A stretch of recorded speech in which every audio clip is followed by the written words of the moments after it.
join us. Greetings, Terrans.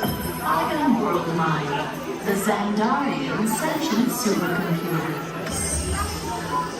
In my extensive database are stored the combined knowledge of every Xandarian that has ever lived. Recently, I have been learning so much more about you Terrans. We Xandarians and Terrans have much in common, including our mutual love of exploration. Xandarians have explored many celestial bodies, what you Terrans call planets, and many fascinating life forms.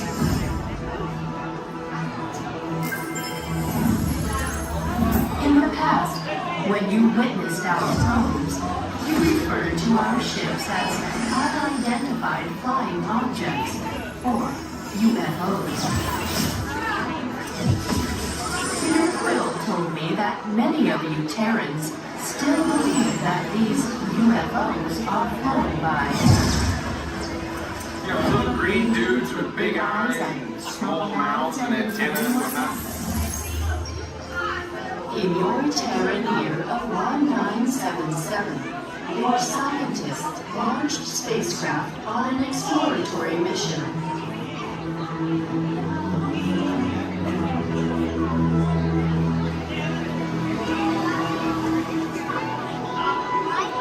In the Terran year of 2012, Voyager 1 made the historic entry into interstellar space, the outer limits of your sun's gravitational pull.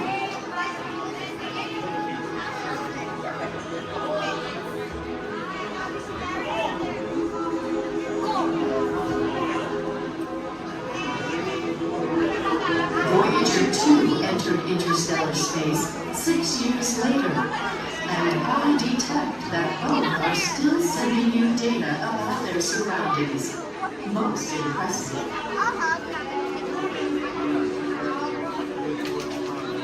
What I find intriguing is that not only are your Voyagers receiving and sending data, they are also serving as ambassadors, carrying greetings from you Terrans to the universe.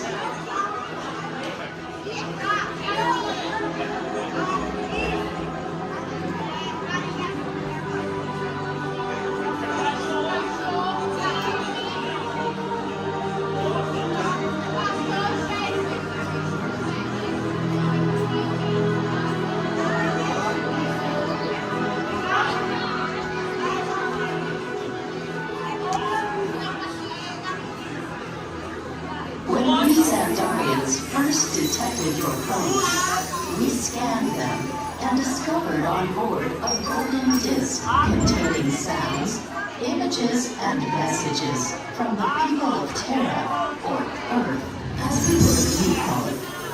Peter Quill has claimed that the most important item on the disc worth sharing with the universe is the musical message from your Terran, Chuck Berry.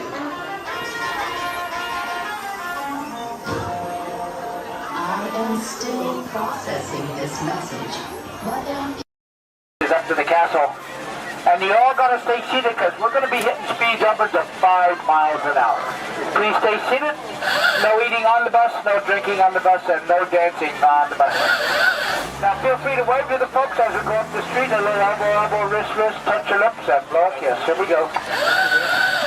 We're going by the Opera House on the right-hand side there. They have great moments with Mr. Lincoln. That's a great show. You need to catch it before you go home. It's really good. Where are you off from? Camarillo, all right.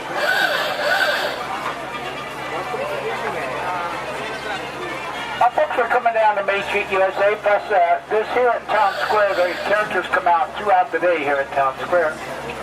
And here at Main Street, USA, this is Main Street as Walt imagined it many years ago from that small town of Marceline, Missouri, where he grew up. On the left-hand side is the Emporium. That's the largest gift shop in the park. On the right-hand side is the movie theater. They have 6 continuous showings of cartoons, including the famous Steamboat Willie, and it's air-conditioned in there, too.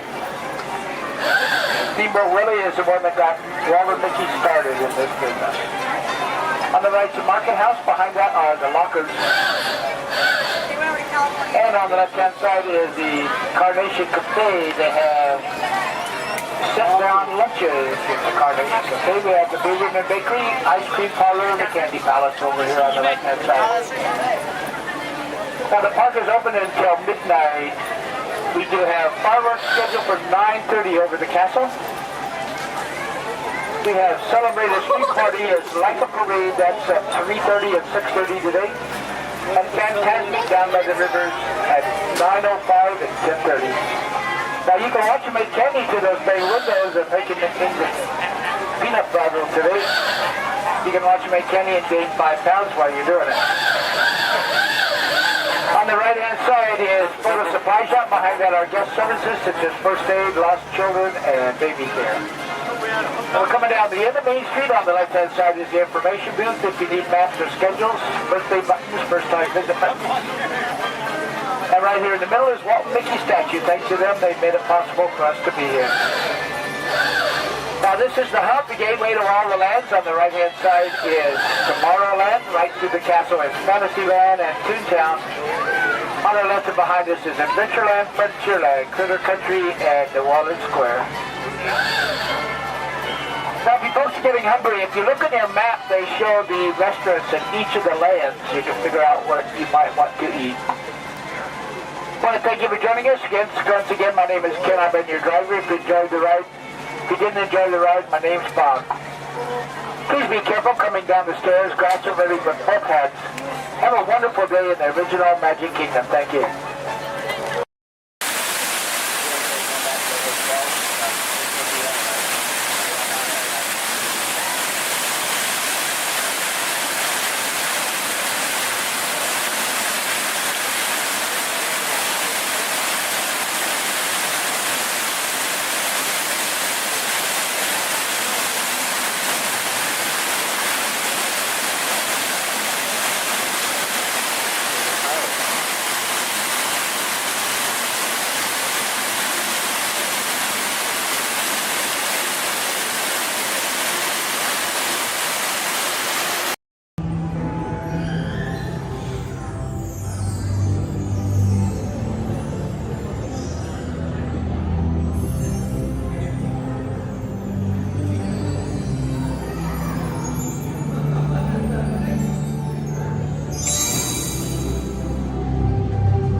Welcome aboard. At this time, I'd like to ask everyone to please remain seated throughout the show.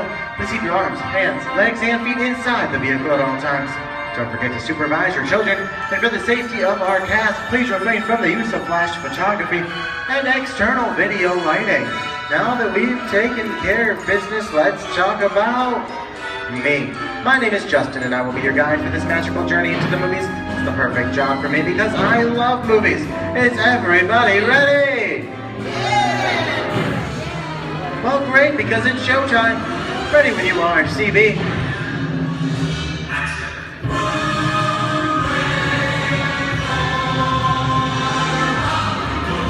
And we are rolling.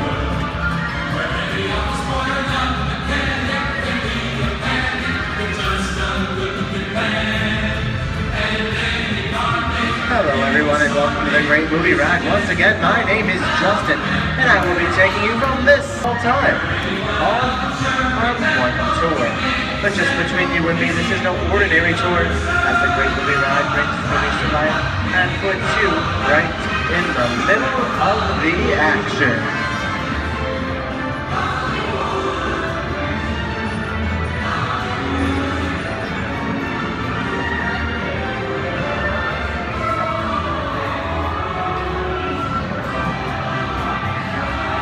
Well, I don't know about you folks, but I just love the great Hollywood musicals of the 1930s. This scene is from one of my favorites, the Busby Berkeley classic Footlight Parade, starring James Cagney, Ruby Keeler, and Dick Powell. In 1952, Gene Kelly was singing in the rain with Debbie Reynolds and Donald O'Connor. Did you know Gene Kelly co-directed this movie? And can anybody tell me what movie this is? Right, Walt Disney's Academy Award-winning film from 1964, Mary Poppins, starring Julie Andrews and Dick Van Dyke. The London fantasy of Mary Poppins was shot entirely indoors on sound stages at the Walt Disney Studios in Burbank, California. There was no exterior shooting at all.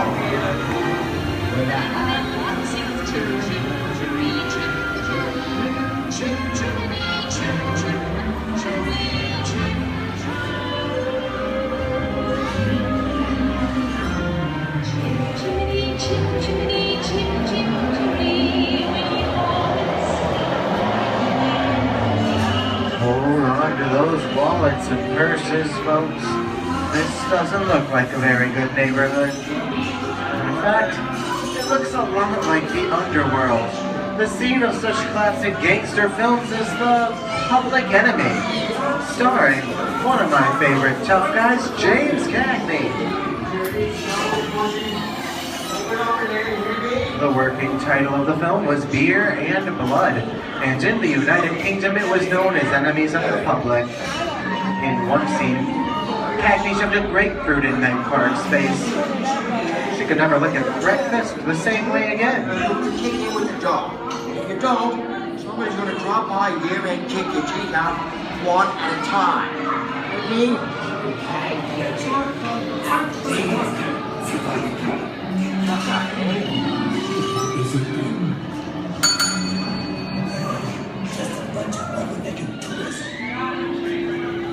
Sorry about the delay, folks, but I don't want to run a red light, even if it is just a movie. You talking to me? You're talking to me?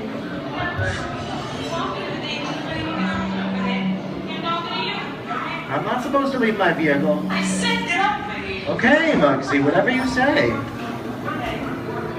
How'd you know my name anyways? I've seen this movie before. Well, they hate some. See, you fancy. Connor's going to get out of here, so be it. I said, screw out of here. You're gonna get hurt. I can't just walk out. Here they come, boss! Get out your grinders!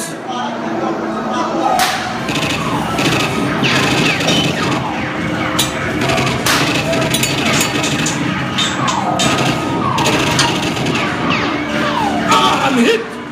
Hey, I'm hit! Muggsy! They got Squid! Muggsy! Muggsy! Squid's hit bad! Real bad!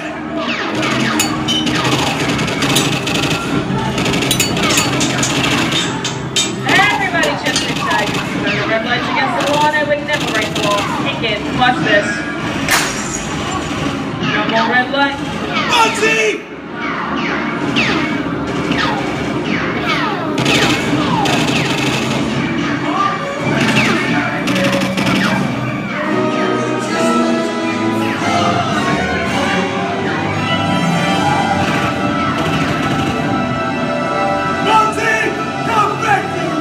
Sorry, boys, I'm making my getaway. I'll see you some change.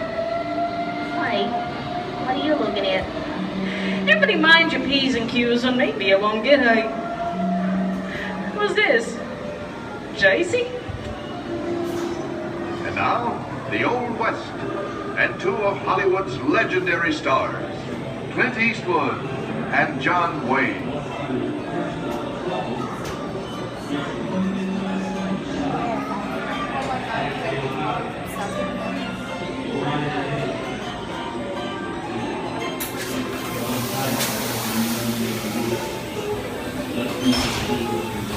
Sleepy little body, ain't it? That's some mighty tough territory you're heading into, Pilgrim. I'd think about turning back if I was you. That is, if you want my opinion. But I reckon you ought to do Now that we're in the clear, it's time for me to collect all your valuables. We'll start with the jewels.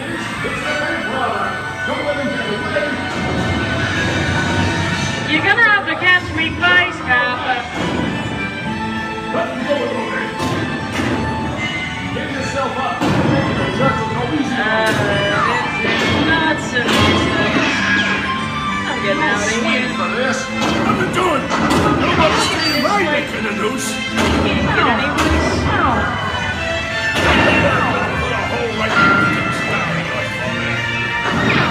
Okay. That's worse. I don't know about you guys. This is kinda creepy. What is this? This is Alien. You are with Warning Reaper aboard the spaceship Nostromo. Something has gone wrong. One by one, the crew has vanished. And somewhere in the ship, a terrifying creature waits to claim its next mate. Look now, bring the victim. Warning, remain in your vehicle. The area you are entering is extremely dangerous. Proceed with caution.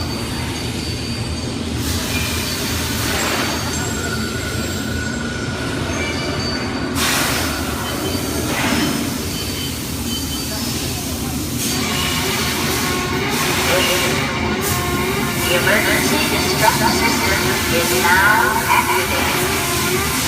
Ship will detonate silent 10 minutes.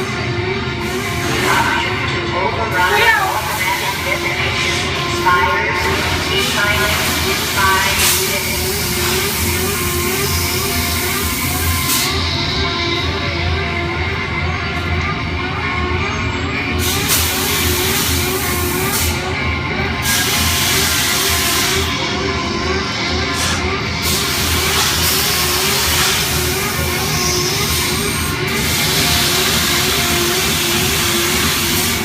There he is again. Okay, that's enough creepy growing things for one day, right? Oh.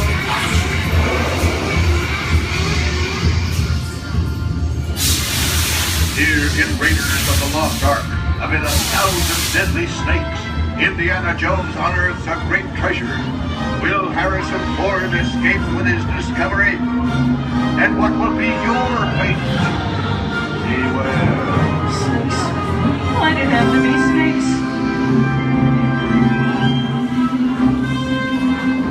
The dust of 3,000 years lies undisturbed in this ancient burial chamber. On the chest, the great stone god, priceless jewel. You learned that, you guys. Time for me to get back to work. Don't nobody move while I go get the goods. I don't think they notice a few extra bodies around here. But the jewel is guarded by a curse, and those who dare defy that curse must pay with their lives.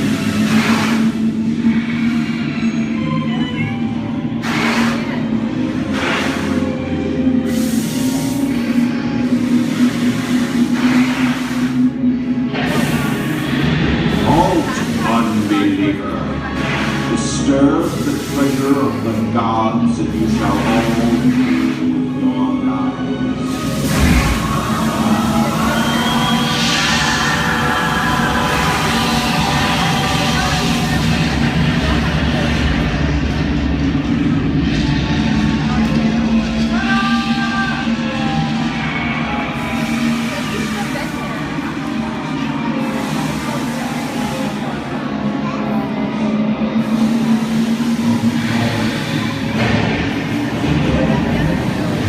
So I told you folks I was just going for popcorn. That just goes to show you anything can happen at the movies. So let's get on with the show.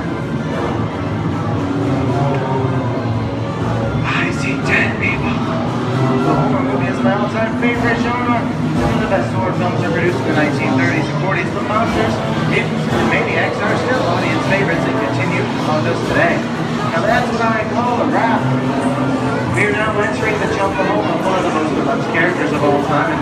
No, it's not George of the Jungle. Actually, it's Tarzan, played there by Johnny Weissmuller. Over here we have Marino Sullivan as Jane, and the one and only Cheetah as herself. Tarzan has appeared in nearly 50 film adaptations since 1918, including Disney's 37th animated feature.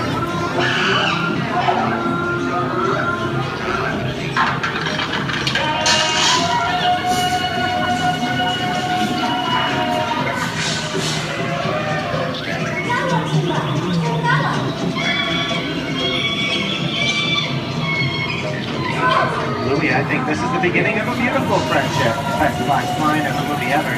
Humphrey Bogart to Ingrid Bergman in the classic romance, Oscar Blanco.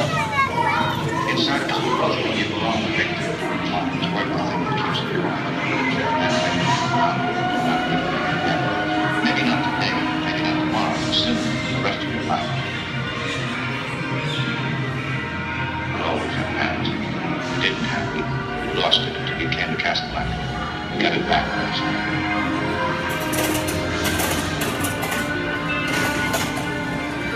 I've got a job to do too. Where I'm going, you can't follow. What I've got to do, you can't be any part of. Those I'm no good at being noble. Here's one of my favorite movie stars, Mickey Mouse in one of his greatest roles, the Sorcerer's Apprentice in Fantasia. When the movie came out in 1940, Walt Disney promised to add new musical sequences in the future. His nephew Roy kept that promise 60 years later with the release of Fantasia 2000. The sorcerer in the sequence was named Yensid, which is Disney spelled backwards.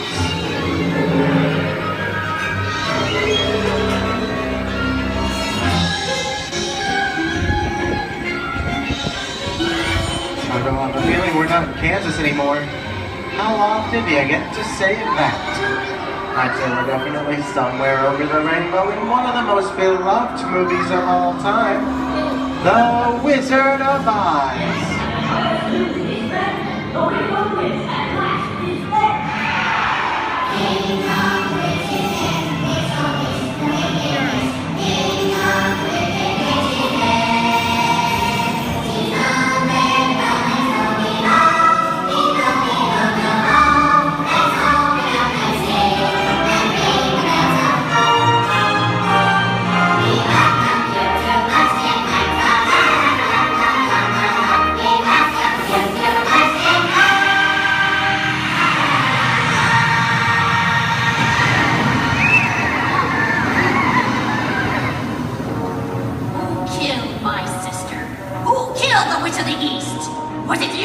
No, it was an accident. I didn't mean to kill anybody. Well, my little pretty, I can cause accidents too. Oh, rubbish. You have no power here. Be gone before somebody drops a house on you, too.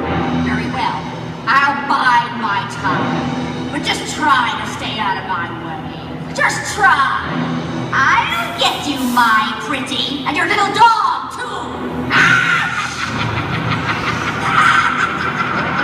How we get out of here. What do you folks think? Which way do we go? Follow the yellow brick road. Follow the yellow brick road? Now, why didn't I think of that? Sing along, folks. You know the words.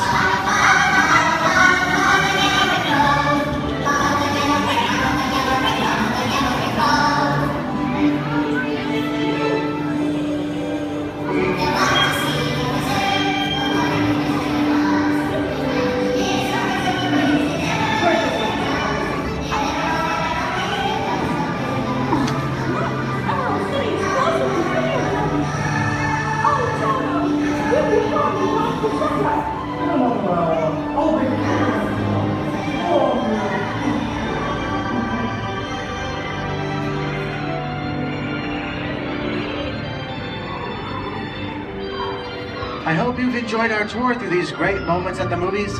but we've only scratched the surface of what Hollywood has to offer. There are thousands of other great movies out there just waiting for you to discover. And here are just a few of my favorites.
behalf of Disney's Hollywood Studios, I'd like to thank you for joining us on the great movie ride.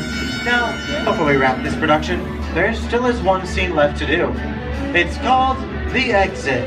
The action begins with you remaining seated until the vehicle comes to a complete stop.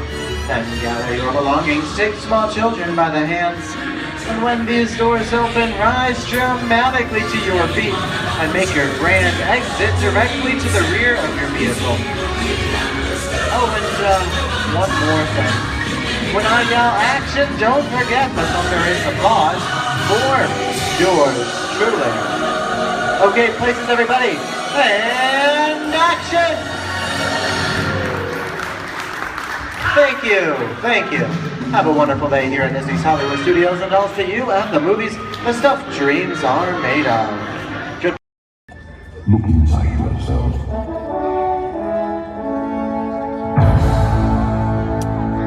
You are more than what you have become.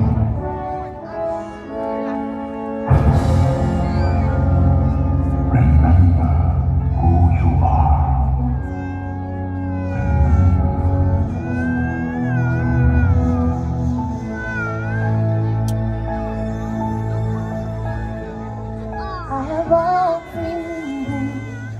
a fireplace where a hero's anthem would be waiting for me. Where the crowds would cheer when they see my face, and the voice keeps saying, this is where I'm meant to be.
And so our journey comes to an end, but yours continues on.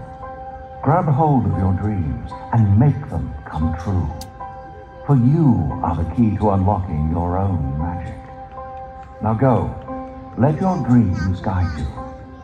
Reach out and find your happily ever after. The battles, the stories, the losses, and all the glory were changed by the way we live every day. Just look up and reach to the sky. We all have the courage to fly. We can fly.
Keeping your hands, arms, feet, and legs inside the car.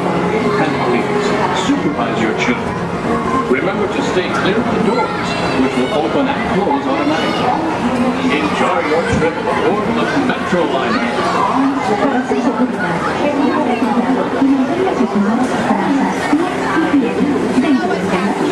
Y cuida sus niños. Gracias.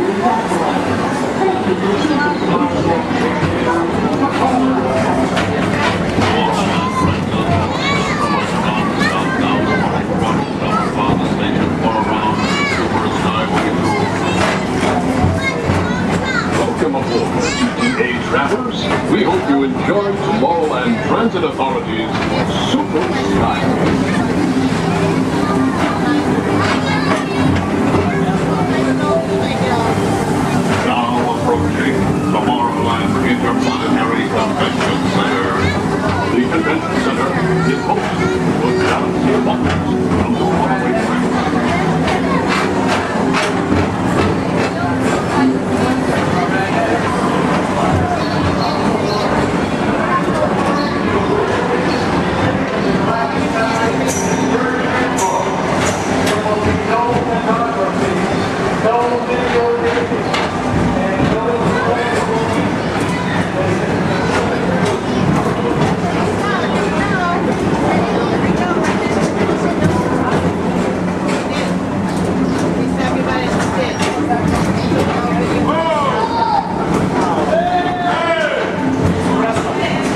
dare to dream the perfect community in which to work, live, and play.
transportation service provided by the Tomorrowland Transit Authority.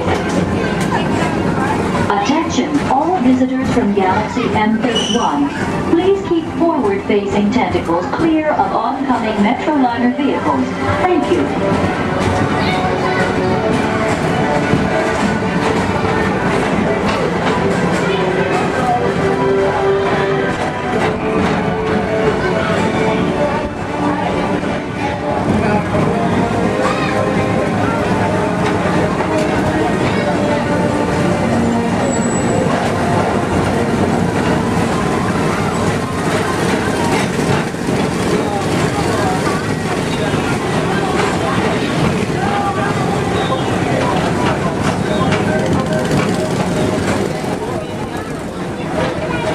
The centerpiece of Rocket Tower 1 is the League of Planets Astro Orbiter. This symbol of universal harmony and interplanetary culture provides all beings with an exhilarating spin around the planets.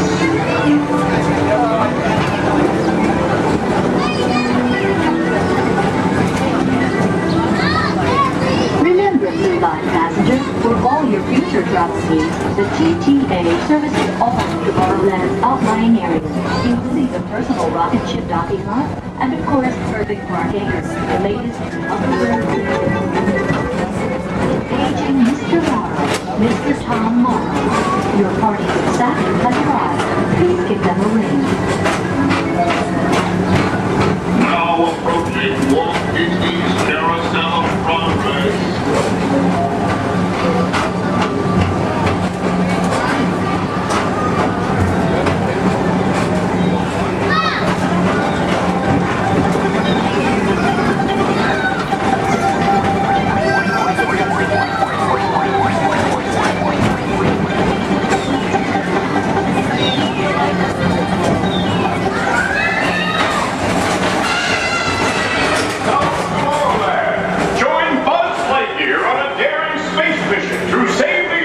From the evil Emperor Zurg. Report to Star Command that Buzz Lightyear, Space Ranger Spin.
At the heart of Tomorrowland. Come now, rejoin us and believe in the promise of tomorrow.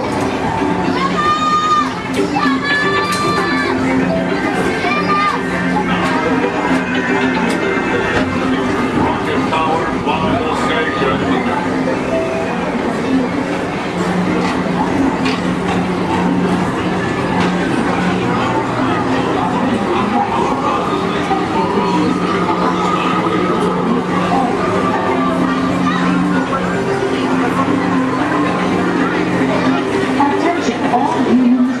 And intergalactic beings. Please keep your arms, legs, and other appendages away from the doors. The doors open automatically. When they do, please collect your belongings and step carefully onto the moving platform. Thank you for choosing Tomorrowland Transit Authority for all your travel needs.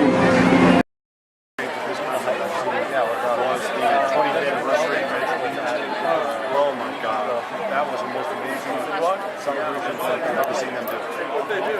It was. I think they're sold out dancers, in the park, but they've still got there's like 200 dancers, and then 3 different marching bands. And the full day of the answer, you just get nothing going on. George Disney standing where his dad stood, reading the dedication, synced with his dad. I was the only one that got that joke. Then the celebration really began. Nothing to see here. Ladies and gentlemen, boys and girls, 55 years ago today, Walt Disney dedicated the happiest place on earth. Since then, Walt's dream has brought joy to millions around the world. Join us now as we go back to that memorable day, July 17, 1955. To all who come to this happy place, welcome. Disneyland is your land. Here age relives fond memories of the past. And here you may savor the challenge and promise of the future. Disneyland is dedicated to the ideals, the dreams, and the hard facts that have created America, with the hope that it will be a source of joy and inspiration to all the world. And now, let's all join together in singing Happy Birthday to Disneyland. Are you ready?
Minor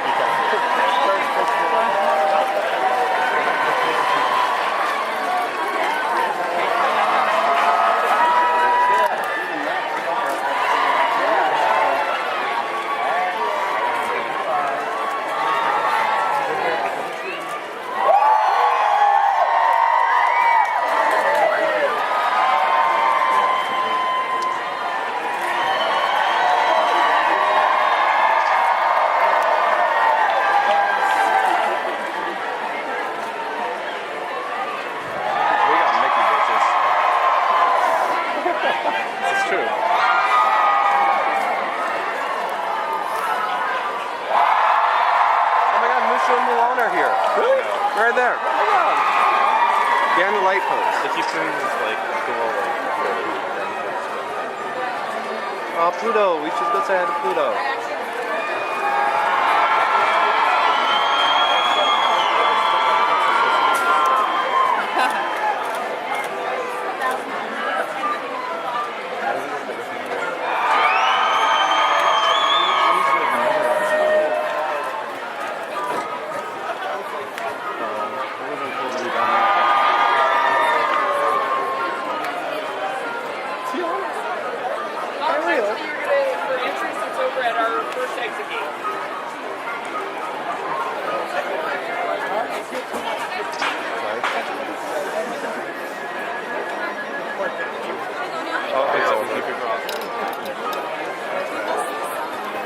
Some of them are leaving now.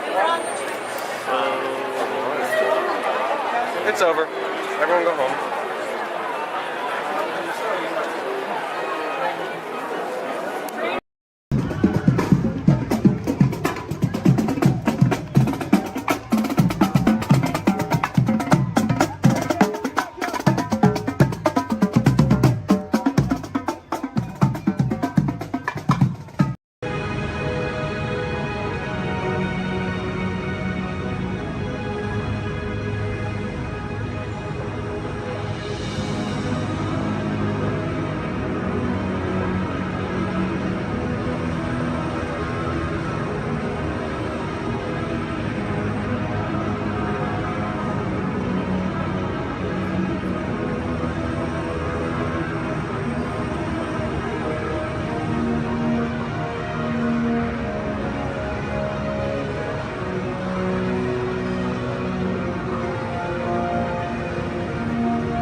So keep your eyes peeled. You never know who you might see.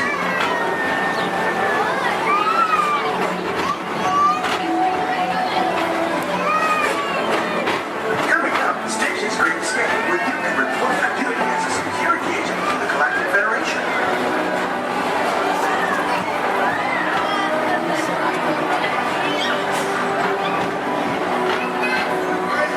The mission is to open Standard 626, the biggest mischief maker in the galaxy, under control.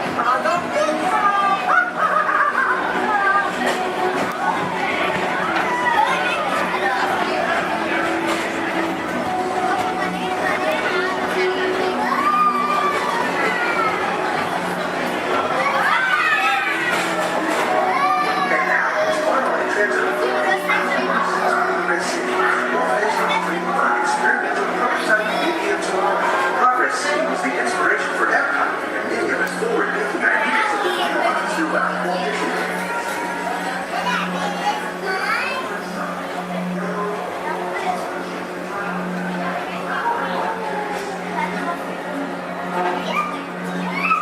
If your future includes shopping, then you'll want to visit Mickey Stunt Traders, where you'll find the greatest goods from around the galaxy. That's right! It's ours now!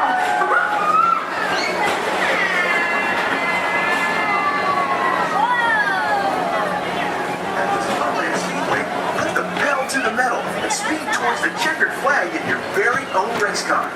Young or old, this is your chance to drive in the fast lane without worrying about getting a speeding ticket.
Johnson in the control tower to confirm the flight to the moon.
otherworldly heights.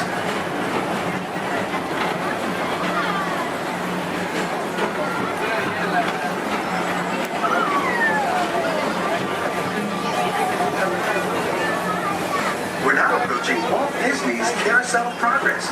Inside this rotating theater, whole families welcome you into their homes of yesterday and today, starting way back at the turn of the 20th century. First presented at the New York World's Fair, this legendary circular theater celebrates the progress that has made our lives better.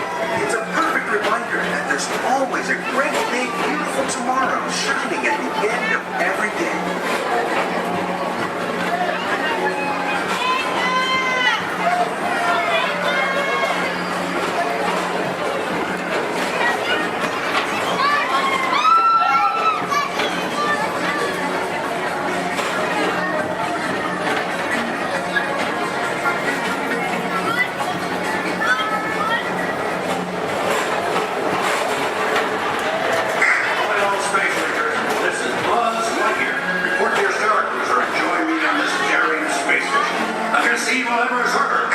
As an honorary space ranger, you'll use your own personal laser cannon to save the entire galaxy.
There's a lot of satisfaction in developing ideas into reality.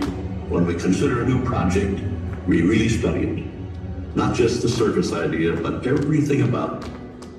And when we go into that new project, we believe in it all the way. We have confidence in our ability to do it right, and we work hard to do the best possible job. There's really no secret about our approach. We keep moving forward, opening up new doors, doing new things, because we're curious. And curiosity keeps leading us down new paths. We're always exploring and experimenting. Everybody ready? Then on with the show!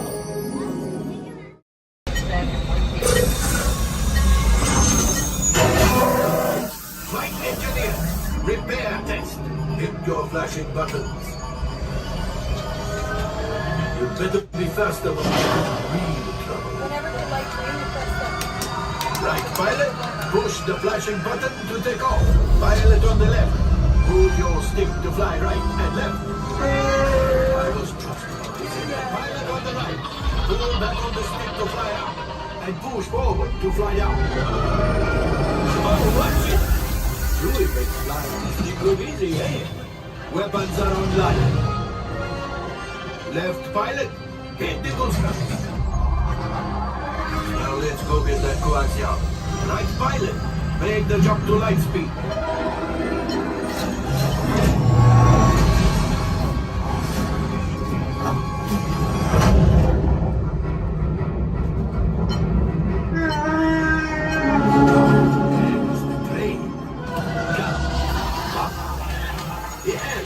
Yes, keep shooting.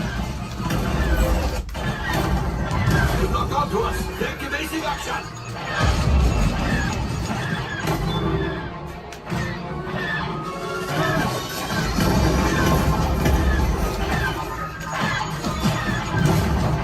There it is. After that train. Flight engineers, fire the harpoon. Excellent. Now, gunners, shoot the cargo free. Pilot brakes.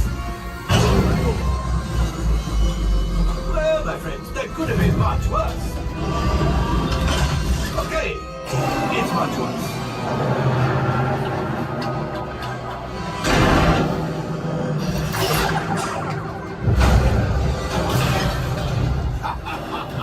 Yes, you got one. Excellent, my friends. How about ship? Well, I grab the coaxial. You see, just as I promised, my friend. Now that the resistance has what they need, maybe they'll build something for Pando. Pilot, line up behind the train so we can harpoon that last car. First, shoot the train. Yes, keep mashing those controls. Oh, so close. Keep reeling.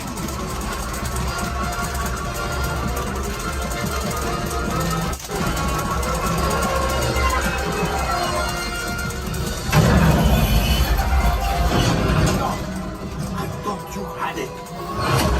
Gunship. Oh, that's ridiculous. Things are getting too hot. We've got to get out of here. Yes, a distraction. Fire the missiles at the train. Hurry.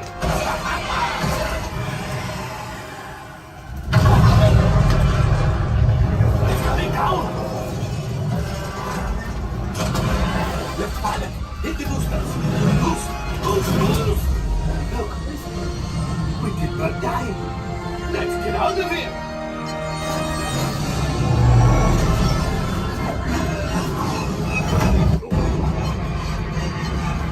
Your hyperdrivers fail. Pilots, evasive maneuvers. We've got company. True is right. If we need them back, they may find the resistance. He's the last. Finish. Watch out! Oh, that's going to be the mark. Great job, my friends. You retrieved one container of coaxium. This will greatly help the resistance. You will heard the First Order and made Chewie proud. Now, after my modest profit, your cut, minus what you owe me for damaging the Falcon, is, hey, not bad.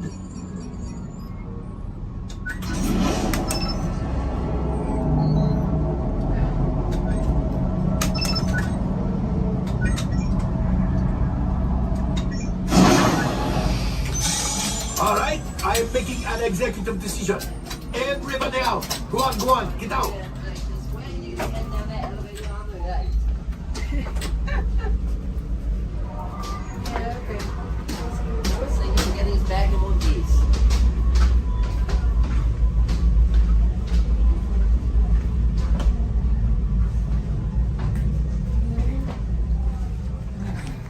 Dinosaur award, and if everyone's ready, here in Harambe we say Twende, and that means let's go.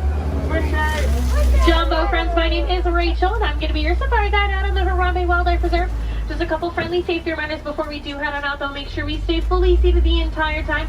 It does get pretty bumpy out there. We're also going to make sure we keep our hands, arms, feet, and legs inside the truck, and hold on to any loose items that could fall out, because unfortunately I cannot stop to retrieve anything if it does fall out. Now, the first part of the reserve that we are heading into is the Little Aturi Forest. Now, the animals here in the forest are known for their camouflage. So we may have to look a little bit harder for them. Although over on the right side, the brown colored animal with those striped legs, that is an okapi. Now, okapis might look like they are related to zebras with those striped legs, but they're actually one of the only living relatives of the giraffe. Now, if you look closely at its head, they kind of have the same skull shape the giraffe has. They also have the same tongue that helps them get into the vegetation. Now, that black and white bird that's hanging out down there kind of in the water as well, that is a saddle-billed stork. They can stand at about 5 feet tall with a wingspan all the way up to about 9 feet long. So if you look up above you, that is about the length of the canopy that's on top of your head. Now, they get their name from the yellow saddle shape on their beak, and they do also mate for life. So once they find their partner, they're with them for the rest of their life. Definitely be on the lookout for another one. There's usually another one that hangs out pretty close.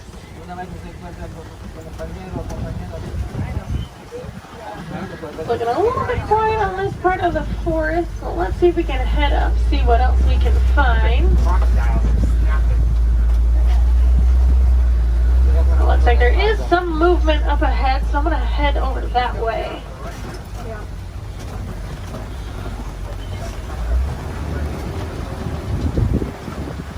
Alright, so coming up on the left, you might see there's some light tan colored animals kind of huddled underneath the tree, kind of by that bamboo. Those are greater kudus. And then actually up kind of under the trees and then also at the top of the hill up there, those darker brown colored animals with those horns on top of their head, those are bongos. Now, bongos are very shy and reclusive animals. That is how they get their nickname, the ghost of the forest. Both males and females do have those horns on the back of their head. And if you notice they're angled backwards, that's not going to get through any of that thick and tangled brush here in the forest they usually live in. Alright, it looks like we're going to cross over some water, so that means we're heading out towards the Safi River. You're going to want to keep your eyes near the water looking for any kind of shadowy figures. A lot of times you'll see Nile crocodile or even Nile hippos. Now, hippos will spend most of their time in the water and even spend about 8 minutes at a time underneath the surface. The average male hippo does come in at about 5,500 pounds, and they do kind of float to the bottom of the water and walk along the bottom rather than swim. Although to be fair, if I was 5,000 pounds, I'd probably do the same thing. It takes quite a bit of energy for them to swim around. I haven't seen any yet, but they do have a couple spots here in the river, so we'll head up. Now, those white and gray birds that are hanging out on the island, those are pink-backed pelicans. They do get their name from the pink coloration that their feathers get during mating season. Now, it's not actually the feathers that turn pink, though. It's their skin that turns that color. It kind of makes their feathers look it.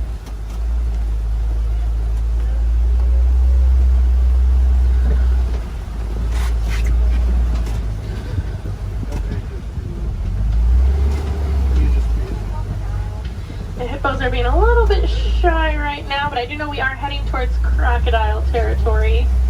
Aha, down there on the left, there are some crocodiles down there. Now, the average Nile crocodile does come in at about 16 feet in length, weighing about 500 pounds. Although they can grow to be about 20 feet long, and I do know there's at least one down there that's a little bit over 700 pounds.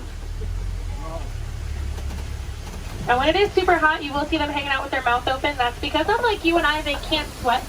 So they do open their mouth. It does help them regulate their temperature, keeps them a little bit cooler. You'll notice a lot of the animals here in Africa actually have some sort of natural cooling capabilities. It does get pretty hot out there. Now, we are going to start making our way out towards the Savannah. That does happen to be one of the largest parts on the reserve. It's also home to some of the more famous animals like lions, elephants, and giraffes. So hopefully we'll see some of those out there today. Now, coming up on the right side of the truck now, this tree that almost looks like it was planted upside down. That is a baobab tree, also known as the tree of life or the upside down tree. And they will remain leafless or dormant up to 9 months out of the year, and that's to help conserve any kind of water or energy the tree does have. And I'm already seeing quite a bit of movement down there, so we're going to head down, get a little bit closer to everything. Now, unlike the animals in the forest, the animals out here on the savannah do rely on speed and agility to protect themselves. Now, even giraffes can run at about 30 miles per hour. That is a pretty funny run if you've ever seen it. Kind of see the head move way before you see any other part of the body move. Alright, coming up, those animals with those really big horns hanging out there on the right, those are Ankole cattle, also known as the Watusi cattle, after the Watusi tribe that did first domesticate them.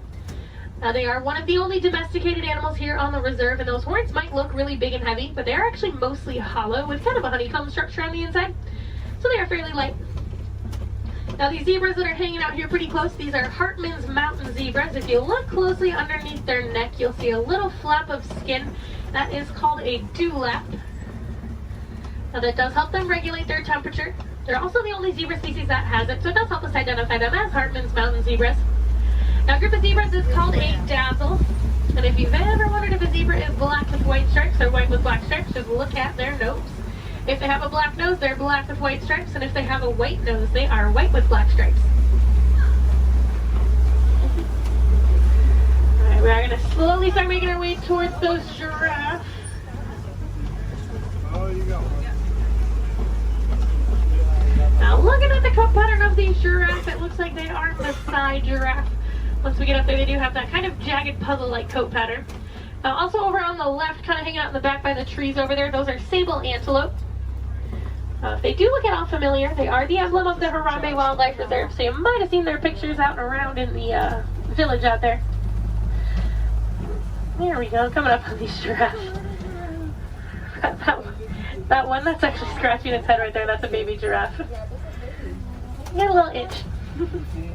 Now the reticulated giraffes will have a much smoother, almost net-like pattern to them. Now they can stand at about 18 to 20 feet tall. That does make them the tallest animal in the world.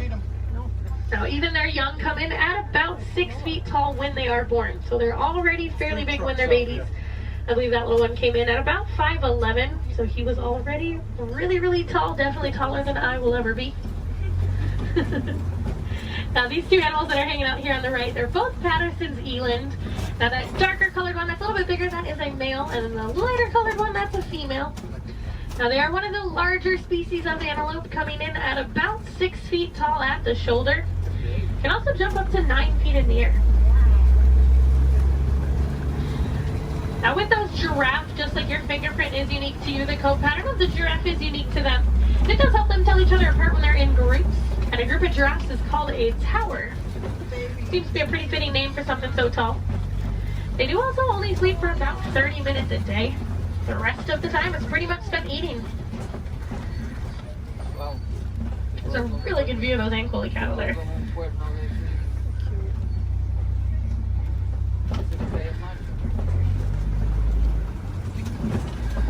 Alright, let's see if we can head up a little bit farther into the savannah, see what else we can find.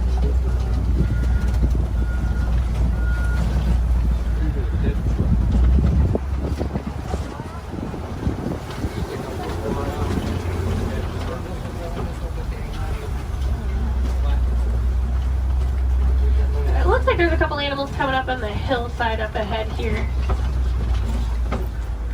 Once I make the turn, they're going to be on the right side. Those are white-bearded wildebeest. We might get a little bit closer to them in a moment, though. Now, they are a large herding animal. They take part in the Great Migration, which is so large it can actually be seen from space. There's easily over a million, usually more like 1.5 million that will migrate every year together.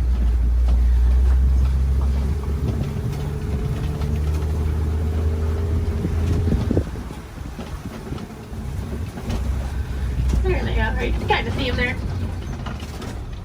Now we are also coming up on some knockdown trees just up ahead, so we're going to head over that way. Usually that is a pretty good indicator that there's an elephant or two nearby. Now elephants are known as nature's bulldozers, so you can always kind of assume.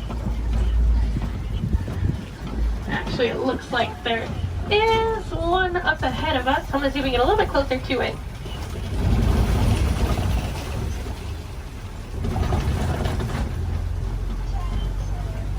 Now, in the meantime, while we are heading up to that elephant, also over on the left, there's a bunch of mandrills walking around on top of the rocks there. Now, mandrills are one of the largest species of monkeys. An adult male can come in at about 100 pounds. They do have those vibrant blue cheeks, and as they get more excited or even more angry, they actually get even more blue. Well, it's a view of an elephant. Probably not the best view. I do know there is usually another herd of them that like to hang out a little bit farther up as well, so we'll see if we can head over that way, maybe get more of a frontal view of an elephant. That would be nice. Now, as male elephants grow older and more mature, they do get kicked out of the herd by the female elephants. They can live in solitary or smaller groups of male-only elephants. They do tend to get a little bit too rough with the young ones, and the females are not a huge fan of that. Well, you can kind of see that one a little bit better. Now we can also tell that's an African elephant, not only because we're in Africa, but if you look at the ear shape, it almost looks like the continent of Africa. Makes it super easy to identify. Let's see if we can head up and find the herd. Thanks to our team's conservation efforts, they found that elephants are afraid of bees. So because of that, farmers have been putting up beehives around their crops. It's a much safer alternative for the elephants. It keeps them farther away from the crops, but it also keeps our locals and our farmers happy. Now, I thought it was so funny that such a large animal was afraid of such a tiny little insect. And it's actually the noise that the bees make. So elephants do have really sensitive ears, and that buzzing noise bothers their ears more than anything.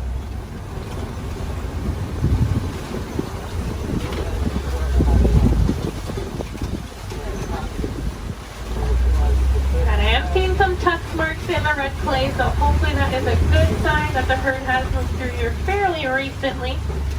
Now, just like you and I might take a multivitamin every day, the elephants do eat that red clay. It gives them a little more nutrients they may not always get from their daily diet. Female elephants do also have one of the longest gestation periods, coming in at about 22 months. So I'm not sure I blame the females for wanting to kick the males out after a while. Personally, I might do the same thing if I had to go through that. Looks like there were a few of them moving up ahead, so we're going to see if we can get a little bit closer to them.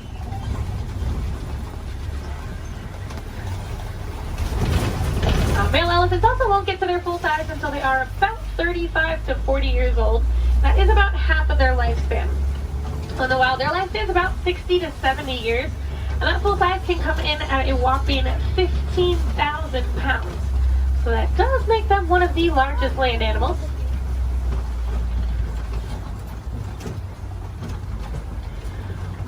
Now, they do also have really sensitive skin, so you will see them throwing dirt and mud up on their back. That acts as a natural sunscreen for them. You're also going to see them flapping those really big ears that they have, as those ears are home to a bunch of blood vessels on the inside. So just doing that, it does actually activate those blood vessels and can even cool their body temperatures down about 10 degrees. We might be able to see when we start going around this curve here. Now, in the meantime, we are coming up on some greater flamingos as well. Now, those greater flamingos actually start out as a gray color, and as they get older, they get their vibrant pink color from their diet, which does consist mostly of beta-carotene, like brine shrimp.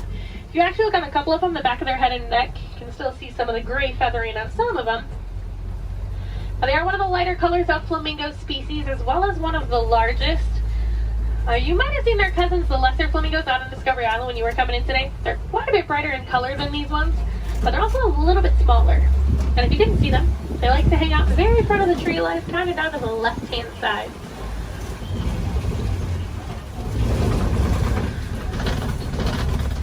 It looks like those elephants are wanting to be shy, but we are coming up on some white rhinos. Now, white rhinos don't get their name from their skin color. They get it from the Afrikaans word weit, which means wide. Now, if you look, they have a very wide mouth. Now, they're also one of the larger rhino species, coming in at about 5,000 pounds. Now, one of my favorite facts about them, even though they are 5,000 pounds, when they run, they can actually get all four of their little legs off the ground. So kind of like how a horse gallops. So they are very graceful for how large they are. Oh, there's one running. It was, for like a hot second, it was actually doing like the actual full run. I'm mad he stopped. Oh, he said, I got snacks over here. I'm coming over here. And usually if you see a couple, there's quite a few. So there might be some more around. So we'll definitely be on the lookout for some more. A group of rhinos is also called a crash. That is a pretty good name for them because they are almost blind. They kind of seem more like shadows. It's really funny when they stand really close to the road. Sometimes when you try to sneak by them with the trucks, they don't realize we're there until they hear the truck and they're like, ooh. They like jump and run back. Well, we are coming up on a couple couple cheetahs. There's a cheetah laying down right on top of the hill there that's really close, and there's a couple more walking in the back. Yeah. Now, cheetahs are one of the fastest land animals. They can go from about 0 to 60 miles per hour in just about 3 seconds. Now, they do get to that speed fairly quickly, but they can't actually maintain it for very long. It's more like a short sprint of a couple hundred yards. Looks like there's a couple more walking up ahead here. Now, they will use that long tail of theirs, kind of works as a rudder to help them turn. Their nails also don't retract, so they do stay out. It does help them gain traction when they are running those speeds. And unlike most big cats, they will do most of their hunting during the day and do tend to be way more active during the day. They're also one of the only big cats that can purr. So kind of like your household cats, just a little bit bigger.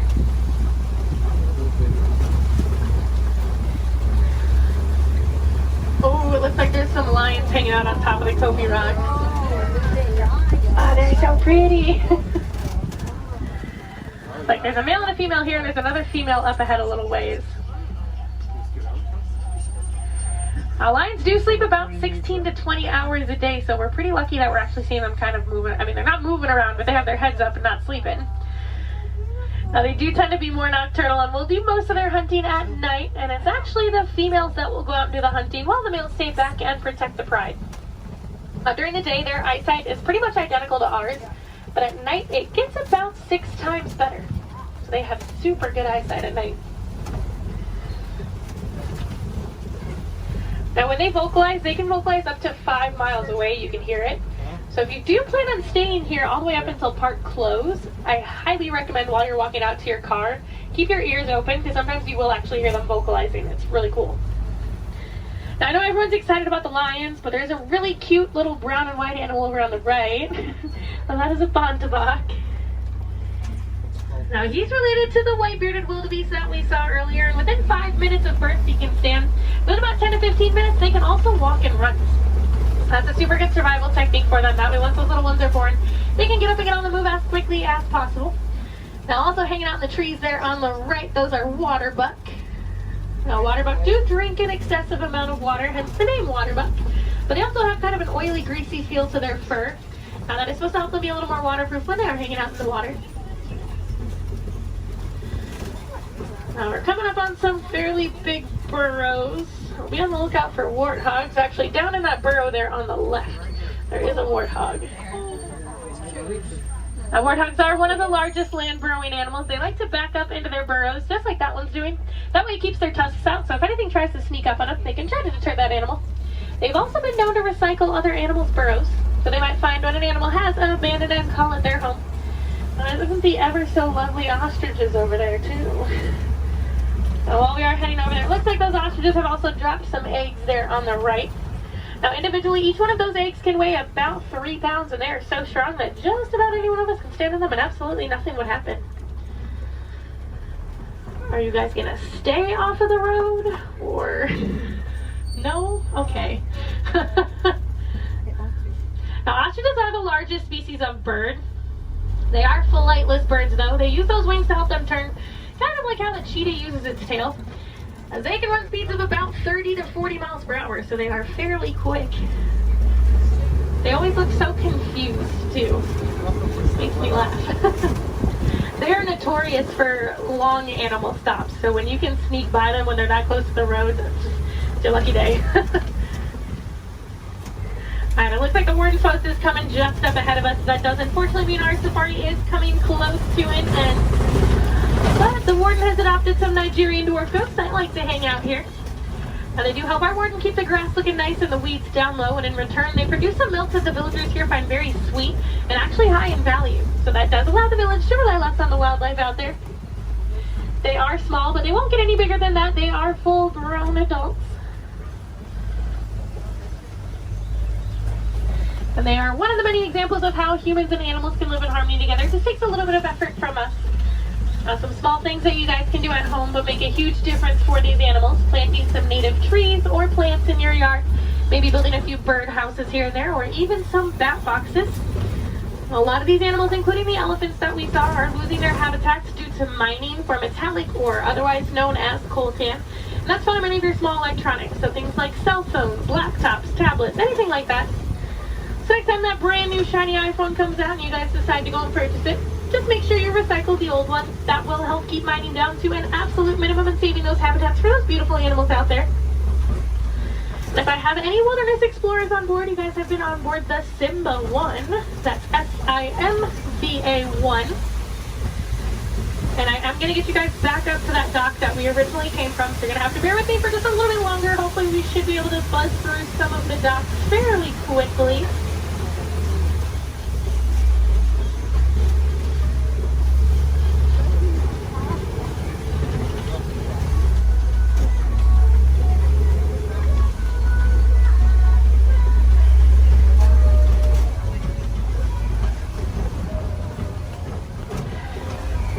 Now, if you guys did enjoy seeing the animals here on the safari, there are plenty more for you to see today. Now, actually, when you guys get off of the truck, when you hop down that little pathway there and go down the hill, if you guys take an immediate left, you'll actually be on the Gorilla Falls Exploration Trail. Now, over there, they have naked mole rats, meerkats. They have an underwater hippo viewing pool where you can usually get a little bit closer view of some hippos, as well as silverback gorillas. Now, if you're heading over to Asia, right behind Kali River Rapids, you'll find the Maharaja Jungle Trek. Now, over there they have Sumatran tigers, Komodo dragons, bats, and a whole bunch of different exotic bird species. Now, both of those trails are about a 15 to 20 minute walking trail, though, so you do want to give yourself a little bit of extra time. Now, ECVs, strollers, wheelchairs, any of that can go through those. You don't have to park them, so you can bring them with you. And if anyone has Disney Plus at home, if you have not seen it already, there is actually a whole series on there called The Magic of Disney's Animal Kingdom. And they do go into way more detail about the animals here on the safari, as well as the ones over at Epcot and Animal Kingdom Lodge. I know they have episodes on the giraffes, the lions, the rhinos, the elephants. You get to hear from the keepers that do actually take care of them on a day-to-day basis. So you get to know them a little more on a personal level. You might even get to know some of those names. So next time you come and ride the safari, you can impress your friends and family by knowing those. On that note, no two safaris are ever the same as well, and the animals will always make sure of that. So if you guys are here on another day or even later on in the evening, definitely come back and check us out. You might see some different animals out there. Sometimes you'll actually see the hippos. We didn't really get good luck with the hippos today. But you might see some hyenas. They do tend to be a little more nocturnal, so they'll tend to come out a little bit later. And you might see the lions actually up and moving around. You never know. They'll probably have a different safari guide as well, so you might learn some different facts you guys didn't hear from me this time around. As you guys are walking around the park too, I encourage you guys to be super aware of your surroundings. A lot of times you'll walk past different animal habitats and you guys won't even know it. On front of the trail life, you'll see those lesser flamingos that I kind of touched on a little bit. You'll see some kangaroos hopping around, some vultures, all kinds of stuff. And then towards the front of the park, actually one of my favorite animals likes to hang out there, the giant anteater. Now that's like if you're heading out of the park when you go over the bridge and there's like the spot where you can go on the left side and the right side to exit. She likes to hang out on the right side. So if you go down there, she tends to kind of hide those. So you have to look into her habitat a little bit to see her. But she's usually there. Alright, it looks like this truck ahead of us is just about loaded, so they should be on their way. So it's a really good time. Double check your rows. Make sure you do have everything. You don't want to leave anything behind because I will be heading out on another safari as soon as I drop you guys off, so it'll take a little bit of time to get those items back to you. The warden knows we are on our way, so we should be able to get cleared into that dock here fairly quickly.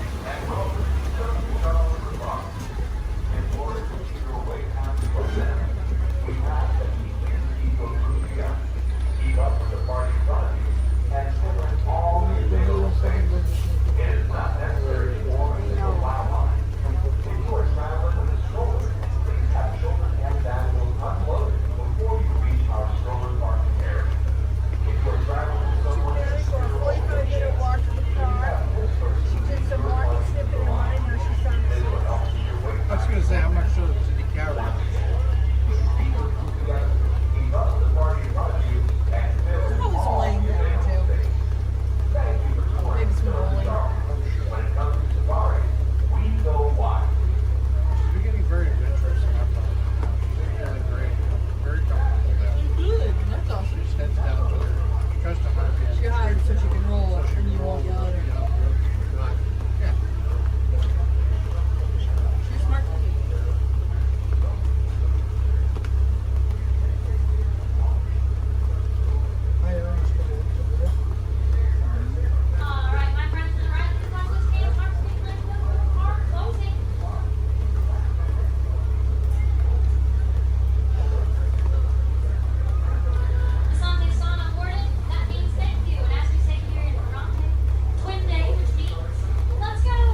friends here in Harambe. We don't like to say goodbye as we feel that is far too sad and far too final. So it's time to leave you with Kuaharini. So Kuaharini friends, go well, go wild, go make a difference out there and enjoy the rest of your day here at Disney's Animal Kingdom or wherever else your adventures might take you.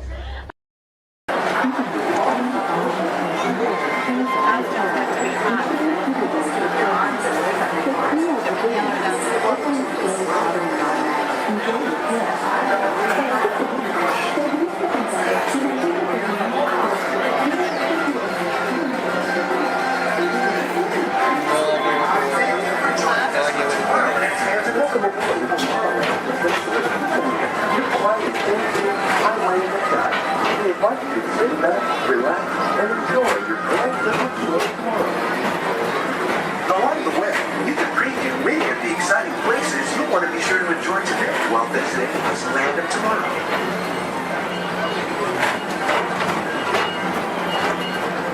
The People Mover is the perfect vehicle for people watching, so keep your eyes peeled.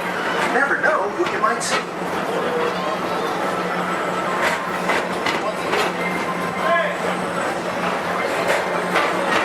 Coming up, Stitch's Great Escape, where you can report for duty as a security agent for the Galactic Federation.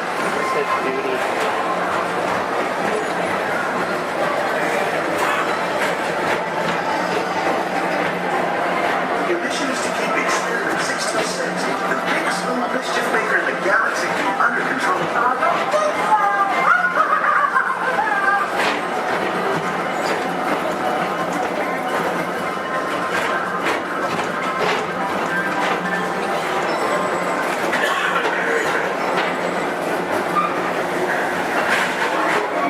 And now, Tomorrowland Transit Authority proudly presents Progress City, Walt Disney's dream for an experimental prototype mania park.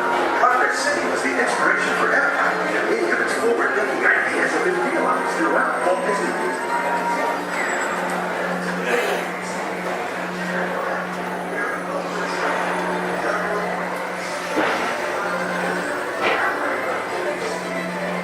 If your future includes shopping, then you'll want to visit Mickey Stunt Traders, where you'll find the greatest goods from around the galaxy. That's right. It's out of this world.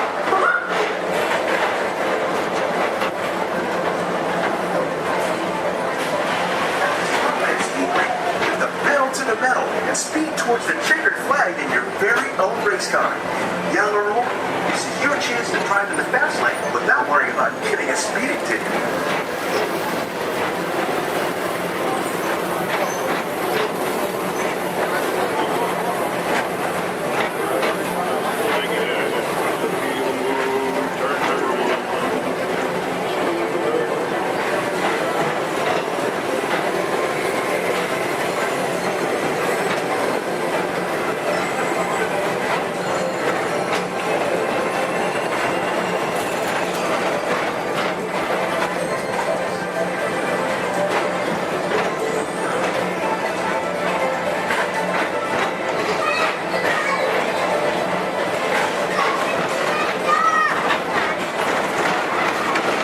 With average and one of the real wonders of our world, space travel.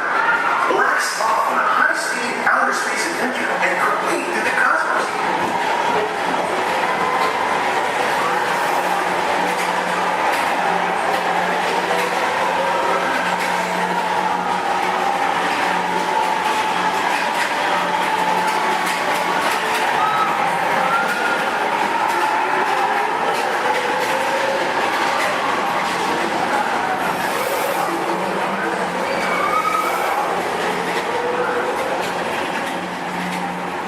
Paging Mr. Morrow, Mr. Tom Morrow. Please contact Mr. Johnson in the control tower to confirm your flight to the moon.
inside this rotating theater, whole families welcome you into their homes of yesterday and today, starting way back at the turn of the 20th century.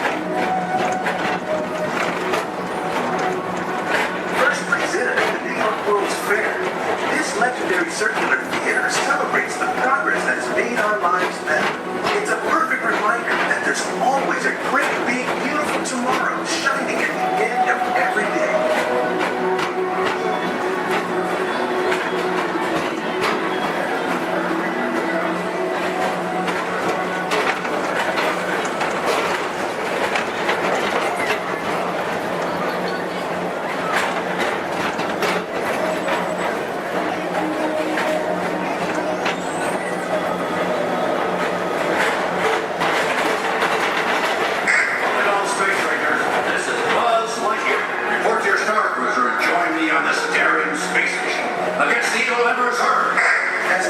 Space Ranger, you'll use your own personal laser cannon to save the entire galaxy.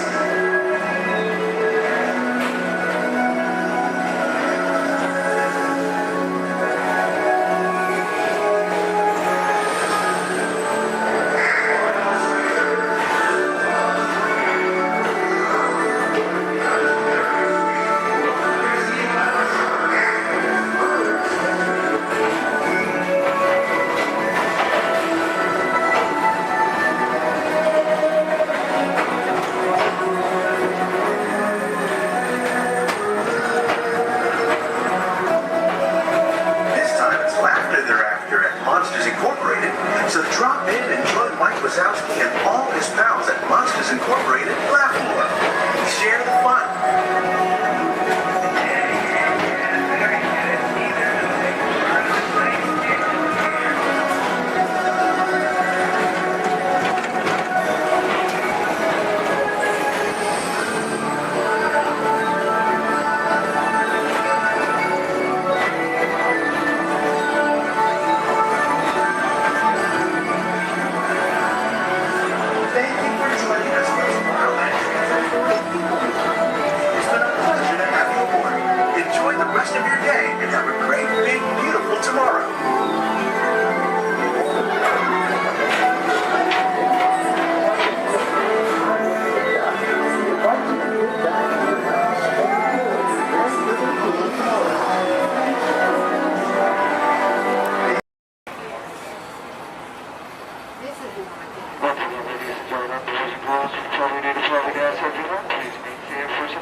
To those who just joined us, welcome aboard the Disneyland Railroad.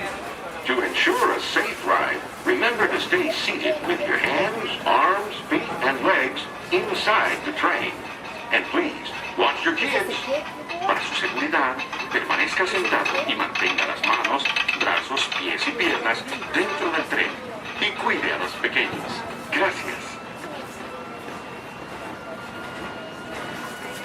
We're now entering Splash Mountain, where every day is a zippity-doo-dah day. If you look real hard, you might just find your laughing place.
say hi to Mickey for me.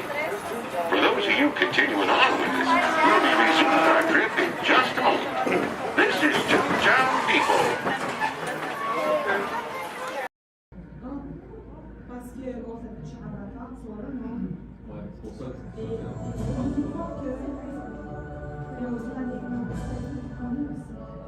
Hello. I'm Dr. Marsh, director of the Dino Institute, and I hope you enjoyed those quaint exhibits in the old wing. That's how dinosaurs have been presented to the public since the study of fossils began over 150 years ago. Today, that bare bones approach is about to become extinct. In a perfect blending of science and technology, the Dino Institute has created the Time Rover, an amazing vehicle that will literally transport you to the age of the dinosaurs. How? That's proprietary. But the result is a breathtaking journey through a prehistoric world where you will witness the most spectacular creatures to ever walk the earth. In a moment, you'll be going live to our control center for a comprehensive safety briefing, and then it's on to the tour that will convince you forever that the future is truly in the past.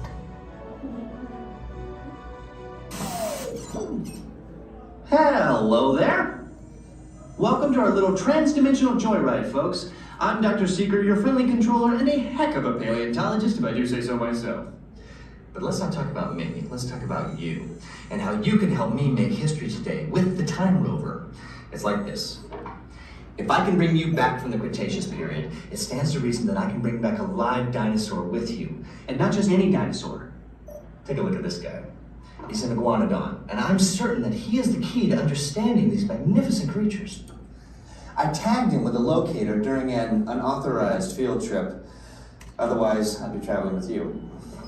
Right now, our dino should be about here, at the very end of the Cretaceous period. That's where you're going today. I've arrived, it seems, just in time to correct a little misstatement. Dr. Marsh. That is impossibly close to the giant asteroid impact that destroyed most life forms on Earth. Our tours are designed to take you to the early Cretaceous period, and I can assure you that all time rovers have been securely locked on those coordinates. That's right. See? Securely locked. Access denied. Continue. Of course. We were just talking about seatbelts. Plug them in, use them. It can get kind of choppy out there, so keep your hands and arms inside the vehicle at all times. Flash photography? I wouldn't. It alters the homing signal, and that's not good. Oh, and one more thing. Those locked coordinates? We're in. Now, here's the drill. You follow the homing signal to the iguanodon, then I'll enlarge the transport field, and boom, you're back with one additional passenger extra large. And don't worry about that asteroid. You'll be in and out of there before it even breaks the atmosphere. Trust me, what could go wrong? Hey, it's me again. Remember, only you guys are going on this special mission, so don't tell anyone, okay?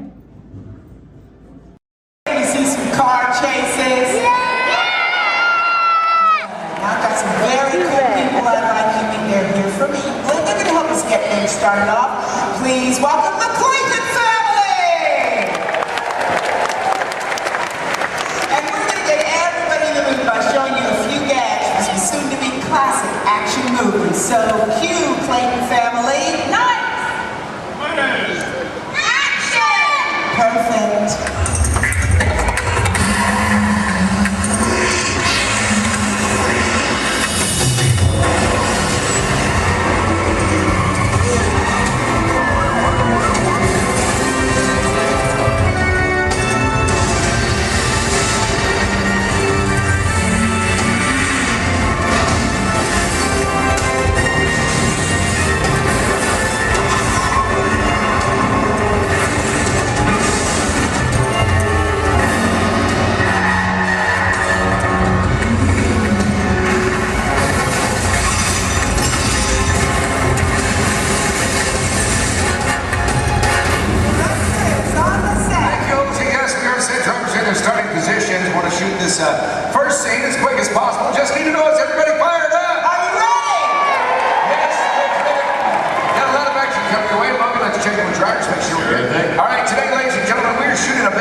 feature film set in the south of France. All you need to know right now is that our hero is in a red car and he has this top secret envelope with him. Now everybody else is just trying to prevent him from leaving town with it. That's the scenario. Look, and driver's ready? Good to go. All right, let's go ahead and slate it, please. Rolling, ballet train, sequence 7A, take one more. All right, driver's ready on my countdown. In 3, 2, 1, action!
Absolutely. We talk safety every single day here with these extreme stunts. It's our #1 priority. Well, it's critical. The drivers make it look easy on here. There's a lot of planning in everything we do. In fact, I better get on. Can you play that, Smith? Great. Let's do video assist camera 1. Video assist is coming up. You're going to see some black and white images up here on the screen. This just tells us preview what we've shot before the film gets developed. It's called video assist. We have cameras all over the set. Most of this footage is not taken from my 2 cameramen. Again, everything down here in the slabs here. We got the camera truck. But I just want you to notice how we're framing the action in some of these shots. Keeping the camera low actually makes it look like these cars going faster than they really are. And the short distance already getting upwards of 50 to 70 miles per hour at times, but keeping that camera low really keeps it exciting for a chase film. In fact, it's a technique used in almost every car chase you've seen on film. Oh, it's just great footage. Let's just get right to the height of the chase. Rams, Lloyd, all of it. Heard a lot of cheering, a lot of excitement when this was happening. There it is, that high performance machine, the hero car. Look at this reverse jump. Slow-mo for you so you can really capture that detail. underneath those cars and then zooming right in on the driver. There it is right there. Main man, Ernie. Here's a look from inside one of the vehicles. Give you a perspective what the drivers are looking at. I do want to talk about the hero cars, so let's bring up camera 4 and let's freeze that jump, okay? All right, Lloyd, I'm going to need you to roll into camera 4. Yeah, go straight on. And then freeze it at the top of the jump. There you go. Cha-ching. Right there. There you go. All right, this is a very special car for us. Yeah, it sure is. Ladies and gentlemen, this hero car out here was designed and built specifically for our film. It is built with 4 forward gears, but unlike the cars we drive every day, it also has 4 gears of reverse. Now, obviously, we can go a lot faster that way going backwards. Something else a little bit different than the vehicle is where we put the motor. It's not in the front or in the back. It's actually mounted right behind the driver. Now, the reason we do this, it balances out the car, gives it better overall stability, and of course, maneuverability on all these tight turns out here. That's right. And speaking of tight, it's not really a luxury ride for the drivers. They don't grab today's vehicle. Don, we're still setting up here. Let's just bring out the hero truck. You know, let's do that. Let's introduce it tomorrow. All right, let's do it. Hero 2 set. Thank you. Oh yeah, there he is, speaking into place. Ladies and gentlemen, how about a nice warm welcome for your hero from Brazil, Mr. Eduardo. Nice to meet you, my friend. Great work you do. Great work, my friend. Now we've worked together for a little while, and he's pretty awesome at the 180s, 360s, at 540. Pulled that out. Look good. Look good. Glad we put that in. How about you? You glad we put that in? Yeah, you're glad. Okay. It's all right. This thing's on. You can talk. Hey, Eddie, go ahead and look at the camera and tell everybody how you did the jump backwards. They love that too. It's going to take a long time? Yeah. All right. Well, I'll summarize for you guys. As good as he is at what he does, this unique, one-of-a-kind car has its win. Let's check that out. Hero 2 on set. All right, now you see, folks, it's really not safe to drive in reverse at high speeds, of course, or jump a car backwards for that matter. So what we did is we had a duplicate car built. This is exactly every detail as Eduardo's hero car right here, except for one tiny modification. It's built, so our driver faces out the back. Check this out. We even took it a step further. Built a reverse stunt driver. Made it look like he was facing out the front. Hello, everyone. I'm not real. So reverse hero. Let's hear for Ron Fox.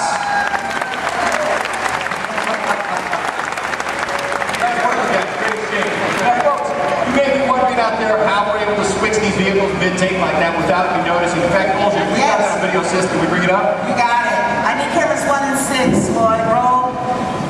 There we go, guys. You can see right up here, this is our first hero, Eduardo, drove on the set. Our reverse hero, well, he was actually waiting in position to take over for him. That's right. The 2 cars are like runners passing the baton in a relay race. Once the main car disappeared, well, this reverse car took over without missing a beat. Let's hear it again for these drivers.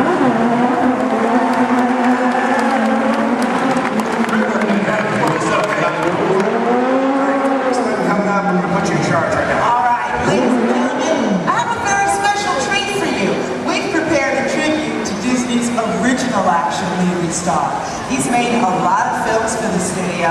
He's lovable, cute as a bug, and I understand he does all of his own stunts. Do you know what I'm talking about? Yeah, so let's check him out in action. Roll film for me, Lloyd. Thank you.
Stunts, the romance, and hey, you're leading ladies. What's it like working with them, huh? Okay, down boy. You know what? I think we understand. Now look, we gotta finish setting up for the next sequence, so hey, why don't you head over and let everybody get a good look at you? Getting on up and go. Y'all put your hands together for Herb and the Love Bug.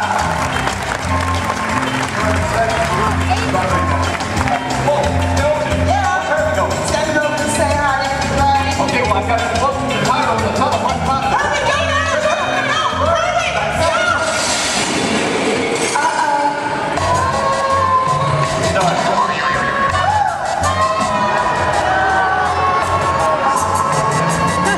Let's do this. Let's get the presentation moving. Let's check in with Eduardo. Olja. Yes. Get on the camera truck. We're going to say goodbye to, where's Herbie? He had to split. Okay. What's this one? Let me get on the camera truck. Go ahead and set this scene up for everybody, okay? Okay, cool. Now, ladies and gentlemen, this is another segment of our chase. The hero's still being pursued, but it is getting harder for him to maneuver. Our marketplace is now a whole lot smaller thanks to the addition of the big trucks and the market carts. So the questions now become, how's our hero going to spin or go backwards? Where's he going to go? And what's he going to do? Let's find out. Got it all set up for you now. All right, good. Everybody set? Yes, good. Logan, drivers ready? Oh, yeah. That's good. Slinger, please. Rolling blockades. It's 8, take one more. All right, guys, here we go. One more countdown. In 3, 2, 1. Action!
Up to him to make this work. That right there is an airbag. Slows Eddie up just a little bit. He is still at an accelerated speed. Look at this, pulling the 180. Otherwise, he's liable to hit the building. Not a lot of braking room. Not a lot of room to play with. That airbag, by the way, custom designed specifically for this stunt. I'm going to show you the finished film a little bit later on. You're not going to see the airbag in the film because of the magic of editing. Yeah, John's got a great point there, folks. Again, another reminder, please don't try any of this on your own. We're showing you out here on the set. There's always a lot of safety equipment involved that you've never seen that finished picture, so always keep that in mind, okay? All right, terrific. Let's get the pickup shot in. Can we make that happen? Can we make it happen? Yeah, it's a great time. We're going to do it. All right, yeah, that's good. I'll get your car. All right, Logan's bringing out the red hero car. We're going to do a pickup shot, but we thought we'd mix it up a little bit, make a dream come true. Olja, you around? Yeah, I'm in the air conditioning. Well, come on out here, okay? Yeah, you can't be in the air conditioning when we're all suffering out here. Yeah, well. But let's make a dream come true. I want you to head out to this crowd. I want you to find me one driver to get behind the wheel of that hero car. Actually drive the vehicle for us. Okay, what are you looking for in a driver? Gotta have quick reflexes and great hand-eye coordination. Yeah. If you play a lot of video games, you should volunteer. Wait a minute. Video games, that sounds like you're talking about like a kid. That's what I'm talking about. Give me a kid. Really? You really want a kid? Okay, how about Shade's boy? Yeah. Step on over here. Here we go. Tell everybody your name. James. Hi, James. How old are you? 12. And where are you accent. You guys give it up for James the Midway!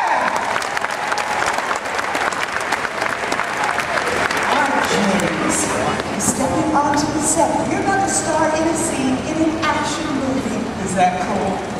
Yeah, high five to the boss. All right, look right up here at this big screen. I'm going to show you a part of the film. Then I'll tell you what you'll do for us. Okay? 7-6 first unit, Lord. All right, our hero's on foot. He's in trouble. He literally calls for his car. Look at this. Using a remote in his watch. Car gets to him on its own. Hero makes his escape. I need a longer shot of the car. You're going to drive it for us, and there it is. Do you know what's so special about that car? Well, it's a full-size remote-controlled vehicle. That's right, you drive it with this remote here in my hands, guys. Let's take a look inside. I'll show you the hardware on this vehicle. The hardware, I should say. There you go. Now take a look at the steering wheel. I'll give you guys a quick demonstration. If I want to turn this vehicle to the left, all I do is press this lever here to the left like this, and then to the right. There you go. Right in the center. Oh, that's a fun little toy. Now, guys, this is just like any other remote control car that you find in the store, except it's a little bit bigger, obviously. It is custom built, bumper to bumper, all of our safety features inside. The great advantage of having a remote car out here on set is that we can operate safely from a distance, especially when the scene requires explosion. Pyrotechnics, we've got to keep everybody away, of course. So there you go. All right, beautiful. Have you ever driven a remote control car before? Yeah. Just keep in mind that this is a $100,000 vehicle. Now, James, is going to be really easy. As a matter of fact, Logan's already shown you how to steer. But for this particular sequence, dude, you have so got to concentrate on directional. Now, make it go forward. You can push his knob straight away from you. For reverse, pull it straight down towards yourself. Does that make sense? Cool. We're going to practice. I'm going to help you out this time. You go ahead, put your fingers there. Now, you're going to push it away from you. Slow and easy, James. Nicely done. Watch your car. Now to make it stop is even easier. All you gotta do is pull it. Let go. See that? Comes to a stop. Now put your fingers back in place and pull it down towards yourself. Again with a slow and easy. Now Donna steering is back to what we in the business call one. That's the starting position for anybody in a scene, whether that's even a movie, TV show, commercial, or even a music video. Let her go, make her stop. Beautiful. Now, James, I need you to be very, very careful with that car. Is that over there? Dude, that's your entire college career, man. Roll fast. Let's go faster, okay? Take this, moving all the way up. Ready? Go ahead. Action, straight. Punch it. Nice, James. First, okay, let go. Pull it down. Pull it down. And hold it. Next one is touch it red. Forward. Take it forward. All right, stop track. Stop.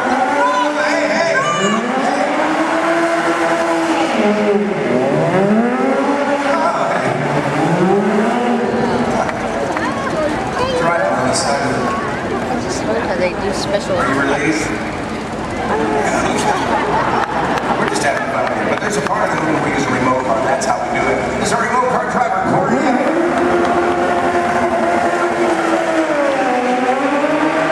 Actually driving the vehicle, but you were the star of the scene. And to commemorate this moment, I have for you lights, motors, action, extreme stunt show, honorary driver pin.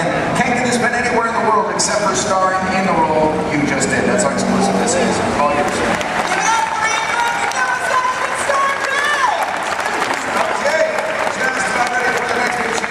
Now we're shooting this, as we often do in movies, out of sequence. We have a lot of complex stunts coming up for you in this chase. In fact, I highly recommend you have your camera standing by. You're going to see some incredible stunts in this one. One by my stunt coordinator, Logan. There he is. Where's my fan?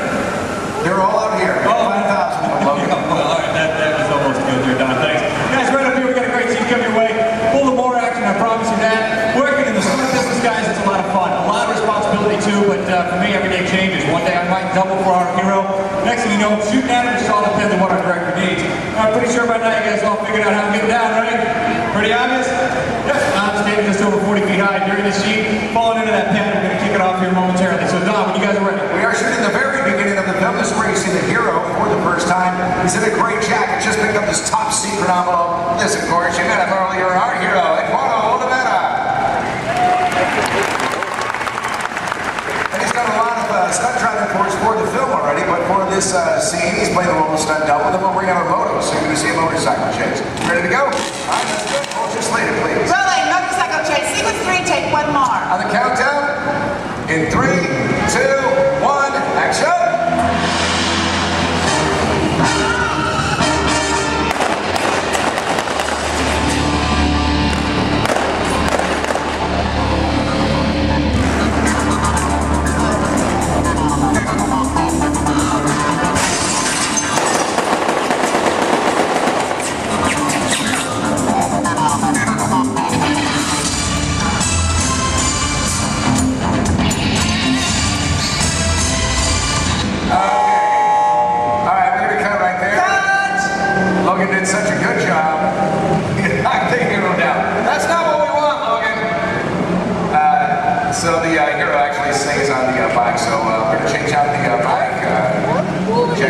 surface, make sure there's no oil spills or brake fluid, and then we'll link up the same rug right from the top again, okay? All right, so this is Bill Ortiz. He's calling shots for this while Logan was doing the stunt for us, but we'll get the high fall in there. So let's just go to BGM for a moment, and we'll get this started as soon as we can.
already finished the operators already?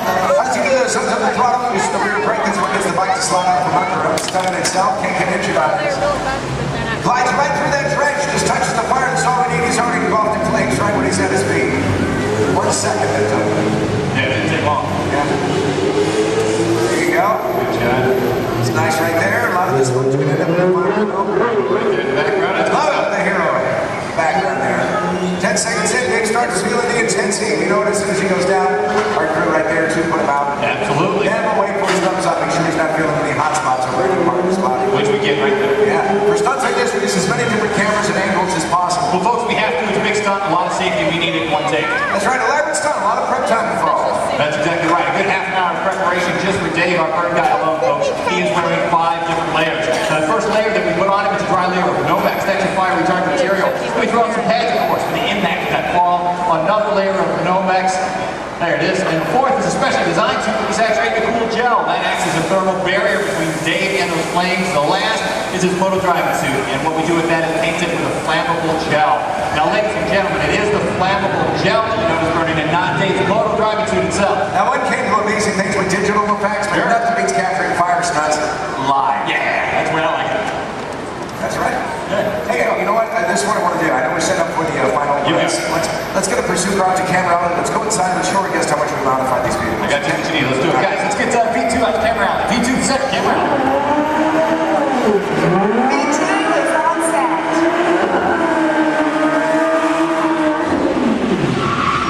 There you go. Right there. That's great. Slow down, boy. Hey, there you go. Folks, how would you like this guy to be your valet? Put your hands together for Mr. Nick Keeley. Hey,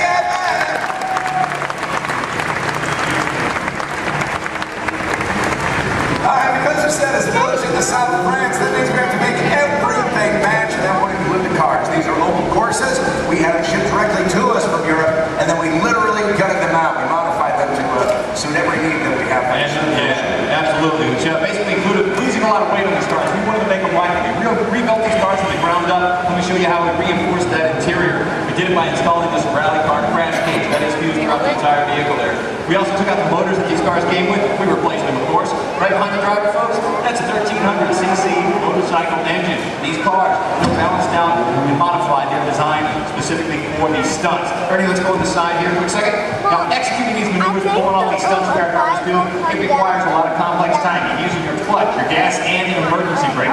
These cars here, that e-brake releases the moment our driver lets it go. The cars we drive every day, it locks in position until we release it manually ourselves. These guys are pulling off all these maneuvers and they have to keep going. So that's why we leave it released. Something else a bit different, the gear shift. Second, third, fourth gear just requires a little push forward. It's called the bump shift in our business. If you want reverse, you just turn the handle on top and you've got 4 gears of reverse at your command just like that. And we are ready. Final shot. Thanks a lot, Nick. All right, let's do it.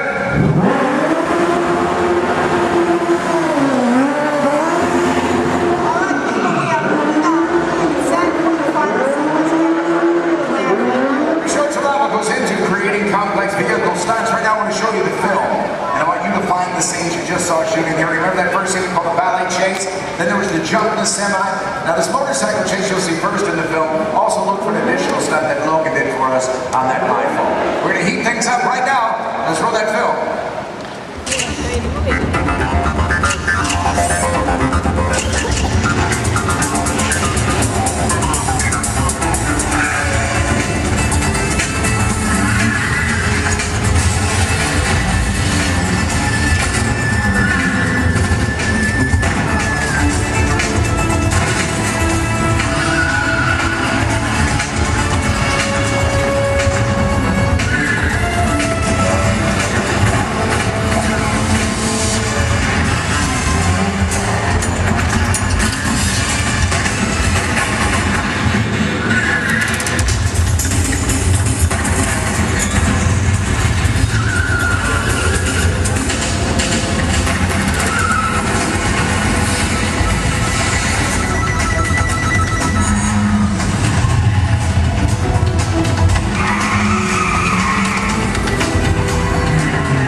Hey everyone, looking good down there. Wow, this is a friendly neighborhood. Welcome to Avengers Campus. Hey, what's going on, guys? Oh, me? Ah, you know, just spider stuff. Okay, time to run some tests. Spider-Man, Oh, hey, Sharon. shall we conduct an altitude test? Yeah, I guess I should do some work. Always good to have the data. On my way. Just need to find a clear path and something to swing from. Oh yeah, it's go time. Field testing, here I come.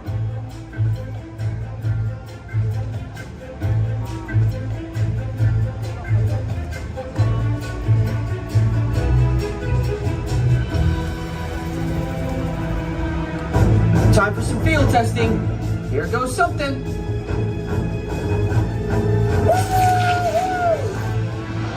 Brace for impact. What?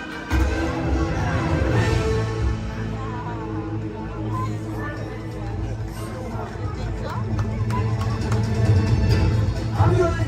I'm good. That was less crazy than I thought. Sharon, did you get that? I got the data. Okay, let's try to test. Check. Hang on, I'll be right down. This is cool.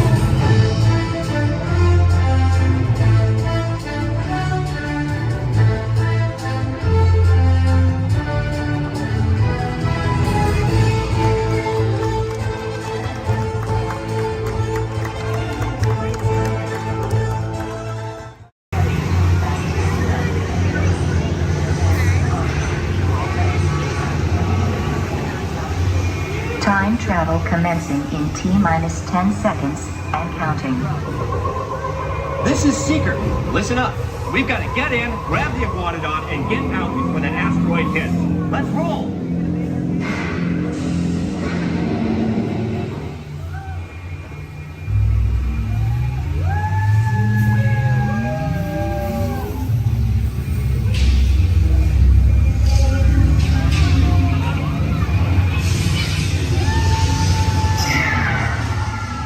Okay, now let's go get that dino.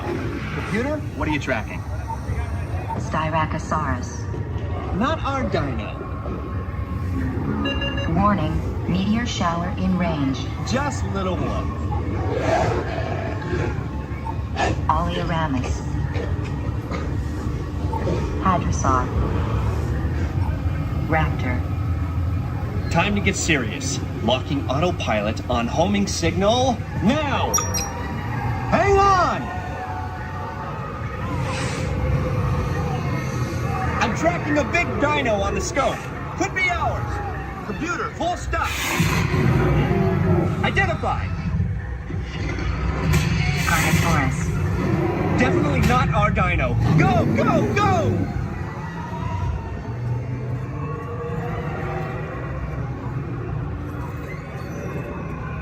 Another big guy coming up. Computer. Slow and identify. Sauropod. Still not our dino, but at least this one's a vegetarian.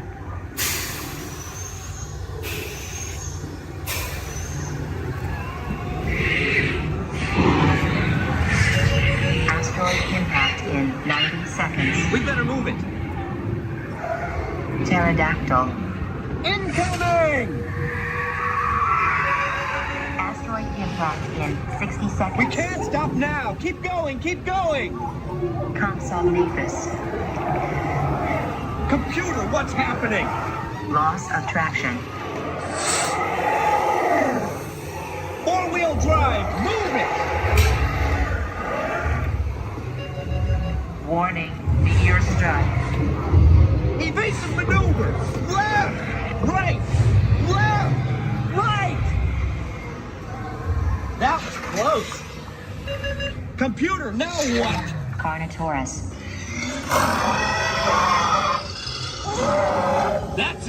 Abort mission! Abort! Abort! Iguanodon. Forget it! Get them out now! Asteroid impact. Brace yourself! This is it! They're not gonna make it! They're not gonna make it! Mission accomplished. You made it! I knew you would, and guess who made it back with you? I better find him before security does. Thanks for everything!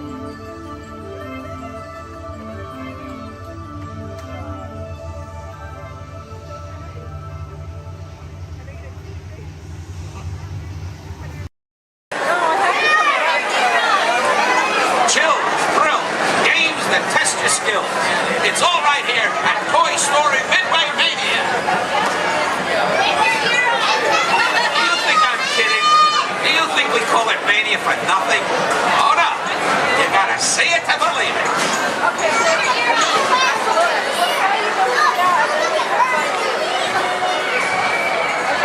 Who out there can hear me? Raise your hand.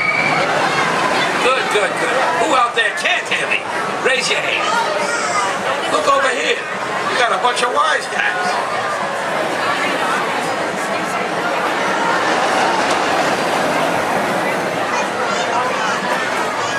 Now where was I? Oh yeah. Hurry, hurry, hurry. Right this way. Toy Story Midway Mania. It's a ride that's a game. It's a game that's a ride. Step right up and see what's inside. Now where was I? Hurry, hurry, hurry. Right this way. The Toy Story Midway Mania. It's a ride that's a game. It's a game that's a ride. Step right up and see what's inside. Oh my God, you're kidding me! Do you think I'm kidding? Do you think we call it Mania for nothing? Oh no. You gotta see it to believe it.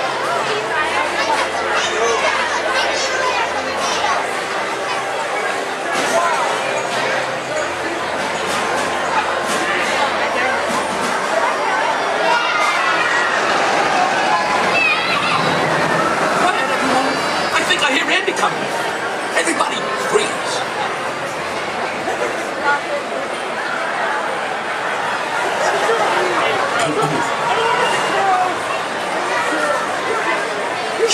Greetings, everyone.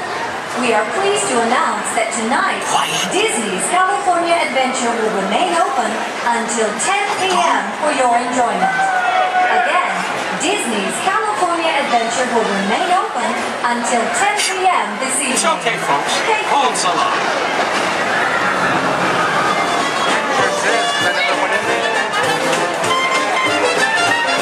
I'm saying you'll be playing. Yes, I am. With Woody, Buzz, Bo Peep, and Rex and Ann. My toy friends, they adore you, so they built the place in for you. Step right up, folks. I tell you, everybody can. Now I'm saying, you'll be playing. Yes, I am. Listen, pal, I'm saying, you'll be playing. Oh, what a treat. So sweet. Complete with Jesse, Army Men, and Stinky Pete. Me, you. Andy's room is humming. Close company's coming. You know everyone's a winner. That's the plan.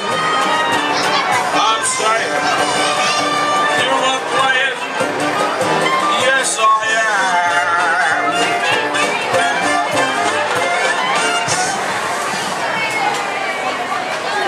Thank you, thank you.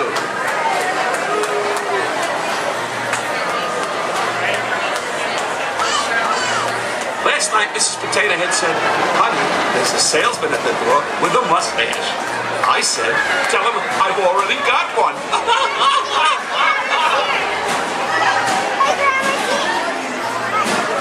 Check out my new hat. It cost me an arm and a leg. On the next one.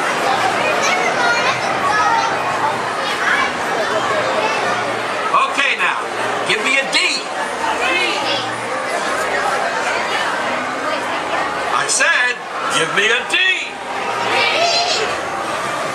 Give me another D.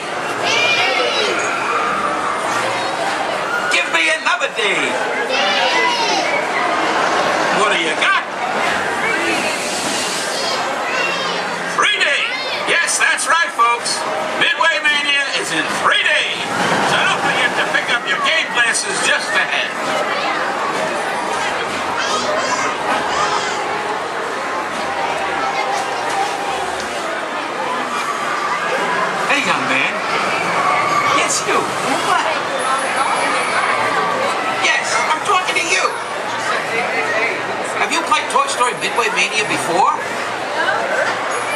Well, you're in for a real treat. All the toys are inside, setting up the carnival play set. Even a couple of little green men that the missus insisted on adopting. Don't get me wrong, they're cute. I just want to say, every time we grave.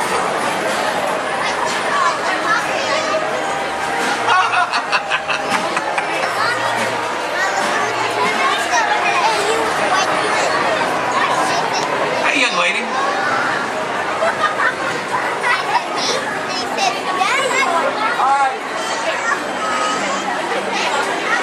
Who's your favorite?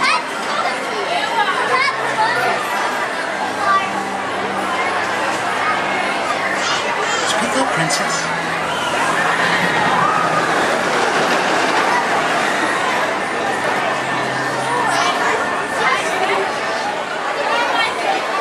Take your time, kid.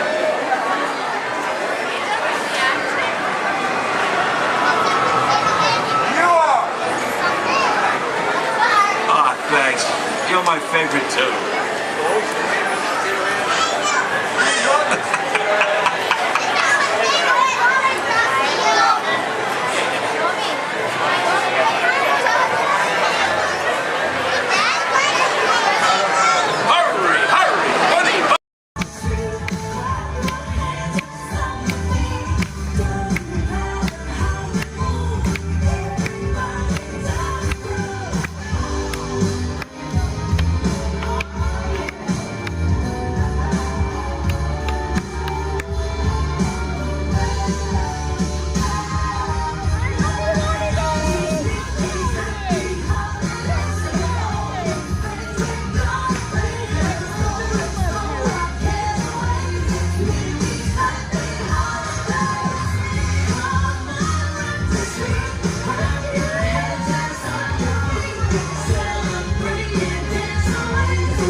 Keeping your hands, arms, feet, and legs inside the car. And please, supervise your children. Remember to stay clear of the doors, which will open and close automatically.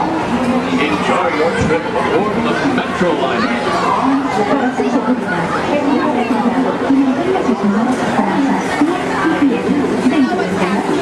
Y cuida a sus niños.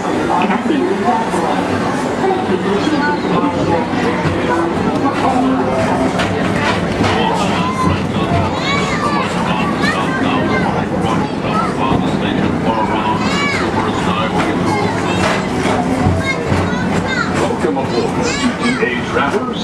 We hope you enjoy Tomorrowland Transit Authority's Super Skyway.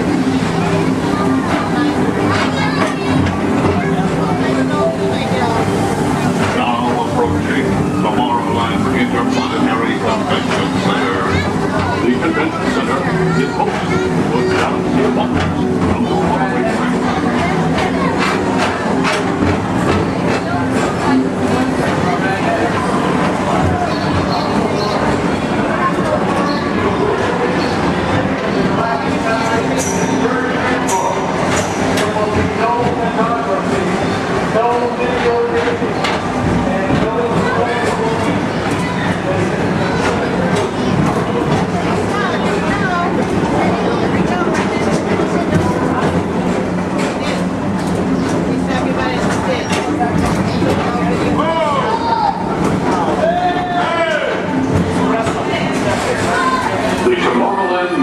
Retro Historical Society presents Walt Disney's 20th century vision for the future. This model city dared to dream the perfect community in which to work, live, and play.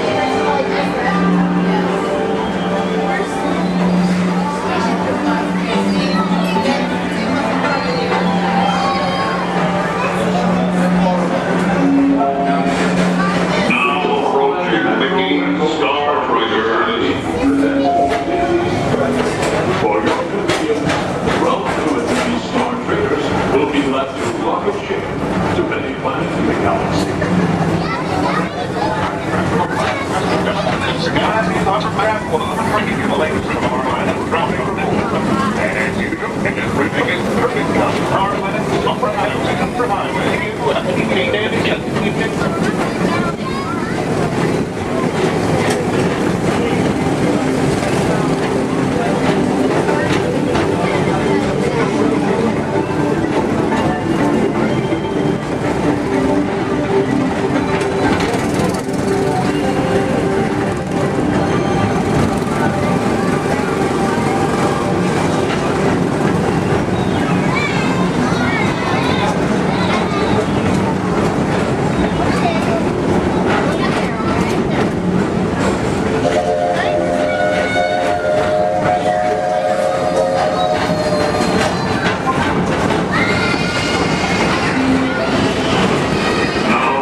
visitors from Galaxy M31, please keep forward-facing tentacles clear of oncoming Metroliner vehicles.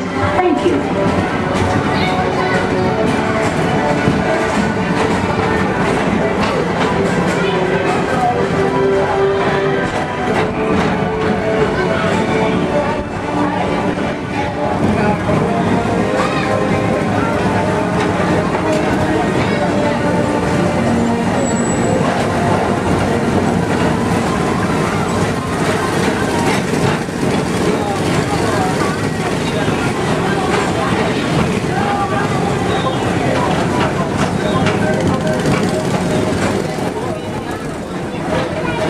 The centerpiece of Rocket Tower 1 is the League of Planets Astro Orbiter. This symbol of universal harmony and interplanetary fellowship provides all beings with an exhilarating spin around the planets.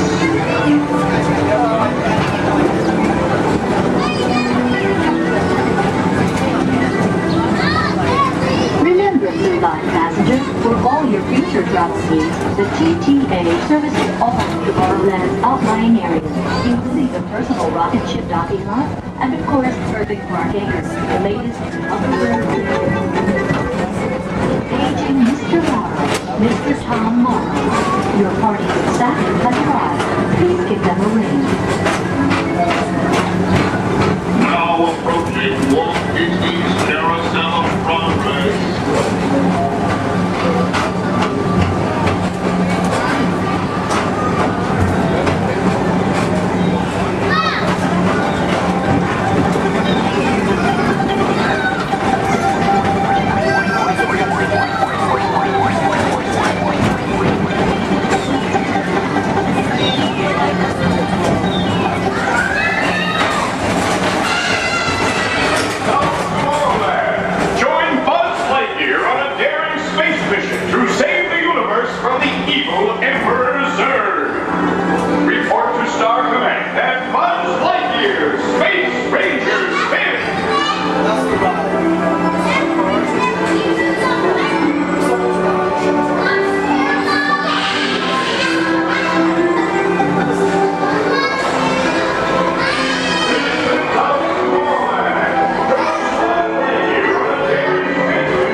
At the heart of Tomorrowland. Come now, rejoin us and believe in the promise of tomorrow.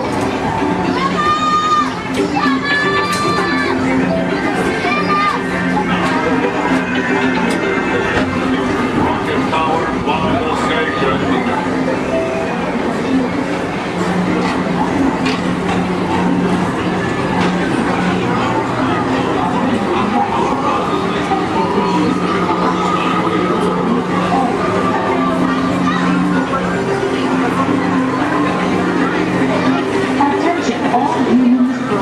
Intergalactic beings. Please keep your arms, legs, and other appendages away from the doors. The doors open automatically. When they do, please collect your belongings and step carefully onto the moving platform. Thank you for choosing Tomorrowland Transit Authority for all your travel needs.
as we dream, the hopes inside us ignite the path we take to guide us.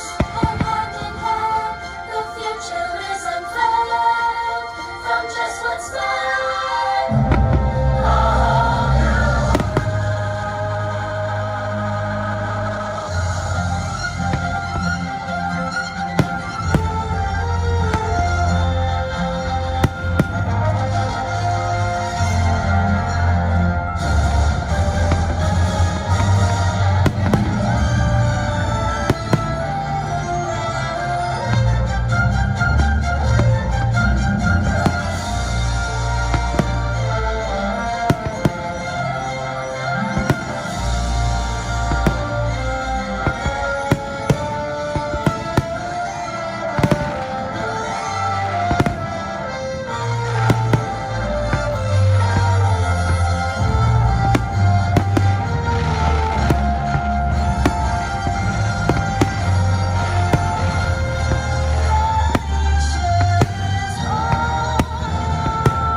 Epcot is, and will always be in a state of becoming. It will never cease to be a living blueprint of the future.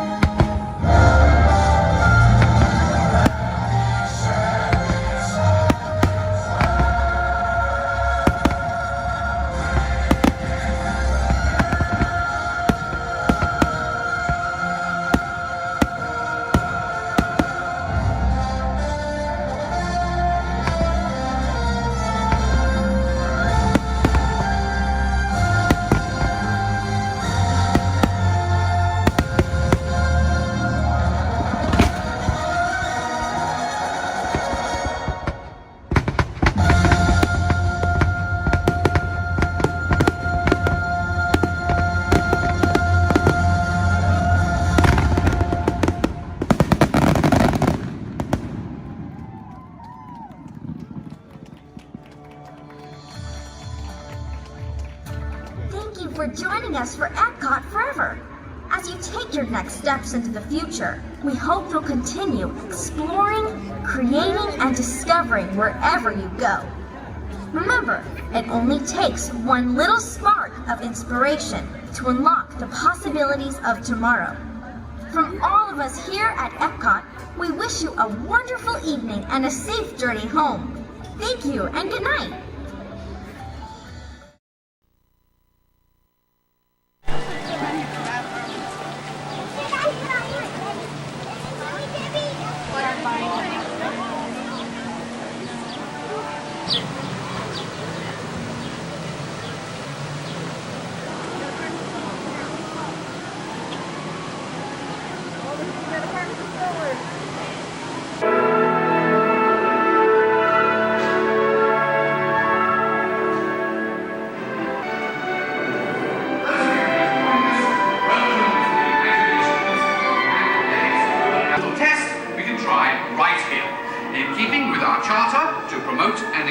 The imagination, and because it has been clinically proven that certain types of music can actually make you smarter, a little Mozart, please.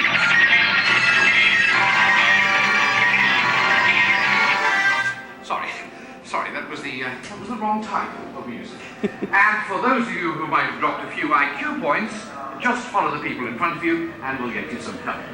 And now, a little Mozart.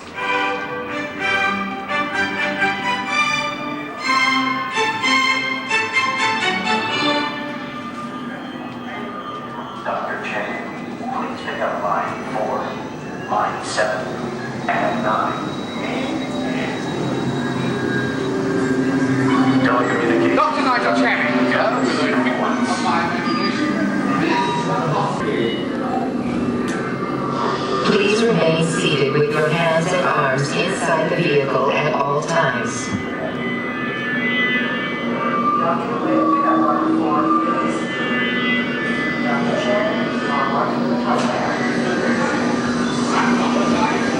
Please remain seated with your hands and arms inside the vehicle.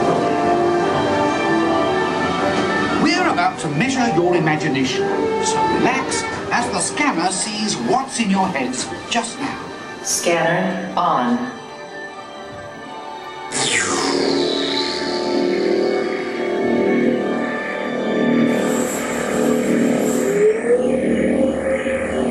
Well, as you can see, there's not much going on upstairs, imagination-wise, but that's just perfect for our experiments.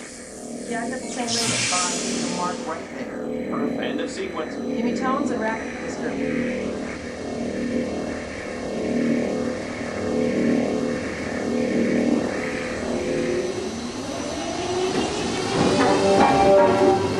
We begin with an exercise in sound. Listen closely and see what you hear.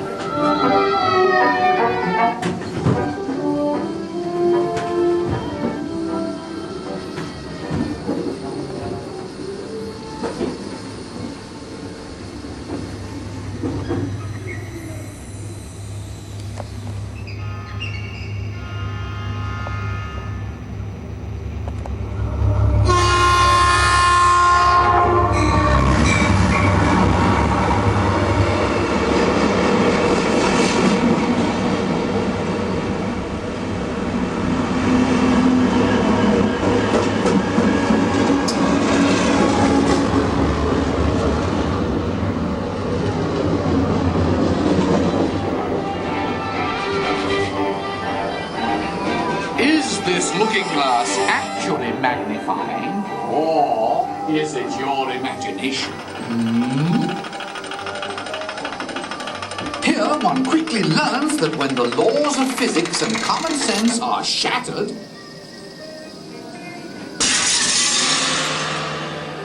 imagination takes over. Welcome to the illusion land, where things are not always what they seem. Looks can be deceiving, can't they?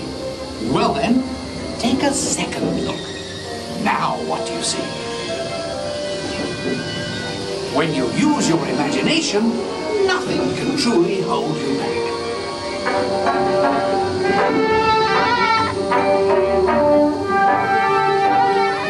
In the next experiment, let color work its magic on your imagination.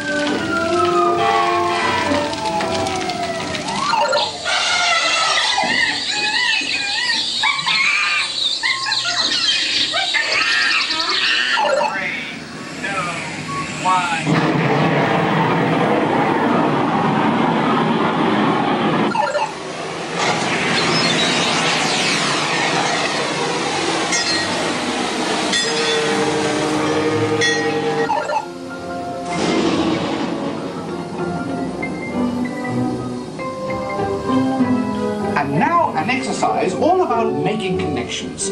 Stare at these points long enough and your imagination will take flight.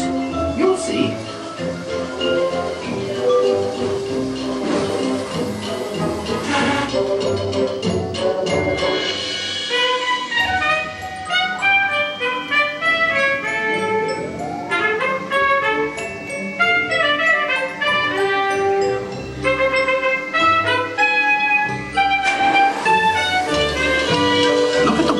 Different angle, and anything is possible in the gravity land.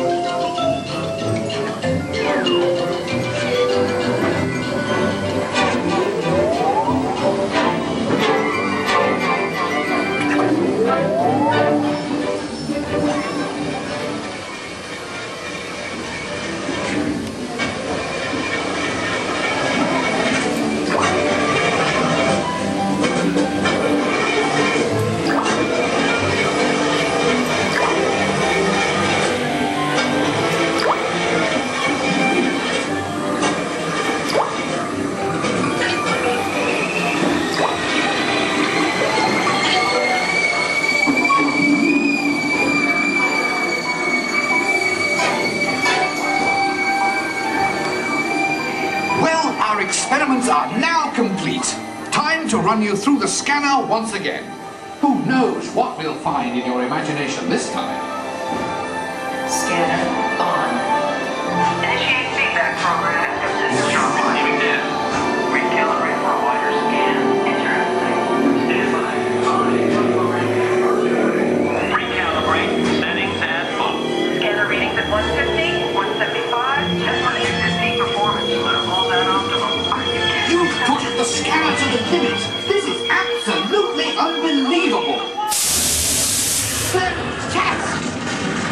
what your imaginations have created.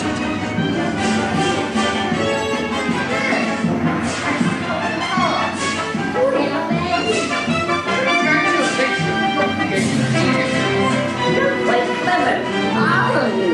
What a brilliant burst of creativity. Incredible, awesome, absolutely fabulous.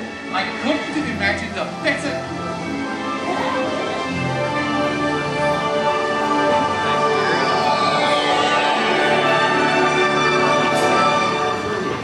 Reality restored.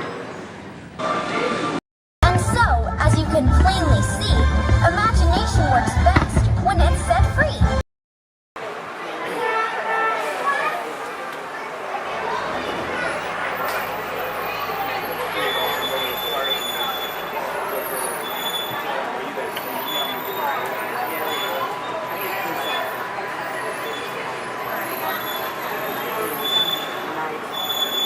Hello everyone, my name's Don and welcome aboard.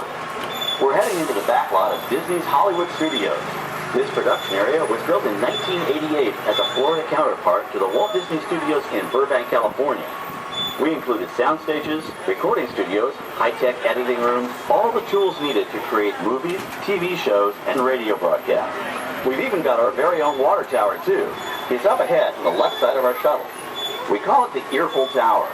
It's inspired by the water tower Walt Disney had built for his Burbank studio in 1939. Our Florida tower stands a lucky 13 stories high, and we added our own creative touch, a giant set of Mickey Mouse ears.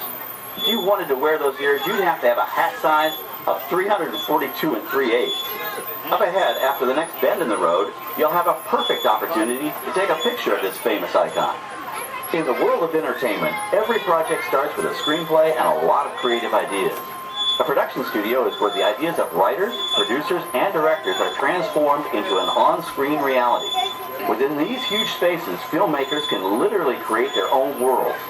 Our Florida sound stages are soundproof, weatherproof, and most importantly, air-conditioned, all vitally important for the cast, crew, and equipment. Many of the crafts needed for filmmaking are located right here on the lot. On the left, we have our own greens department. It grows flowers, trees, shrubs, and topiaries. A few well-placed plants can cover up empty spots in the set and add a touch of natural beauty to a scene. On the right are two of the aircraft from the 2001 blockbuster hit Pearl Harbor. These exact full-scale replicas of P-40 fighters were used in the special effect fight sequences. Of course, many of the planes we saw flying through the aerial battles or sitting on the ground weren't real at all. They were created entirely within a computer. Oh, keep your cameras focused to the right. We're coming up on that perfect angle of the Earful Tower I told you about. It's a true masterpiece.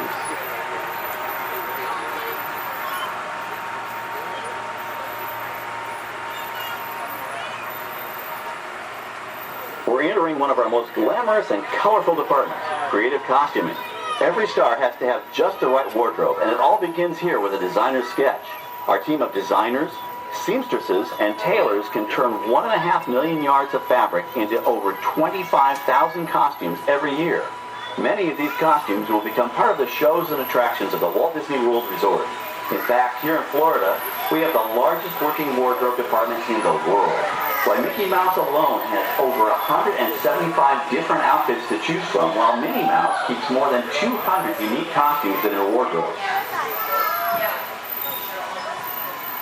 On the left are costumes worn by the stars in recent studio productions. You'll probably recognize some of those costumes from the big screen. Every story needs a setting, and our design staff can create just about any place a script calls for, from an urban city street to a remote desert canyon. On the left is our scenic shop where large-scale sets and props are built. Our team of set designers, carpenters, artists, and engineers has created caves and caverns, game show sets, even replicas of the U.S. Supreme Court and NASA's Mission Control, all on our sound stages. The shop also provides sets and props for our shows and parades here at Walt Disney World. The same skill and craftsmanship that goes into a movie set can also be used to create magic for our parks. Either way, it's all about making dreams come true.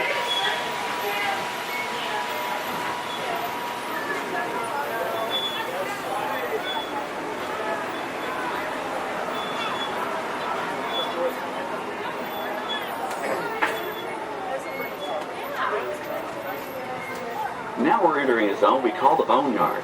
It's an outdoor storage area for oversized props and vehicles. Cars, trucks, boats, planes, we often save these props in case we need them for future productions. In this backlot collection, you may find real working vehicles, non-working mock-ups, and even large-scale miniatures used in special effects shots. Large-scale models create a more convincing illusion on camera. We even place small cutout passengers in the windows of the plane.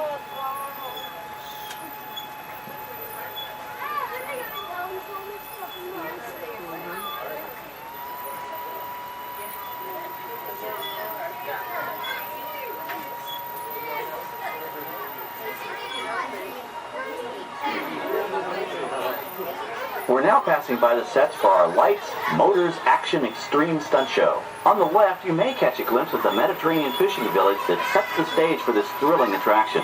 We'll get a closer look at it soon, but for now, we're approaching one of the largest standing sets on our back lot. It's over on the right. It may not look like much from this angle, but it's pretty spectacular on the other side.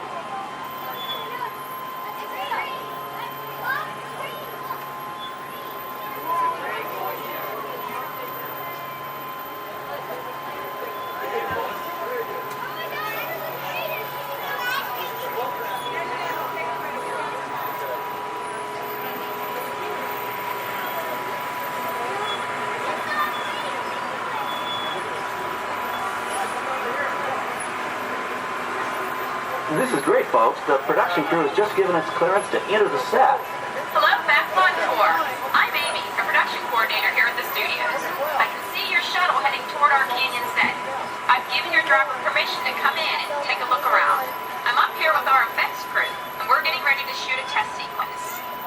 Oh, on the way in, you're going to be crossing a wooden bridge, and things may get a little bumpy, so please, hold on to your belongings, especially hats, cameras, and glasses, and keep an eye on any small children in your party.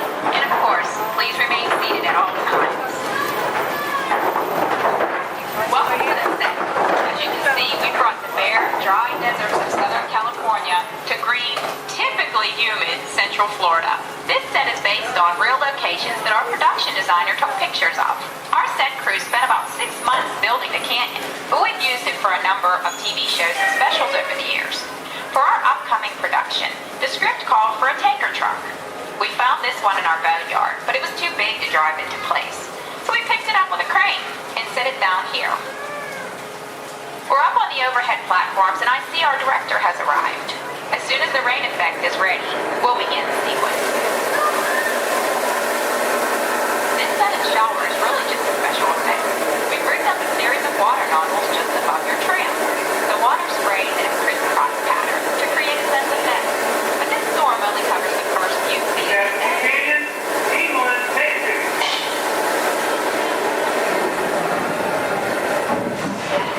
Okay, it's showtime. Everybody stay seated. Hang on to your belongings and watch your children.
layers of concrete.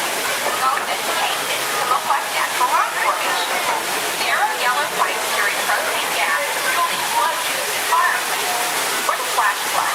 We used 100% real water. About 70,000 gallons of it was dumped from overhead tanks. Oh, but don't worry, we recycle. All of that water will be pumped right back up to the top for the next take. We shoot some of the water through air cannons for an extra dynamic effect. Those air cannons are powerful enough to shoot a basketball over the top of a skyscraper the size of the Empire State Building. To top it off, our shuttle was sitting on hydraulic shaker tables. They provided the shaking, rattling, and rolling sensations for the scene. The entire sequence can be reset in 3.5 minutes. That's just enough time to bring in the next shuttle. Well, I've got to get ready for our next take. Thank you all for being part of the action. Hey, I'm needing back on the set, so enjoy the rest of your tour. Okay, well, thanks, Amy, for giving us access to the set.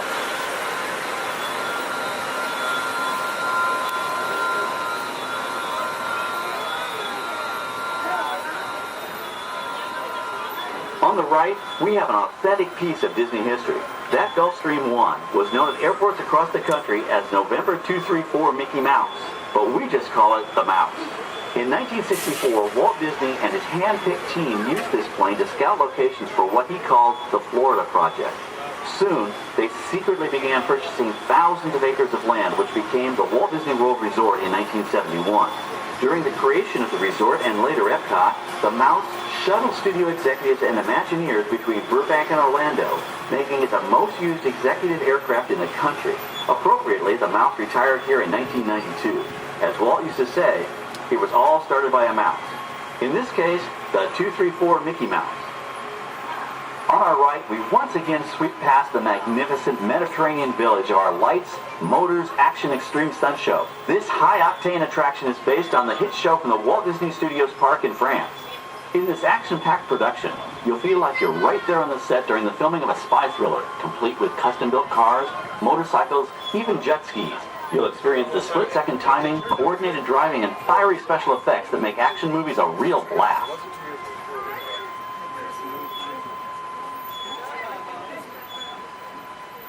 The staging area to our right is known as Acceleration Alley. Here, the custom-built stunt show vehicles rev their engines up to 70 miles an hour before making their high-speed entrances onto the stage for our lights, motors, action extreme stunt show. Of course, these are professional stunt drivers. We hope you'll enjoy their daring driving skills, but please, don't try them yourself.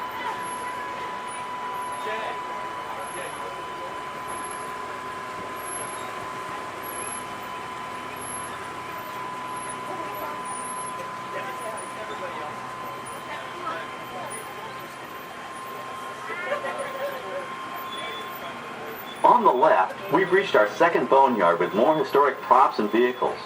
When we reuse older props in a new production, they're often refitted with custom parts and given a whole new color scheme. You might not even recognize them the next time you see them on screen. For instance, coming up is our friend Herbie the Love Bug. He went through a special demolition derby makeover. Those dents and dings were added on purpose, but he can be polished up as good as new for his next starring role.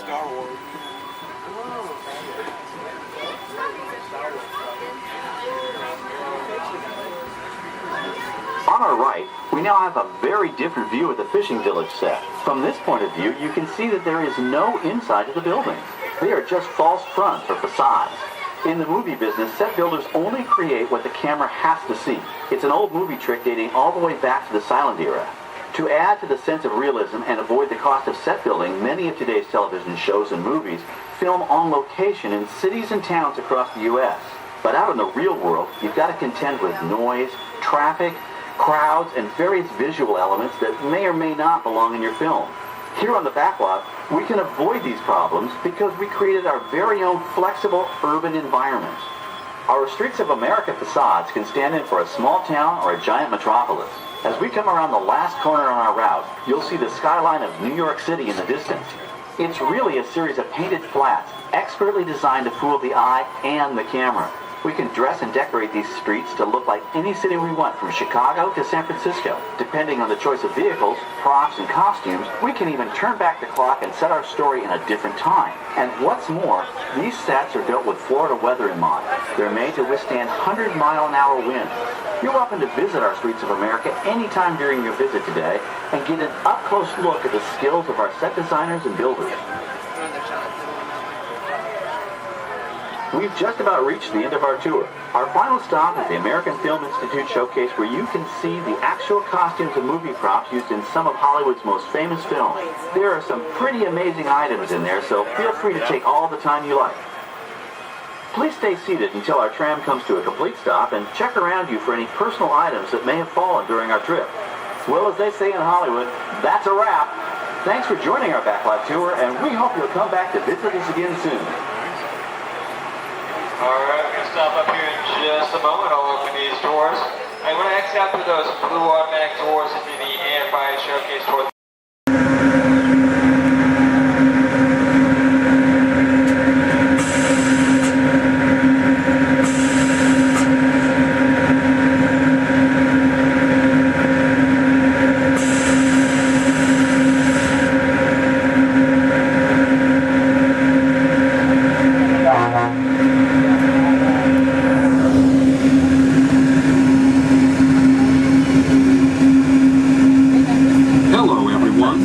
Welcome aboard the Disneyland Monorail.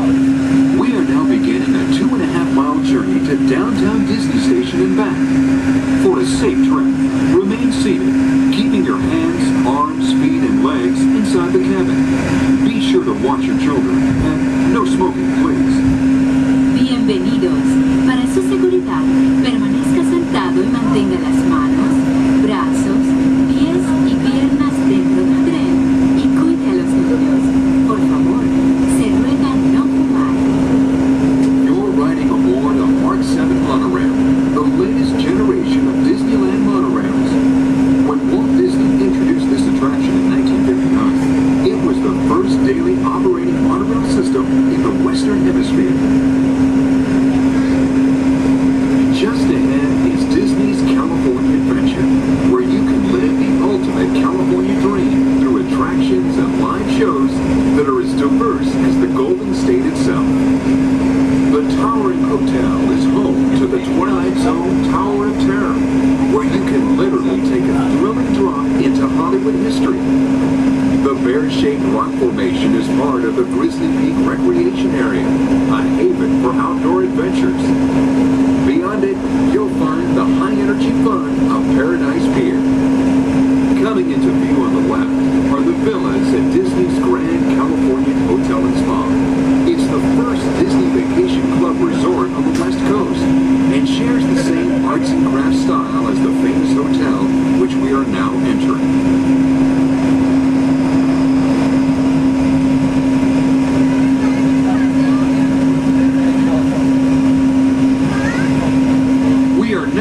At Downtown Disney Station, gateway to the Downtown Disney District and the Disneyland Resort Hotels. If you will be leaving us here and returning later today, please hold on to your park ticket and have your hands stamped as you leave the station. You may reboard the monorail for a return trip to Tomorrowland up until 1/2 hour prior to Disneyland closing. Please remain seated until the monorail comes to a complete stop and the doors have opened. Then, gather your belongings, lower your head, watch your step, and exit to the left of the monorail. Thanks for traveling with us today, and we hope you enjoy your visit to the Disneyland Resort. For those of you continuing with us, we'll begin our return trip to Tomorrowland in just a few minutes. Thank you.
insult my honor. And believe me, I've very little honor to insult.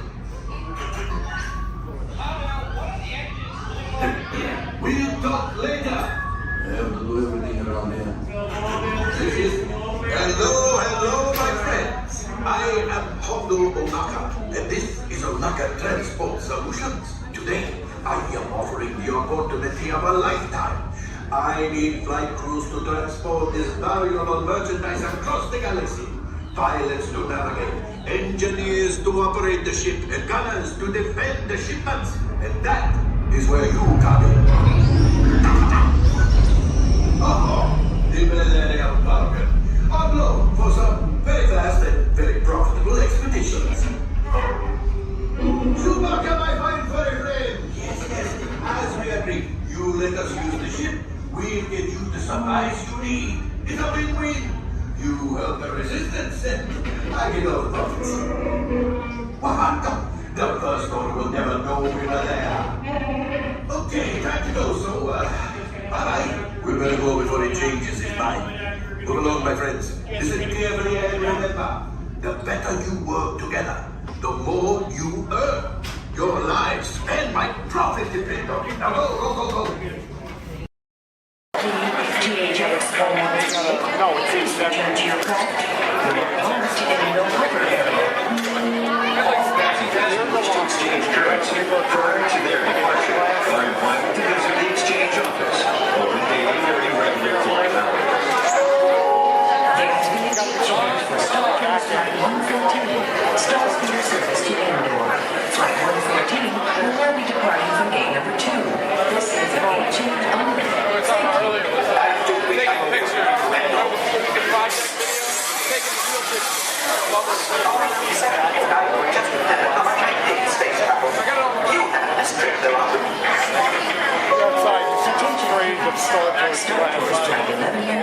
Non-stop service to Xandar is now ready for boarding at gate number 1. All passengers, please proceed to the boarding area immediately.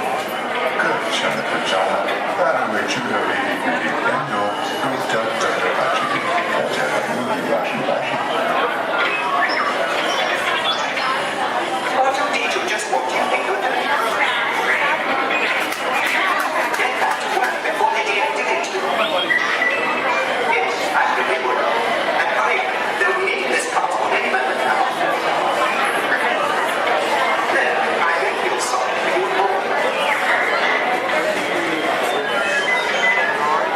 Well, how should I know what's wrong with the ship? I'm an interpreter of an abstract. However, you might just check the logic settings. Sometimes I think these new transports have a mind of their own. Your attention, please. All interplanetary travelers must have a current passport and the necessary visas prior to leaving the spaceport. Passengers requiring assistance should visit the nearest information kiosk. Thank you.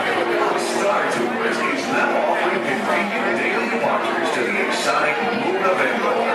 Come spend an afternoon or the entire day with a lovely Walt in their charming tribal villages. It's a fun-filled visit that you and your family will remember forever. Just ask for the Xandar Express, available only from Star Tours. Non-stop flights leave every few minutes, so don't delay. Visit Xandar today. Things have suddenly changed.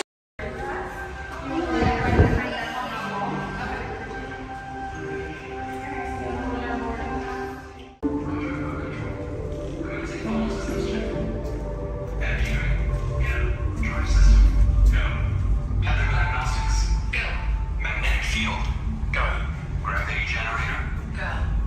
Epcot station. This is Centauri Control. Checklist is complete. You are confirmed. Go for departure. Stand by for liftoff. Roger, Centauri. Standing by. Welcome aboard the Stellarator. In just a few moments, you'll be on your way up to Space 220 aboard the Centauri Space Station. Enjoy the ride. SV1, you are clear for departure. Initiating in 3, 2, 1. Liftoff. You're riding aboard the Mark V Stellarator, the latest in space elevator design and technology. Today, you'll have a spectacular view of Florida and the Eastern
Hello. Pick up boarding pass. And what's the last name? Niece? Alright, for Joffrey? Yes. Alright, you guys can follow me. How was the trip up today? Was it good? Very good. Awesome.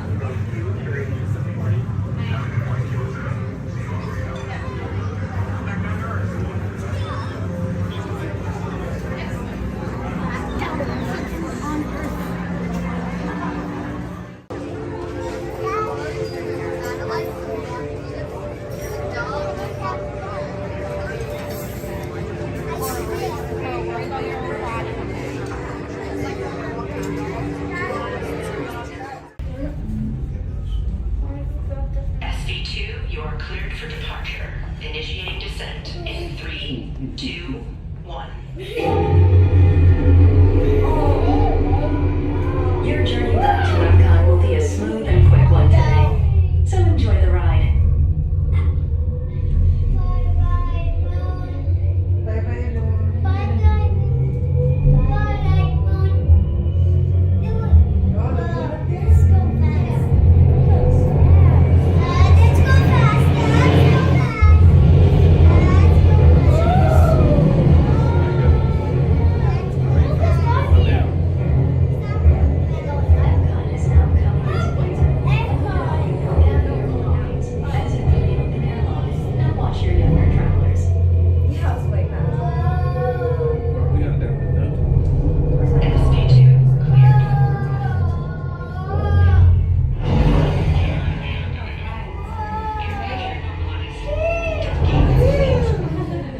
We hope you enjoyed your visit to Space 220 and look forward to seeing you again soon. The ground is in the sky.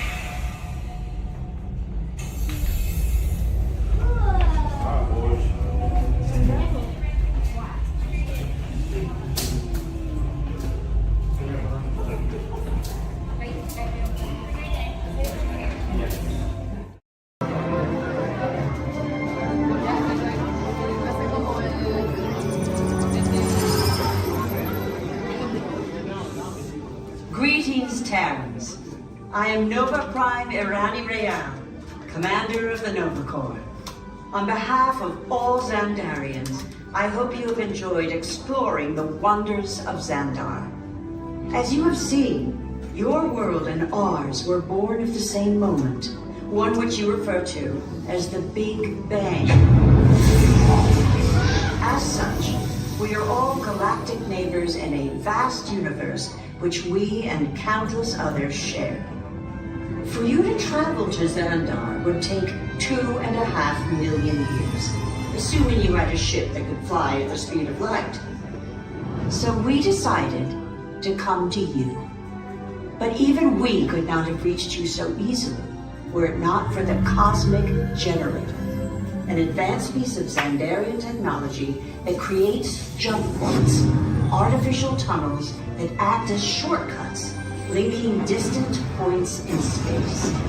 It is our desire to share this wondrous technology with your people so that together we might explore new worlds and create a brighter tomorrow. And now, as the culmination of the wonders of Xandar, you will be teleported to a Nova ship above your planet for a demonstration of the Cosmic Generator. I trust you will find it an unforgettable experience.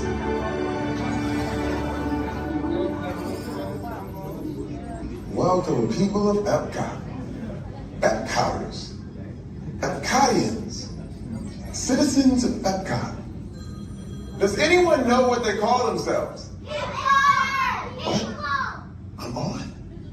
Someone needs to tell me what I'm on. Welcome, Epcot-tarians.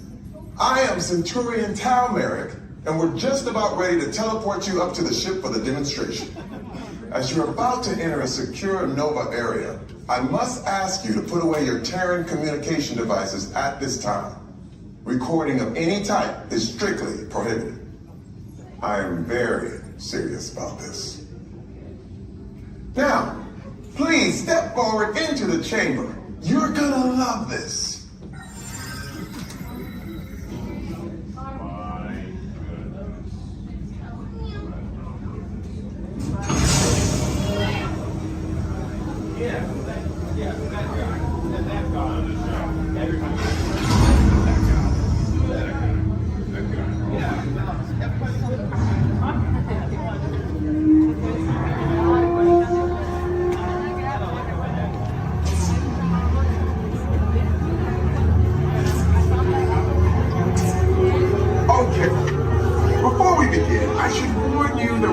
never teleported Terrence before, but since your molecular structure is very similar to Xandarian's, it should work. It'll work. So long as you are standing inside the lighted ring. You do not want to know what happened last time someone did not stand where I told them to, okay? Please make sure you're all the way inside that line of ring on the floor. Do not teleport you till you're all the way inside that line of ring.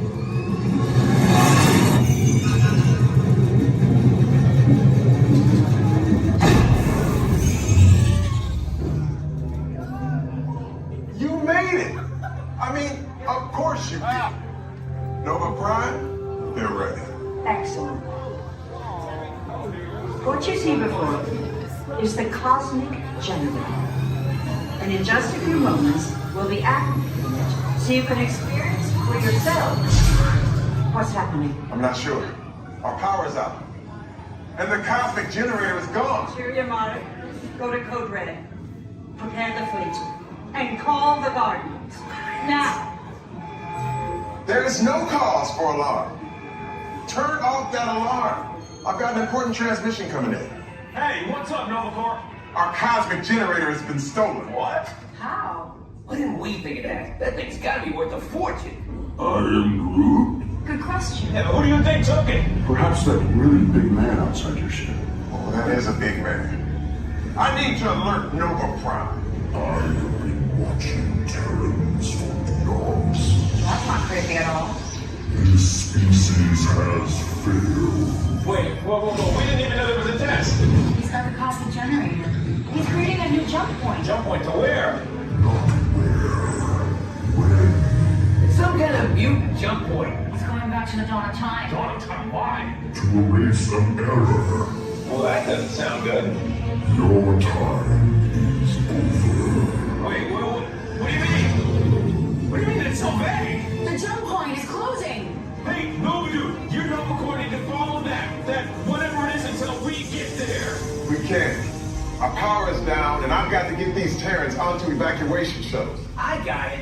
I reprogrammed the shuttles to follow through the jump point. Wait, what? Look, they're our only chance of keeping track of that whack job until we get the cosmic generator back. Piece of cake. Wait! There's cake. Where's this cake? The odds are impossible, Yeah. but it's our only shot. Good luck. Are you sure you can control it? Come on, it's me. I got this. We're all toast. First it was cake, now there is toast. This plan is making me so hungry. Terrans, listen up.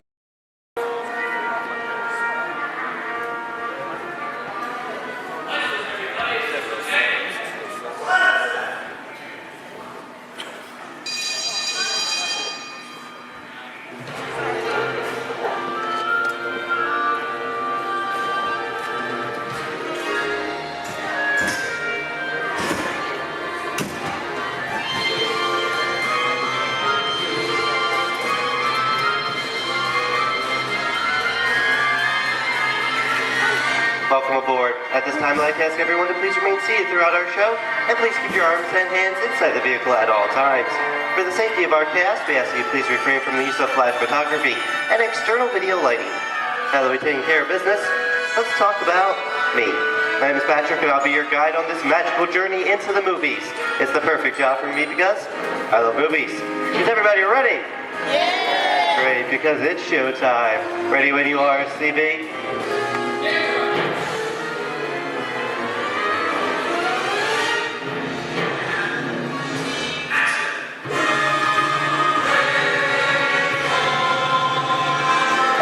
We are rolling.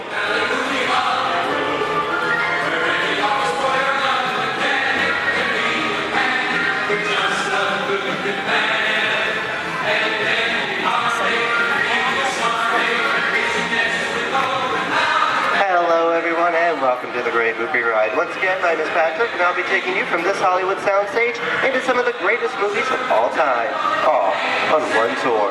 But between you and me, this is no ordinary tour because the Great Movie Ride brings these movies to life and puts you right in the middle of the action.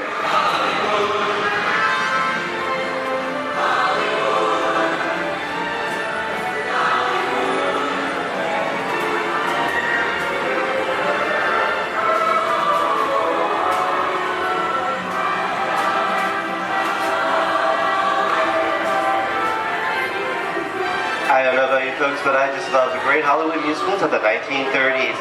This is a scene from one of my favorites, the Busby Berkeley musical extravaganza, Footlight Parade, starring James Cagney, Ruby Keeler, and Dick Bow.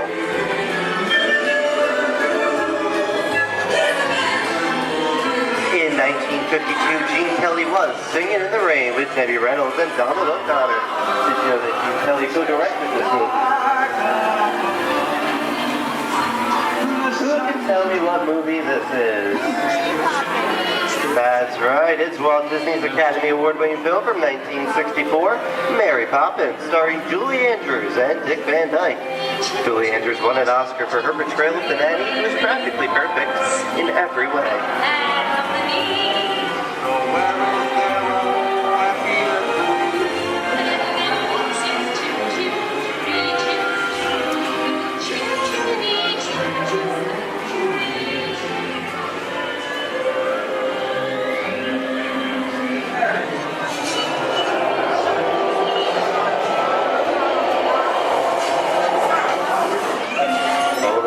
Walt and Percy's folks. This doesn't look like a very good neighborhood. It looks a lot like the underworld. To see such classic gangster films as The Public Enemy, starring one of my favorite tough guys, James Cagney. The working title for this movie was Beer and Blood, and in the United Kingdom it was known as Enemies of the Public.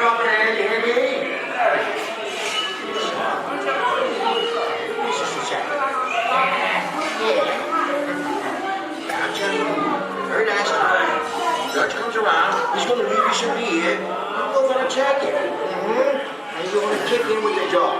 If you don't, somebody's going to drop by you and kick your teeth out one at a time. With me? I get you.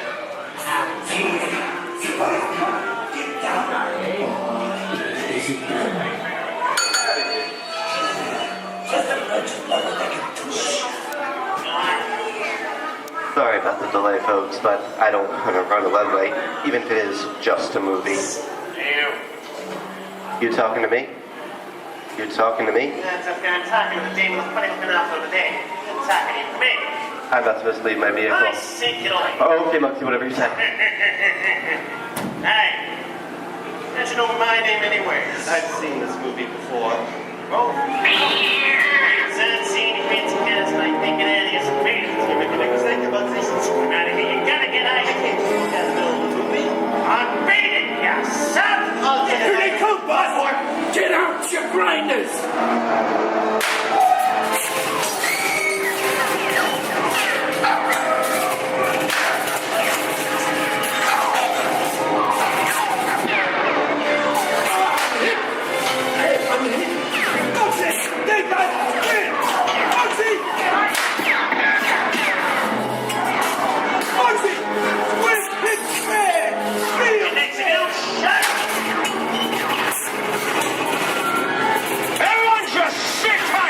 Running a red light against the law, I never break the law. Lady, watch this. Another red light.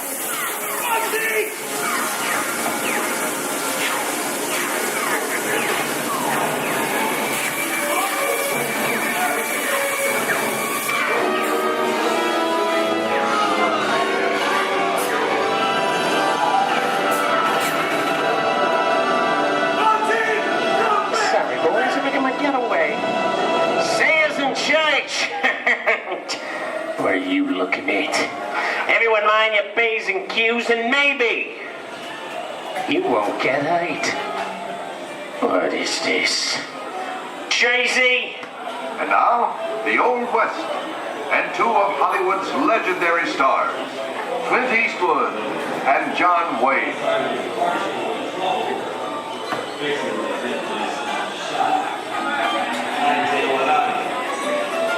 Go right ahead, if that's what you're going to do. A long time ago, I made me a rule. Let people do what they want. Sleepy little break. Oh, that's some mighty tough territory you're heading into, Pilgrim. I'd think about turning back if I was you.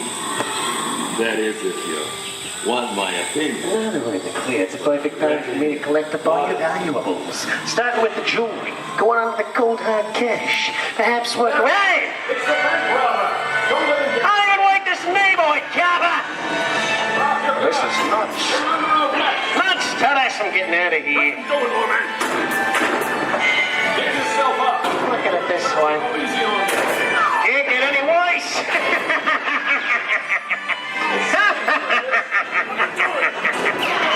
I think you're the loose.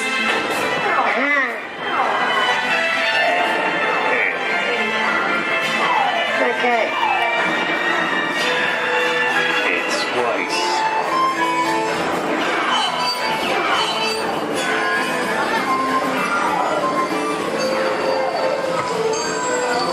I don't know about you guys. This is kind of creepy. What is this? This is Alien. You are with Sigourney Weaver aboard the spaceship Nostromo. Something has gone wrong.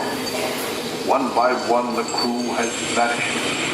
And somewhere in the ship, a terrifying creature waits to claim its name. Well, pal, I ain't no victim. Warning, remain in your vehicle. The area you are entering is extremely dangerous. Proceed with caution.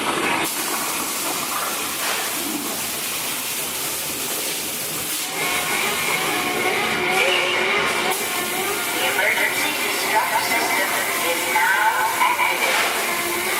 The ship will detonate in T-minus 10. The option to override automatic detonation expires in T-minus 5 minutes.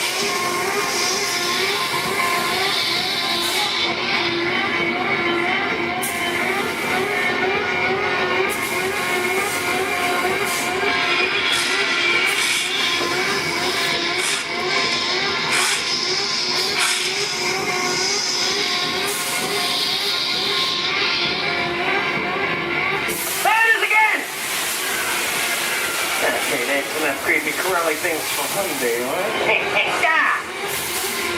Wrong! Here in Raiders of the Lost Ark, amid 1,000 deadly snakes, Indiana Jones unearthed a great treasure. Will Harrison Ford escape with his discovery? And what will be your fate? Beware. Snakes. Why did there have to be snakes?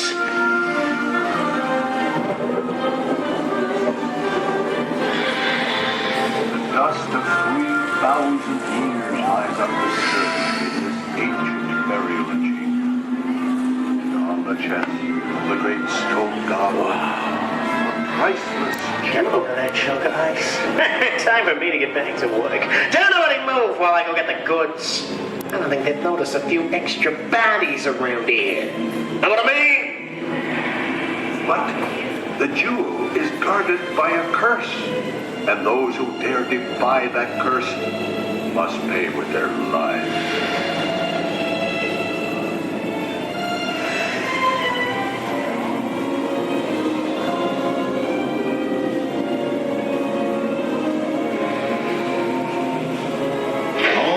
Unbeliever, disturb the treasure of the gods, and you shall all pay with your lives.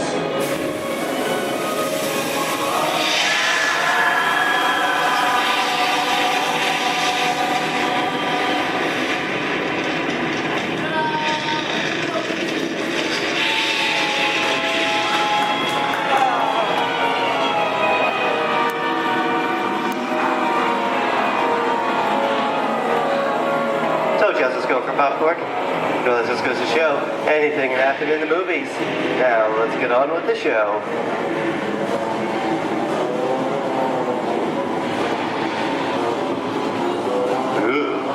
I see dead people. The horror movie is my all-time favorite genre. Some of the best horror films were made back in the 1930s and 40s, but monsters, mutants, and maniacs are still audience favorite and continue to haunt us today. And that's what I call a wrap.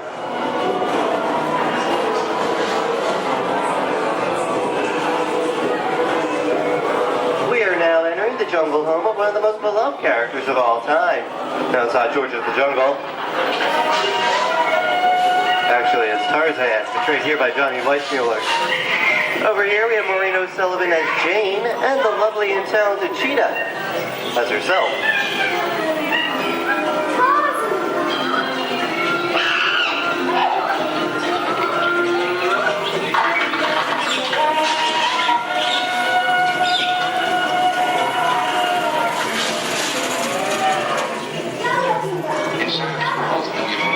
Zoe, I think this is the beginning of a beautiful friendship. Best last line of a movie ever. Humphrey Bogart and Ingrid Bergman in the classic romance, Casablanca. Always have passed. You didn't have me. You lost me until you came to Casablanca. You got it back last night.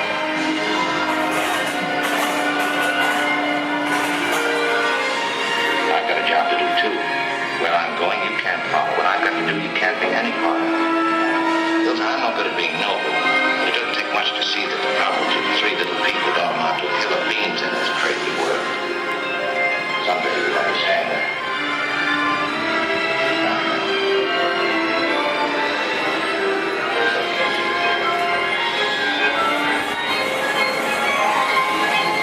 And here's one of my favorite movie stars, Mickey Mouse, in one of his greatest roles, the Sorcerer's Apprentice in Fantasia.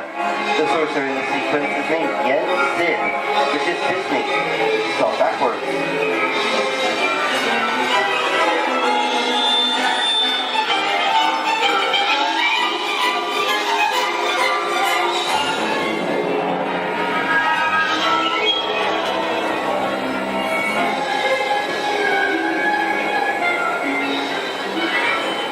Toto, I have a feeling we're not in Kansas anymore. How often do you get to say that? I'd say we are definitely somewhere over the rainbow in one of the most beloved movies of all time.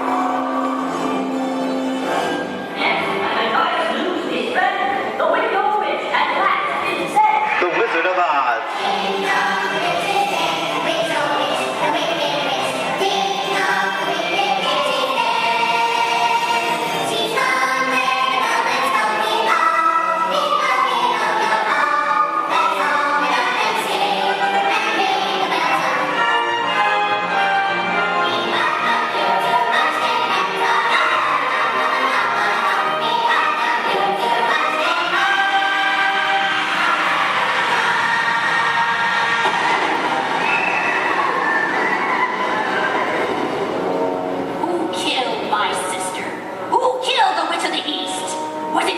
No, it was an accident. I didn't mean to kill anybody.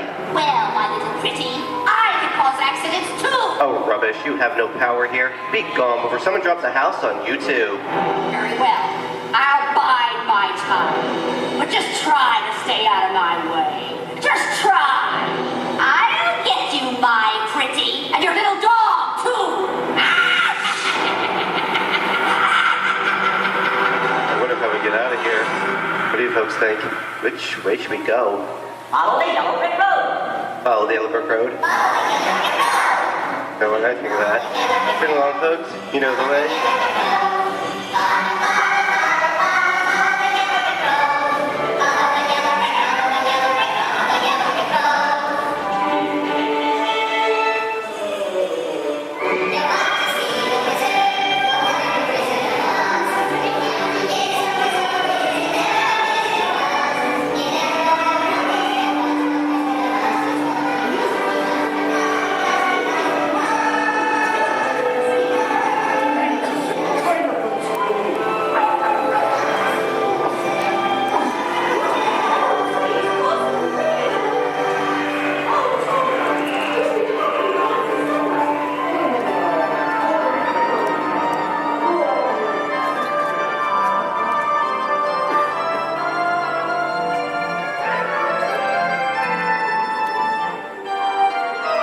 I hope you enjoyed our tour of these great moments at the movies, but we've only scratched the surface of what Hollywood has to offer. There are thousands of great movies out there just waiting for you to discover, and here are just a few of my favorites.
gorgeous.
Disney's Hollywood Studios, I'd like to thank you for joining us on the great movie ride.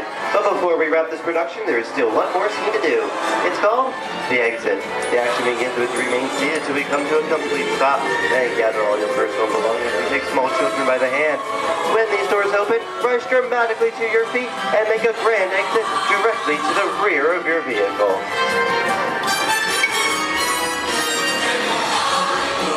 Oh, and one more thing. When I yell action, don't forget the thunderous applause for yours truly. All right, places, everybody, and action! Thank you, thank you. Have a wonderful day here at Disney Hollywood Studios, and we'll see you at the movies. The stuff dreams are made of. Goodbye, everyone.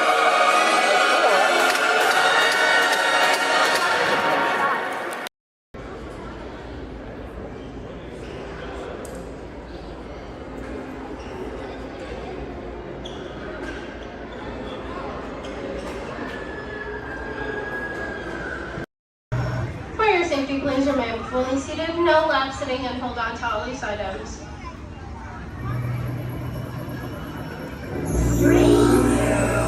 From the outside.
Gracias.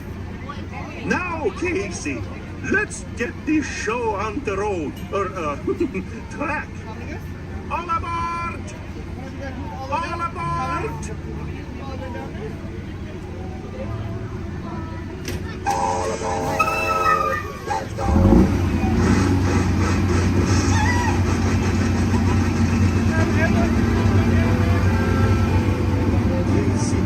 Is coming down the track, coming down the track, with the smokers. Here they come,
Now, as we say to the animals, that's the end of the lion.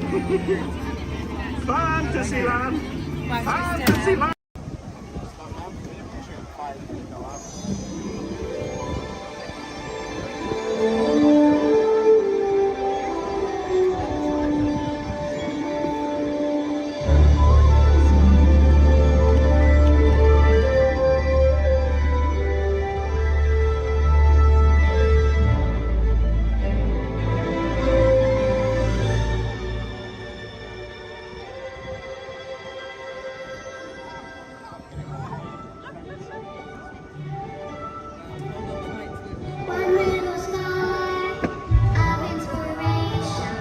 We call it Epcot.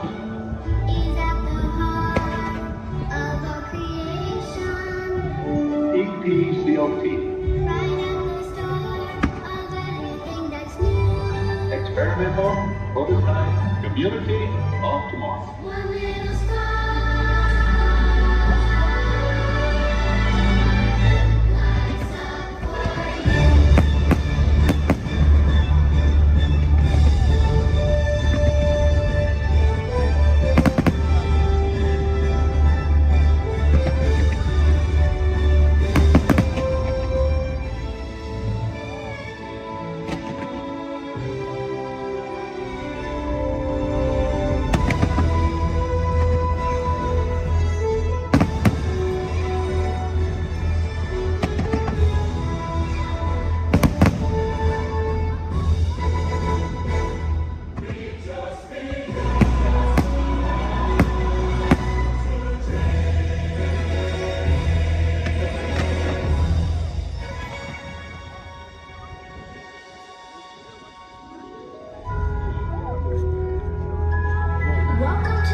future.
Remain seated throughout your journey, keeping your hands, arms, feet, and legs inside your car, and please supervise your children. Stay clear of the doors which will open and close automatically. Enjoy the trip. Para su seguridad, permanezca sentado y mantenga sus manos, brazos, pies y pies dentro del car. Vigila sus niños.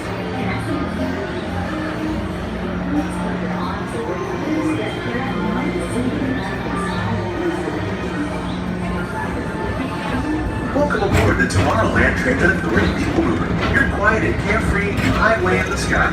We invite you to sit back, relax, and enjoy your grand circles. Along the way, you can preview many of the exciting places you'll want to be sure to enjoy today while visiting this land of tomorrow.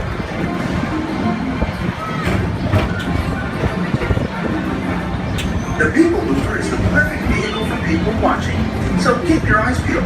You never know who you might see.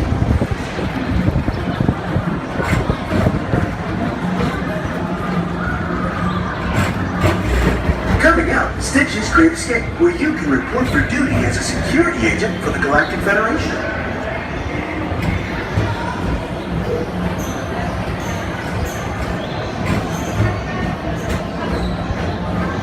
Your mission is to keep Experiment 626, the biggest little mischief maker in the galaxy, under control. I don't think so!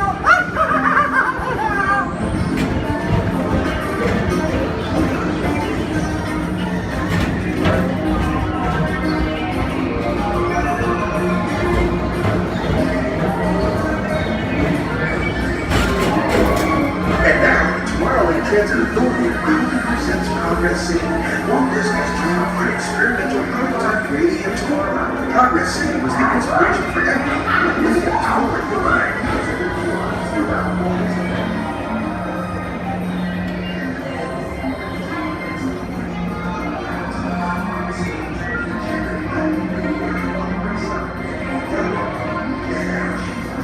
If your future includes shopping, then you'll want to visit Mickey Star Traders, where you'll find the greatest goods from around the galaxy.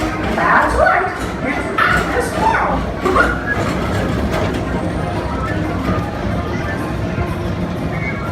At the Tomorrowland Speedway, put the pedal to the metal and speed towards the checkered flag in your very own race car. Young or old, this is your chance to drive in the fast lane without worrying about getting a speeding ticket.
Paging Mr. Morrow, Mr. Tom Morrow. Please contact Mr. Johnson in the control tower to confirm your flight to the moon.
Welcome back to Tomorrowland. Be sure to visit Space Mountain while you're here for an adventure that's out of this world.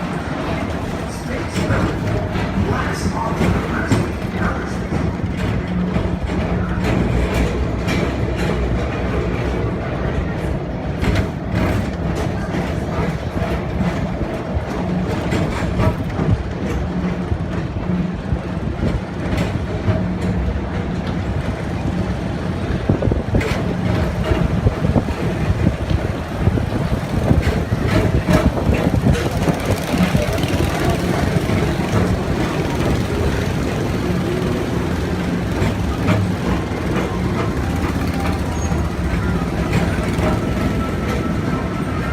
Different high-flying adventure. Hop on board the Astro Orbiter. Pilot your own spacecraft as you take a spin around the planet and ascend to otherworldly heights.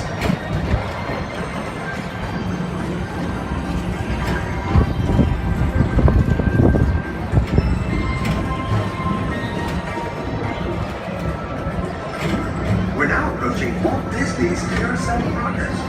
Inside this rotating theater, whole families welcome you into their world from yesterday and today, starting way back at the turn of the 20th.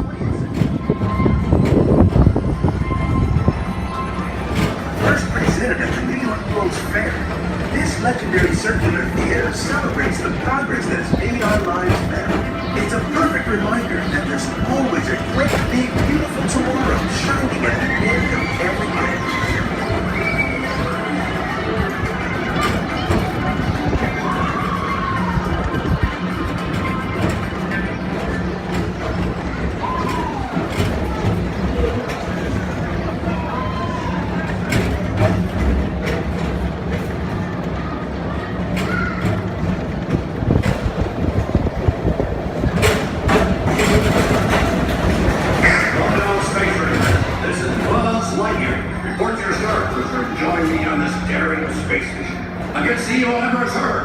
As an honorary space ranger, you'll use your own personal laser cannon to save the entire galaxy.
pleasure to have you aboard. Enjoy the rest of your day and have a great, big, beautiful tomorrow. Aboard the Tomorrowland.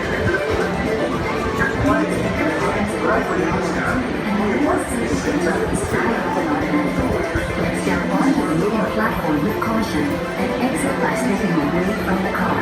Thank you. Ensure a safe and glorious flight.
That is all.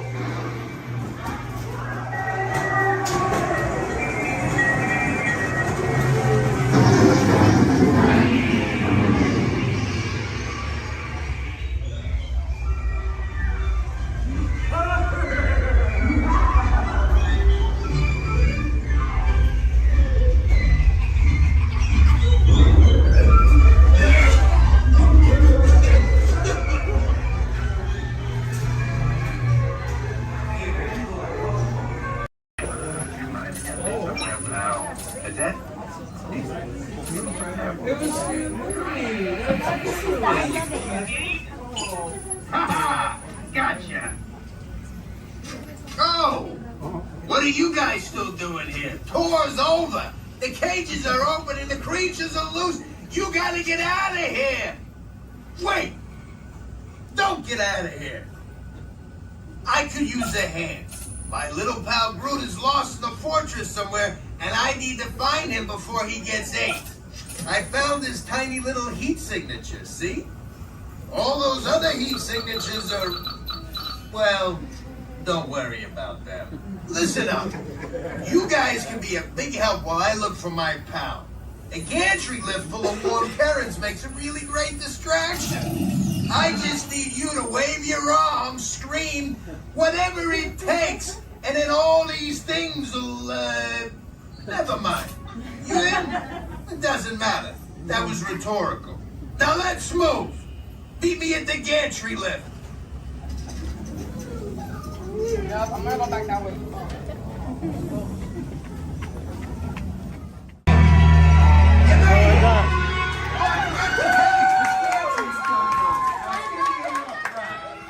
Remember, if you see a scary creature, scream real loud and look delicious.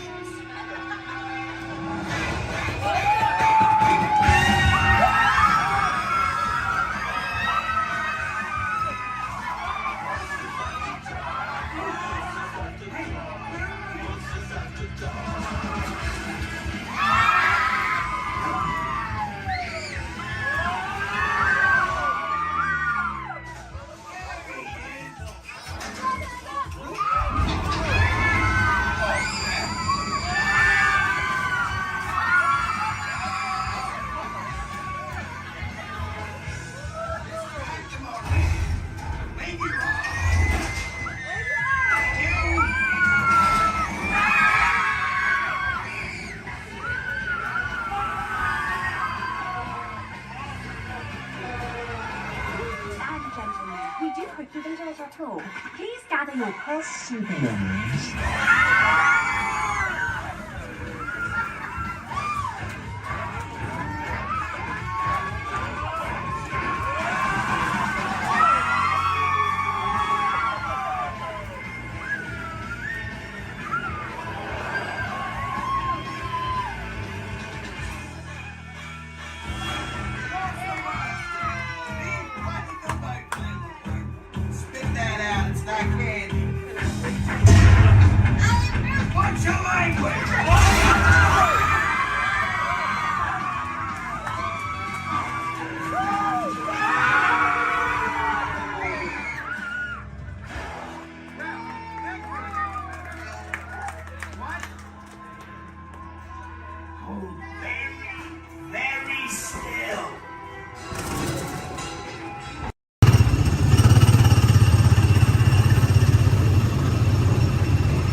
until I'm back on the road. Spoiler alert, 9 times out of 10, it's either bodywork or a transmission. Guys, spread on over to this side, left side, left side. People on the left side, step forward, step on up, make a friend. Everybody here looks freshly laundered, okay? You'll be fine. Come on in, right this way, everybody. Keep on coming, folks in the hallway, let's go. I don't want to see anybody end up working on the transmission that doesn't know what they're doing. Come on in. Hey, oh, look at that, there's Mia. What's up, Mia? Hey, Pat, I see our party goers have arrived. Yeah, they're still coming in, but say hey, everybody. Hey, I'm Mia, Dom's sister. Well, another race just wrapped, and it looks like my brother with another car for his collection. Anybody surprised? Honestly, I don't know why anybody challenges him. It me, the man. Well, we're meeting up at Sullivan's Garage for the after party, and while Tej works on your rides, you guys enjoy the break room. My brother calls this the family room. Oh, here we go. Dom says he doesn't have friends, he has Family. And the faces you see on these walls are our Family. When I'm in this room, I feel like we're all Family. So, welcome to our family. There it is. It's a thing around here. Hey, Tej, how's that Matthew McConaughey impression? All right. What's up, Mia? Hey, Tej, just welcoming these good people to our family. How are their rides coming along? The rides are ready to roll out and roll out inside. Perfect. Let's get the show on the road. I'll let Dom know. You guys have fun at the party. Bye, Mia. Bye. She just called. Okay. All right, Pat. Yeah. Let's get these people on their way. Send them over to the war room. Sounds like a plan. Are you sure, though, Jamie's kind of a piece of work? Right. And he hung up. Okay, so in a moment, those doors are going to open. When they do, head on into the war room with Jamie. That's Tej's new assistant. First day without Tej, so good luck. Be nice. Don't touch nothing.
of me. Stand proud.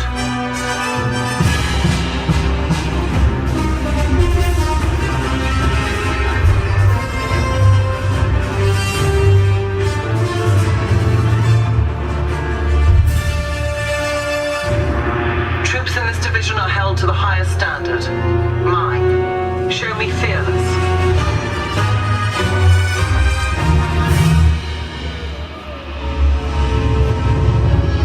Under my command, you will be proud to wear the armor of a stormtrooper.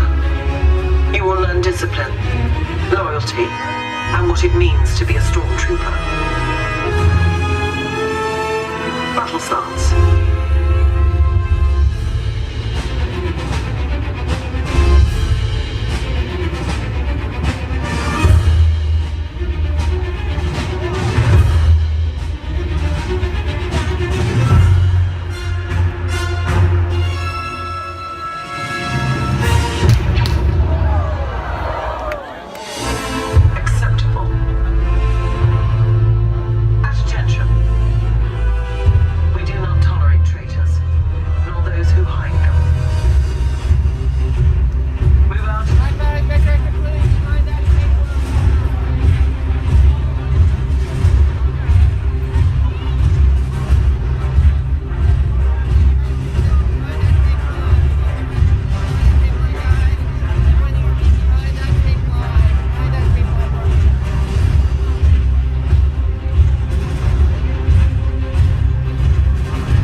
For those of you just joining us, welcome aboard Excursion 3 on the Disneyland Railroad. For your safety, please remain seated at all times, keeping your hands, arms, feet, and legs inside the train.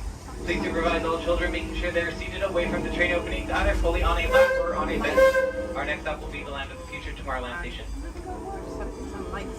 Oh, they're doing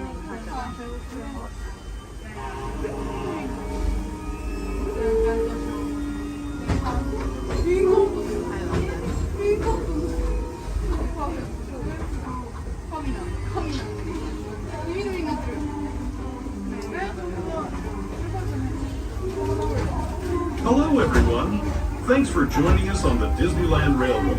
For a safe ride, remember to stay seated with your hands, arms, feet, and legs inside the train. And please watch your kids. ¿Qué tal, amigos? Y bienvenidos a bordo. Para su seguridad, permanezca sentado y mantenga las manos, brazos, pies y piernas dentro del tren y cuide a los pequeños. Gracias. As we leave Toontown Depot, we get a real nice view of the happiest land of them all, Fantasyland. You can see people stepping onto It's a Small World just below us. And, off in the distance, majestic Matterhorn Mountain.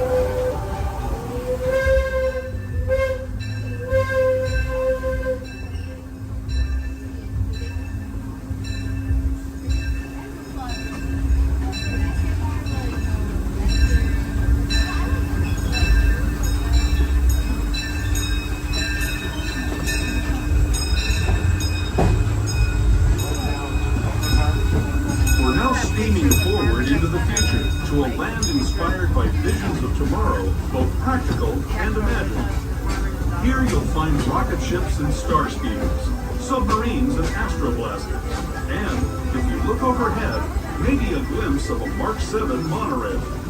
This is the latest version of the first daily operating monorail system in the entire Western Hemisphere, gliding above Disneyland since 1959. Below the monorail, and us, are the fun-filled roadways of the Autopia.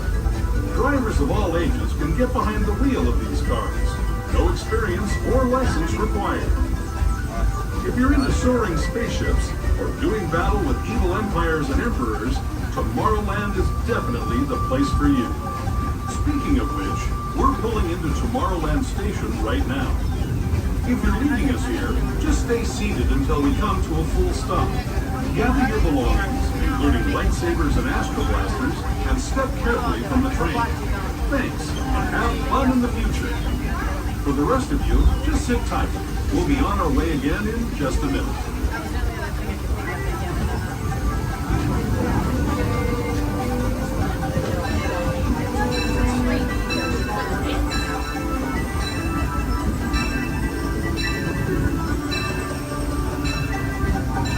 As we make our way into Tomorrowland Station, we do ask that you please remain fully seated until the train has come to a full and complete stop. This will be your stop for all Tomorrowland attractions, including Space Mountain, Star Tours, the Avengers continue, finding out about submarine voyage, the Monorail, the Autopia, and many more.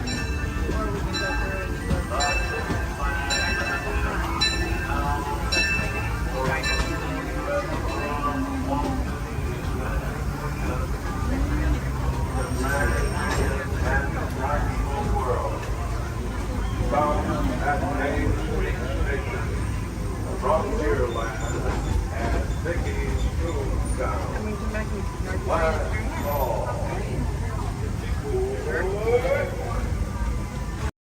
Yes, Walt has some of the brightest minds in the world, but I keep things around here pretty chill, so the kids can create the next big idea that will give you the tools to become the next generation of heroes.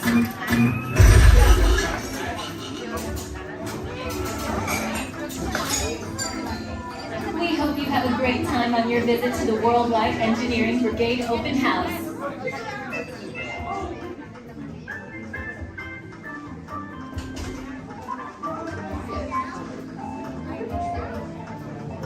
And now, our project lead, the brilliant... Oh, Peter Parker. Hey, what's up? I'm Peter Parker. And here at Web, we get access to some pretty awesome tech, like vibranium from Wakanda, or this crazy alien juice stuff we have in Parliament and Star Tech. It all helps us develop really cool stuff, like these spider bots, for example. Check it out. They have this really cool self-replicating feature. Because? This is awesome. Buddy, you can stop doing that now. But anyway, you guys are here today to help us test the web slinger vehicle. Using onboard tech, you will be able to sling webs just like my buddy Spider-Man. Peter, your presentation is getting away from you. Yeah, I'm aware of that, Sharon. If you could just initiate the safety protocols, it'd be great. Problem with that, So Peter. anyway, if you want to sling a web, all you gotta do is sling your arm in the direction you want to shoot the web, and that's it. It's awesome. Peter, your spider bots are continuing to replicate and are consuming everything in their path. They seem to be stuck in self-replication mode. If you could just handle that for me, please. On it. Contacting Mr. Stark. Don't call Mr. Stark! Don't call Mr. Stark. Sorry, Sharon. Could you just call someone else? Ask them to do it. Okay. Contacting Spider-Man. Here. I'm gonna go find Spider-Man for us all, because he's around here somewhere. Okay, goodbye. Spider-Man! As you may have noticed, the spider bots are locked in that awesome self-replication mode. In spite of what you see, they were created to be robotic helpers that can break down raw material and create all kinds of useful tech. But because they are stuck in self-replication mode, the spider bots are currently consuming everything in sight and multiplying at an alarming rate. If left unchecked, my calculations predict this will lead to the devastation of the entire Avengers campus.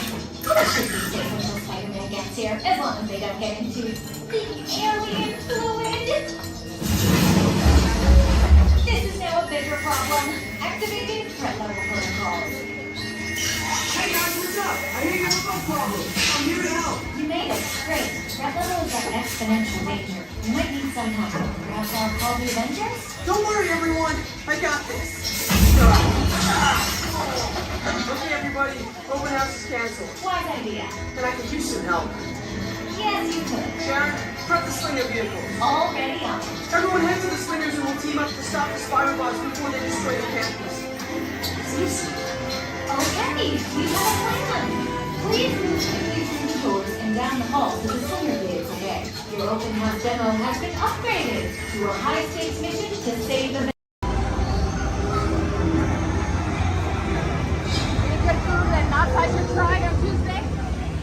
Stay there.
You guys are good to turn left here. It's gonna take you all the way through the rest of the trail.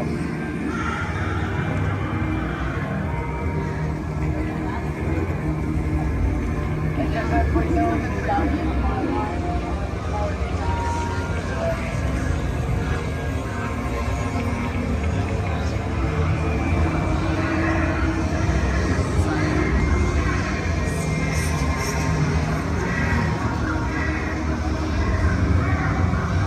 Oh, because that's where Maleficent is, over there. So the doors at Ice.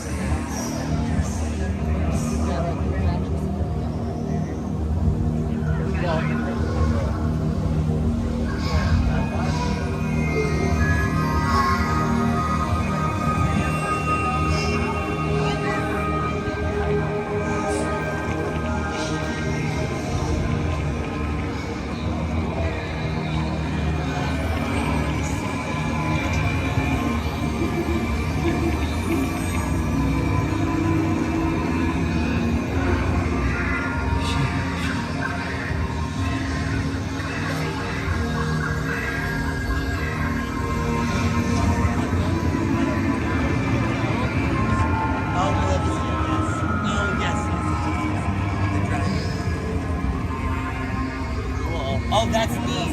Yeah.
Voilà. Venez, venez, venez. Suivez-moi, je vous prie.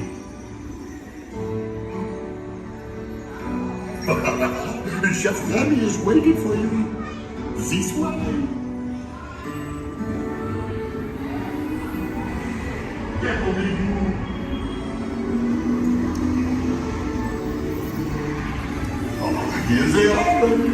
Des invités pour le dîner. On n'aurait pas idée en commun? Non. C'est pour quand? Tout simplement. Voilà. Mais oui, that's it!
just flew in from Hollywood. My client's the new owner of this birthday.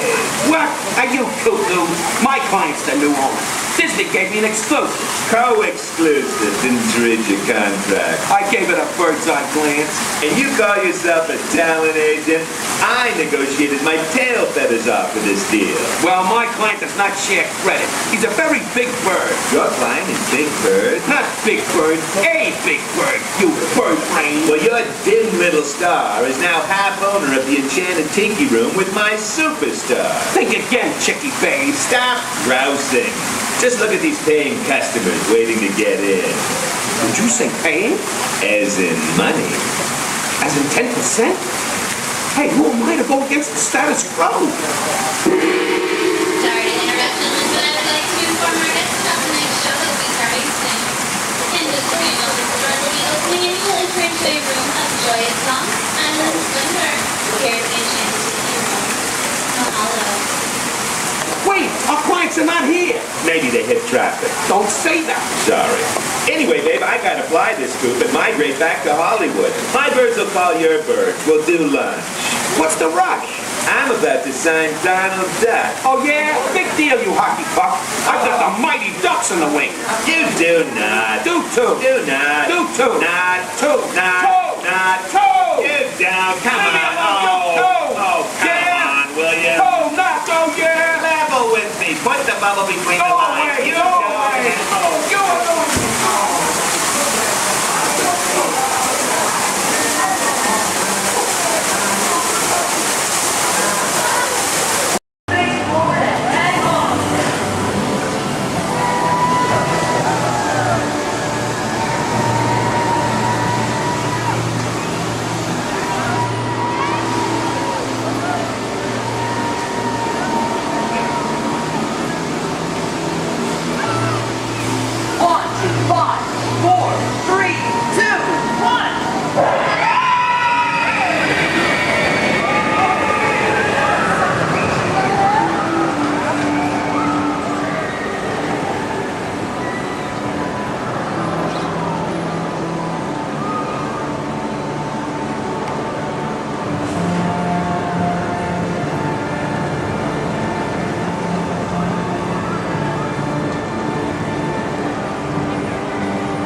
Enjoy your trip aboard the Metroliner.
presents Walt Disney's 20th century vision for the future. This model city dared to dream the perfect community in which to work, live, and live.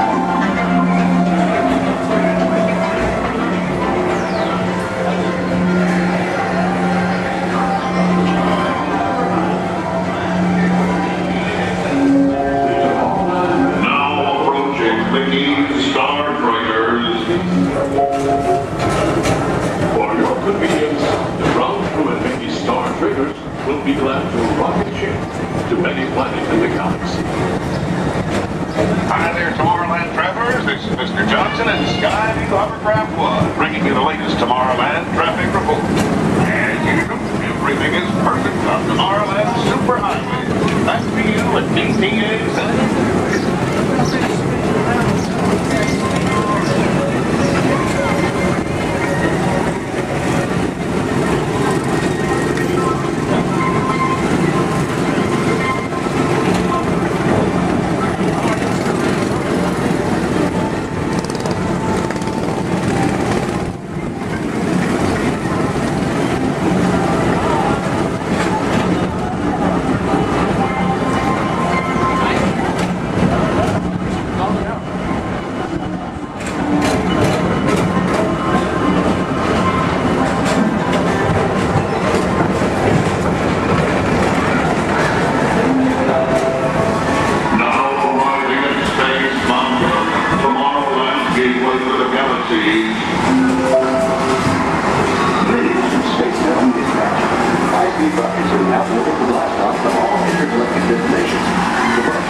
transportation service provided by the Tomorrowland Transit Authority. Attention, all visitors from Galaxy M31. Please keep forward-facing tentacles clear of oncoming Metroliner vehicles. Thank you.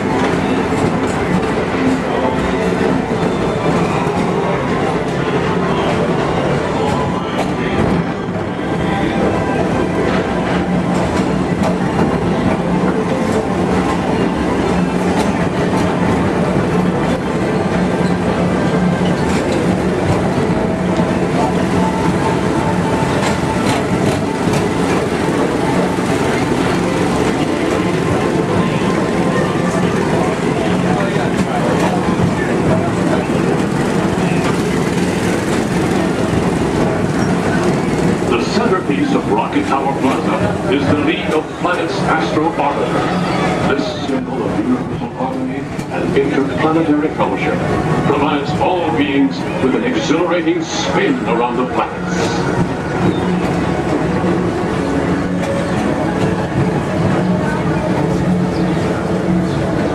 Remember, Blue Line passengers, for all your future travel needs, the TTA services all of Tomorrowland's outlying areas, including the personal rocket ship docking lot, and of course, perfect park acres.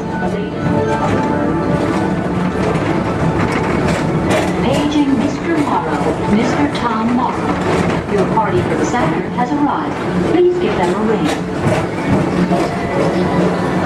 Now approaching Walt Disney's Carousel of Progress.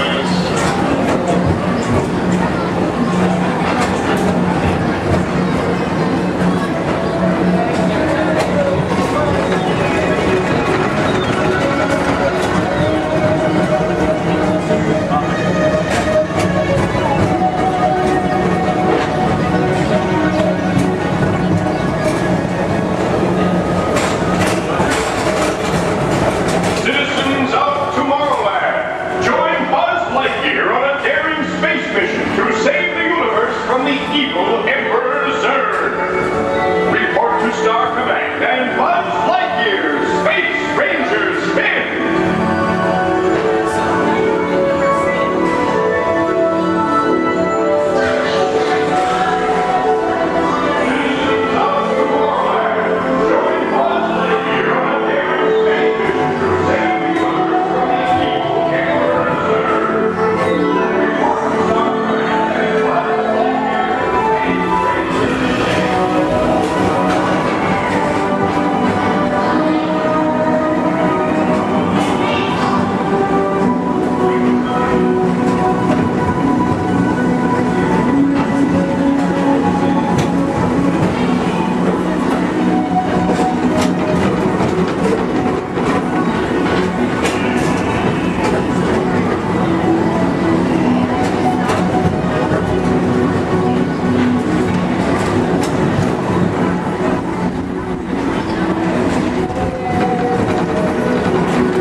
really think they deserve to be called heroes? Do you see how they dress? It's just a figure of speech, Drax. You are lying to them. Now I understand. Welcome to the Guardians of the Galaxy.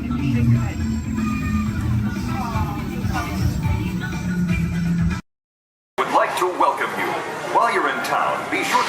We interrupt this program for a special report. A child is on the loose in Monstropolis. A human child! If witnesses are to be believed, there has been a child security breach for the first time in monster history. We can neither confirm nor deny the presence of a human child here tonight. I tried to run from it, but it picked me up with its mind powers and shook me like a dog. It's true! I saw the whole thing!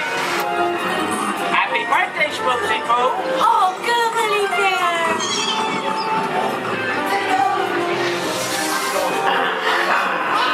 Grabbed me with its giant forked tongue and rolled me up and down like a yo-yo. It was horrible. I was minding my own business. We gotta get you home.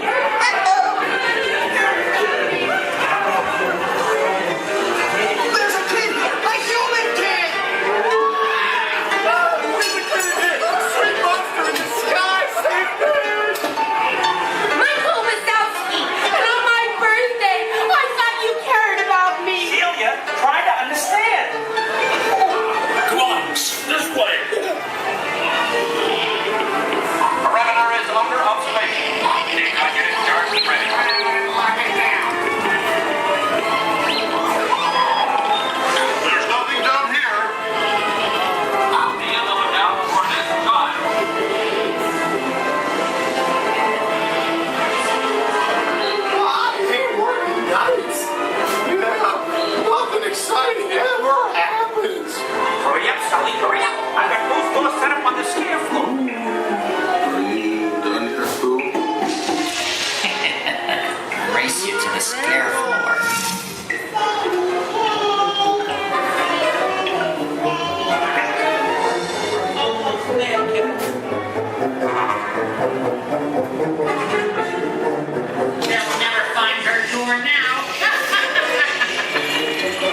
to chance. The old Model T, roundabout, the turn of the century, folks discovered a barrel of fun. Taking pictures by the light of the sun. Smile, hug, look at the camera, hold your breath and say cheese. Little did they realize back then they were making memories. Veggie, veggie, veggie, veggie, making memories, making memories. Take the pictures, it's making memories. Catching little pieces of time, making them yours and making them mine. Birthday faces and happy faces gradually disappear. But when we're making memories, happiness can reappear. Veggie, veggie, veggie, veggie, veggie, veggie. My little spark,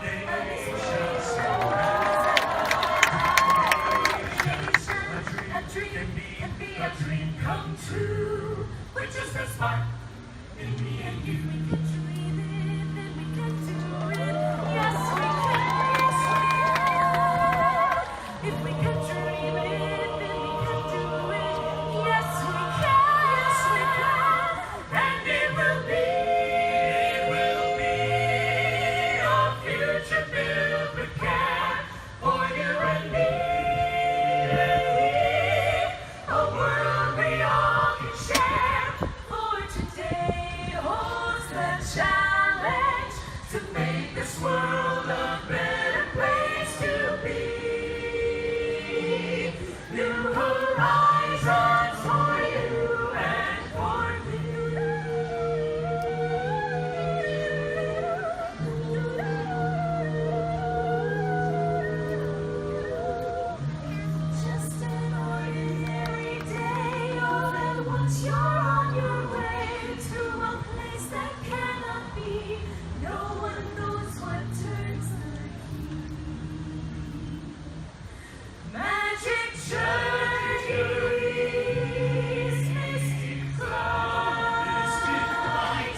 standing, please hold on to the handrails throughout our journey and stay clear of the doors. For the comfort of others, no smoking please. Thank you. As we turn south, you can catch a glimpse of the spires of Space Mountain in the Magic Kingdom. Nearby is Disney's A-frame contemporary resort. Oh no. Oh no. Oh no, no, oh no, no, oh no, oh no. Look at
While your group is together, now is a great opportunity to pick a time and place to meet and to become separated in the park.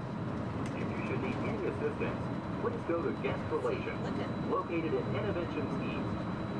Guest Relations can also assist you in making dining arrangements, provide special tours of Epcot, or make other suggestions for planning your visit to Walt Disney World.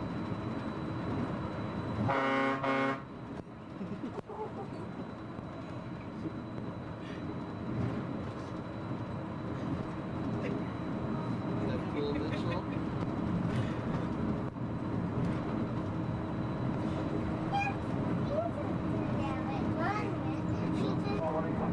the fishy hotel.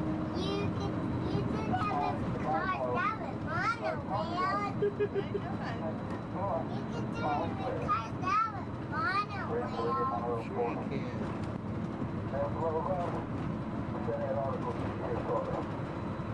Someone's Tower Terror. See Tower Terror?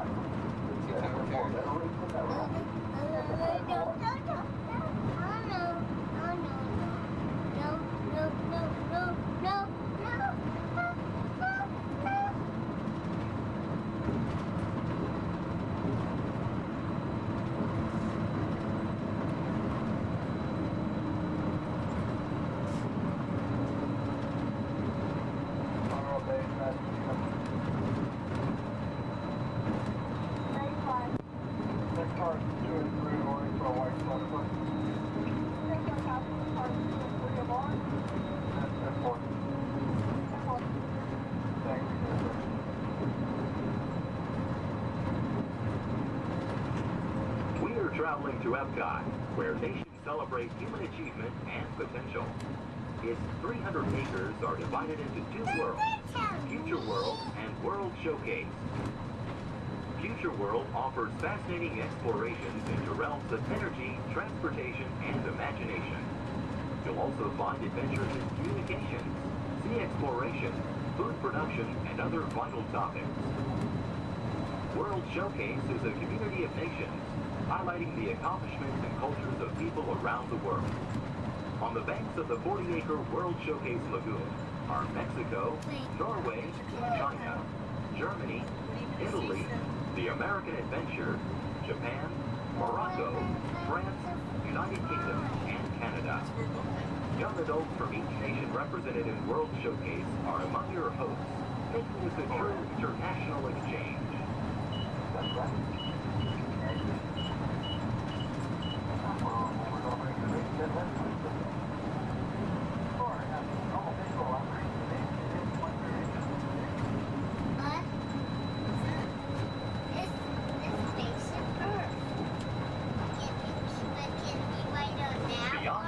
ahead and to the right-hand side of our forward motion is Spaceship Earth.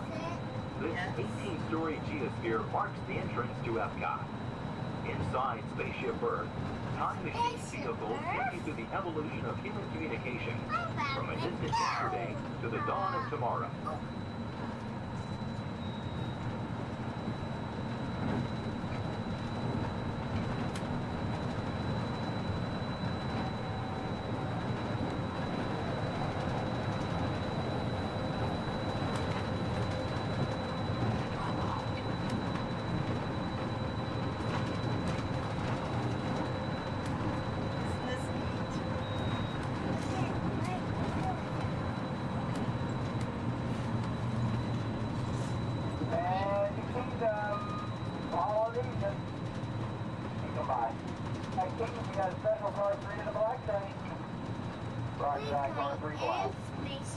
Coming up behind Spaceship Earth is Innovations.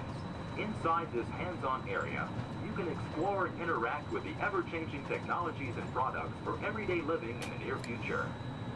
To the opposite side is the Universe of Energy. Inside you'll find Ellen's Energy Adventure, hosted by Ellen DeGeneres and Bill Nye the Science Guy. Next is The Wonders of Life, where you'll discover Body Wars, which takes you on an amazing trip through the human body. No, we are not going to In Test Track, you can experience the acceleration of test driving a vehicle on the fastest and longest ride ever created for Walt Disney World. Coming into view is World Showcase. Directly across from us on the far shore of the World Showcase Lagoon is our host pavilion, the American Adventure.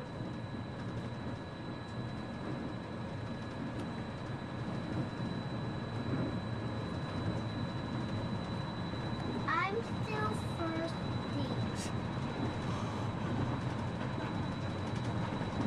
Well, I'm sure we can find something for you to drink.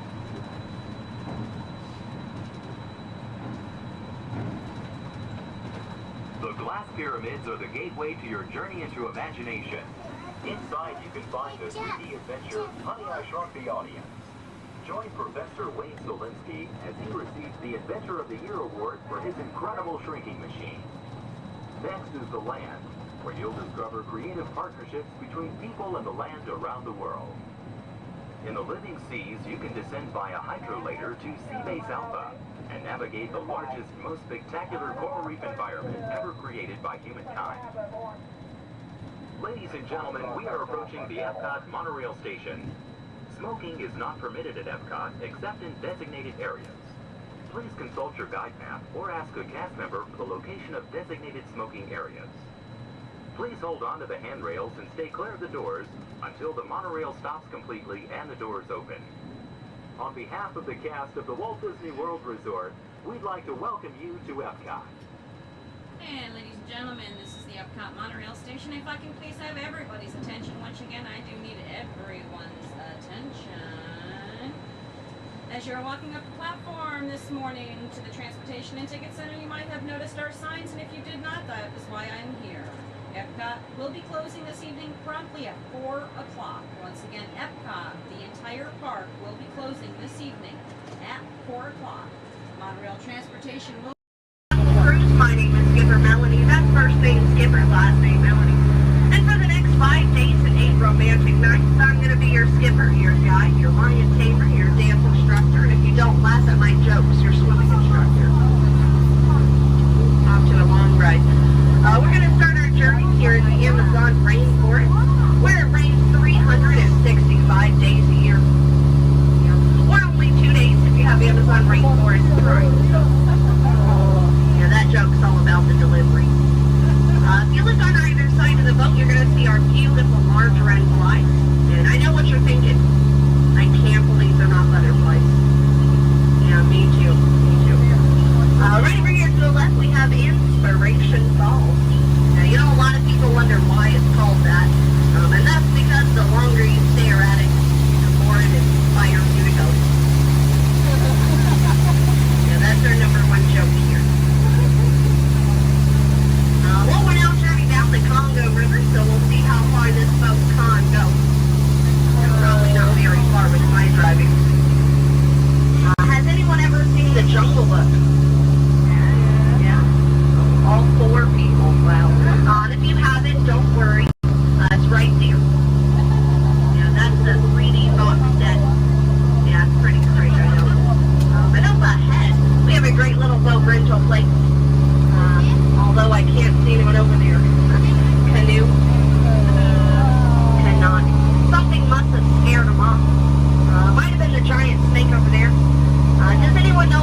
thought of that.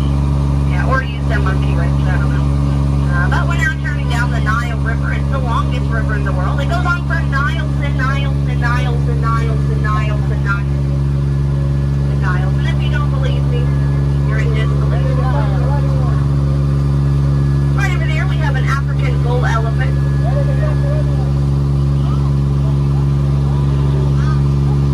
Now that elephant right here is actually the fastest elephant in the entire world. Yeah, he's already over here. Wow, Disney magic, right? And right in front of us we have the star of the new Jungle Cruise movie. It makes the way. Now we're really excited about it. And we're now in the African belt where all the animals came together. We have some long-necked cheetahs, some 1970s impalas. Oh, look at those lions protecting that sleeping zebra. He's dead. Tired, dead tired. You know, it must be hard to eat a zebra. Yeah, because it's like white meat, dark meat, white meat, dark meat, white meat, dark meat tail. You know? Oh, but there's the lost safari everyone's been looking for. You know, I tried to tell them that they could not outrun the animals here in the jungle, but what a rhino, right? I guess they'll get the point in the end. But that's my best friend right over there. Her name is Ina. Everyone say hi, Ina. The jokes do not get better from here. But now is a great time to point out some of my favorite plants, so I'll go ahead and get started.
I promise, I promise. You know, I had so much fun, I think I'm going to go around again. And again. And again. And again. It's only 7:30. Okay. Oh, look at that. They're boxing. Well, that's fun. Alrighty, folks. Well, if you laughed today, thanks so much for laughing. And if you did not laugh today, thanks so much for leaving. It's been a pretty awkward 10 minutes for everybody. As we approach up, try to keep your hands and arms inside the boat. You know, folks, we laughed together, we cried together, we very nearly died together, so it kind of makes us like a family. But just like any family, 10 minutes together is enough, so you know what they say, get out. Oh, sorry, that was rude. Let me try that one again. What I meant to say was, please, get out.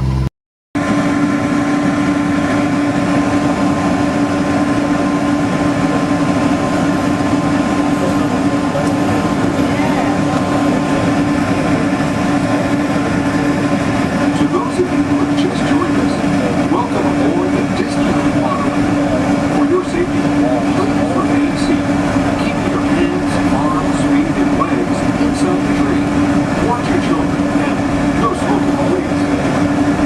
Bienvenidos a bordo. Para su seguridad, permanezcan sentados ante el escote de brazos, pies y piernas dentro del tren y muy presentes. Por favor, se quedan cómodos. Gracias. We're now en route to our final stop, the Tomorrowland Monorail station. Along the way, you can take a bird's eye look at the downtown Disney district, Disney's Grand California Rooftop Spa, and Disney's California Adventure. To the left of the monorail is the main entrance of Disneyland, the happiest place on earth. Disneyland is totally unconventional. Since its opening in 1951, it has hosted more than 500 million guests around the world, including presidents, kings, and celebrities.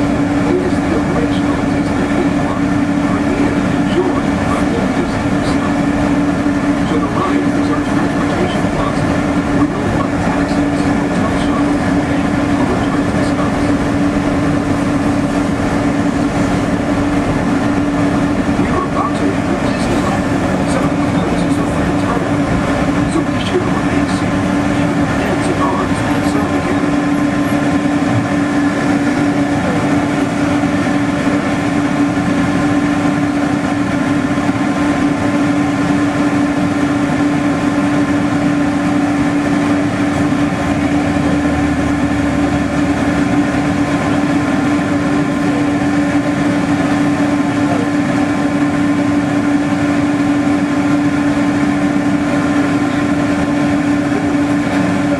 Ladies and gentlemen, before we top this morning, hope you break the call real soon.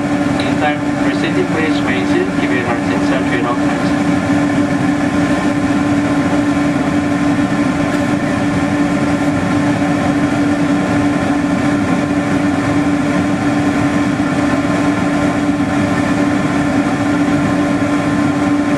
All right, ladies and gentlemen, after receipt, please raise it, give it our tips and trade off next.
Monorail train is departing every 5 minutes from the Tomorrowland station back to downtown Walt Disney.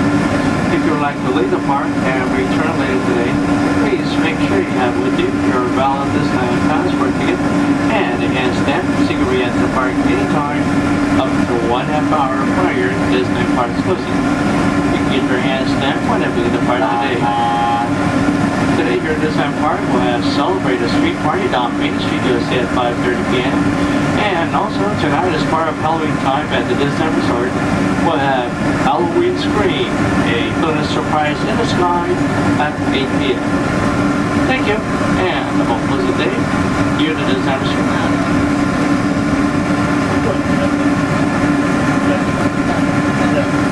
Just into the right of the train are the sparkling gold spires of one of Disney's most beloved attractions. It's a small world. Beyond it is the wacky world of Disney's classic cartoon characters, Mickey's Toontown. We're now riding alongside the happiest kingdom of them all, Fantasyland, home to Pinocchio, Snow White, Peter Pan, and other storybook characters.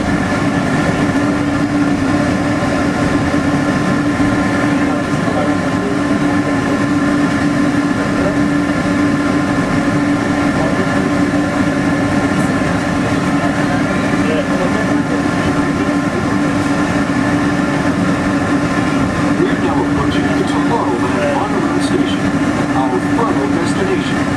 Please remain seated until the monorail comes to a permanent stop. Then, collect your belongings, watch your head, and step carefully from the trail. On behalf of all of our crew, thanks for traveling with us, and we hope you'll have a happy and memorable visit here at Disneyland.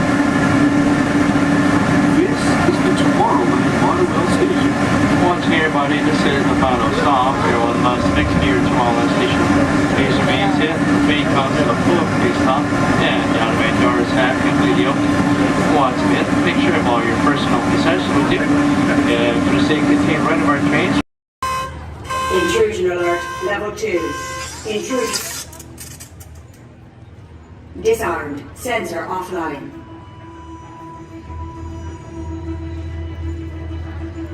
Nothing to see here.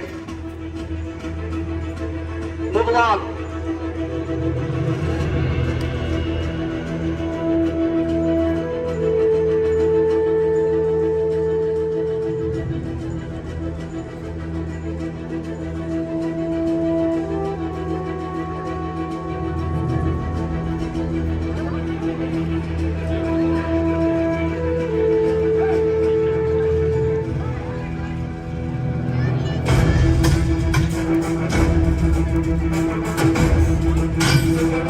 You don't look like recruits. I've got this. Intrusion alert, level 2. All units alerted. My turn.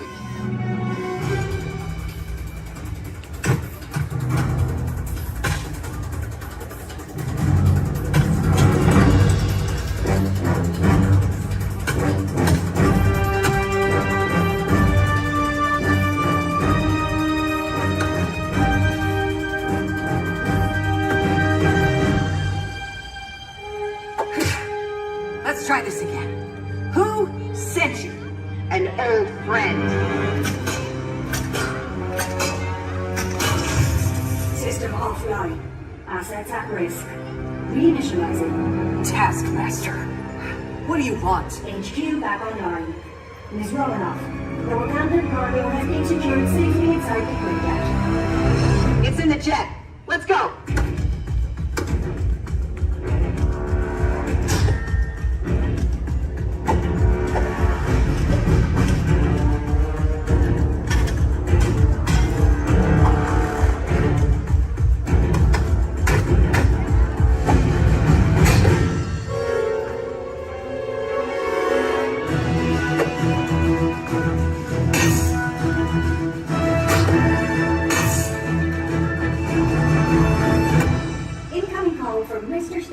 Friday, don't put him through! Yeah, she put me through. Hi, Nat. Everything okay? You need help? I don't need help! Yeah, I said no. Intruders! Step aside. I won't ask a second time.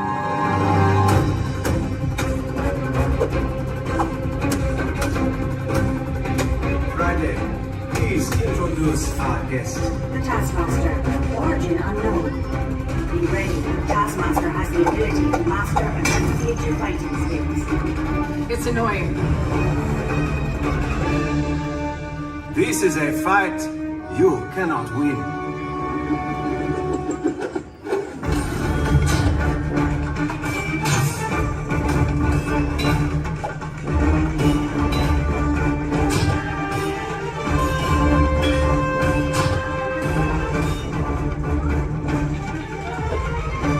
T'Challa, the vibranium!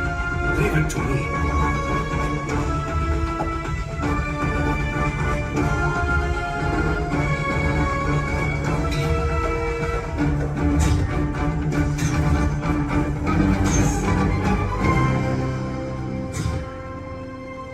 We've got it. Let's go. Friday, seal off Bay 94. Yes, Miss Romanoff. Bay 94 secured. This is not going to end well for you.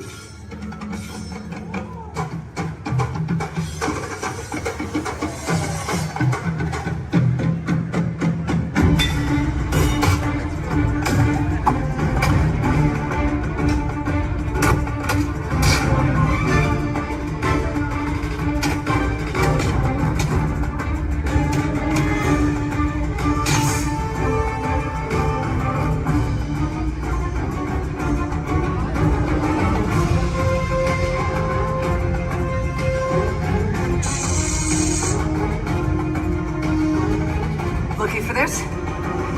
Not today. You know how this ends.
Fastest ride ever created for Walt Disney.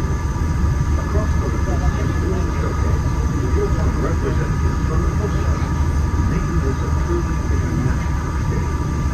Some exciting new adventures from around the world are coming to France, Canada, China, and the United Kingdom. Join us tonight at Monorail to celebrate together during the nighttime spectacular. There are even more things to explore, and you come around the world with a packed inside those glass pyramids, unleash your spark and journey into imagination with pictures and experience your favorite short films like never before at the Disney Pixar Short Film Festival. Next is the Land, where you can celebrate Earth's great diversity. The Land is also home to Soar, a free flying adventure across the wonders around the world.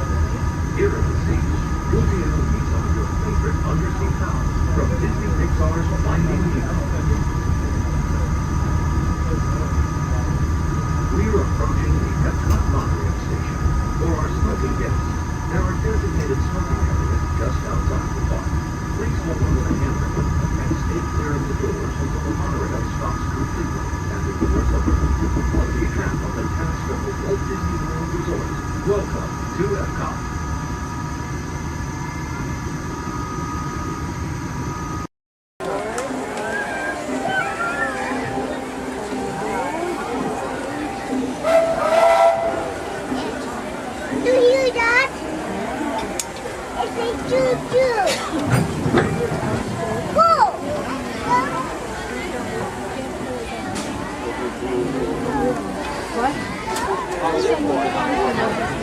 We're almost back. We're almost back and we want to get from the trains to Monorail and have the speedy. Hello, everyone. Thanks for joining us on the Disneyland Railroad. For a safe ride, remember to stay seated with your hands, feet, and legs inside the train. And please, watch your kids. ¿Qué tal, amigos? Y bienvenidos a bordo. Para su seguridad, permanezca sentado y mantenga las manos, brazos, pies y piernas dentro del tren y cuide a los pequeños. Gracias. As we steam on, one more look at the majestic Matterhorn Mountain and the happiest cruise that ever sailed. It's a small world.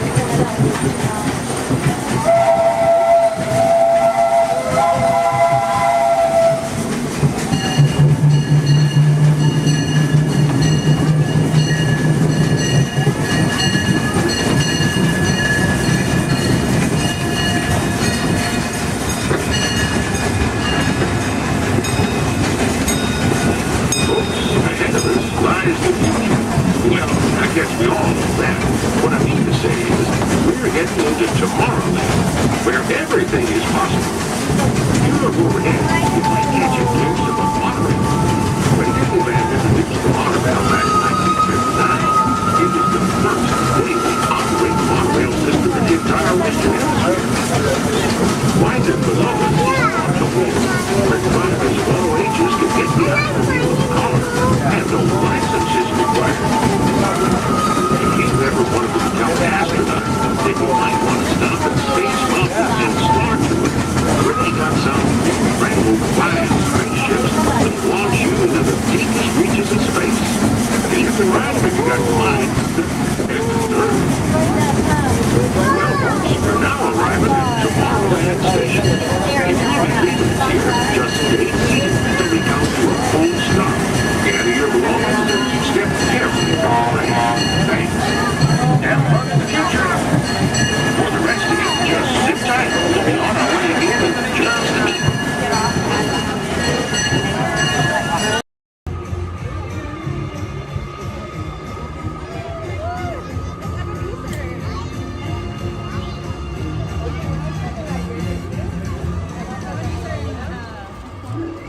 Attention explorers! Set your sights on the Discovery River, because he's at it again! Yes, famed billionaire and thrill seeker Scrooge McDuck is back in pursuit of high adventure!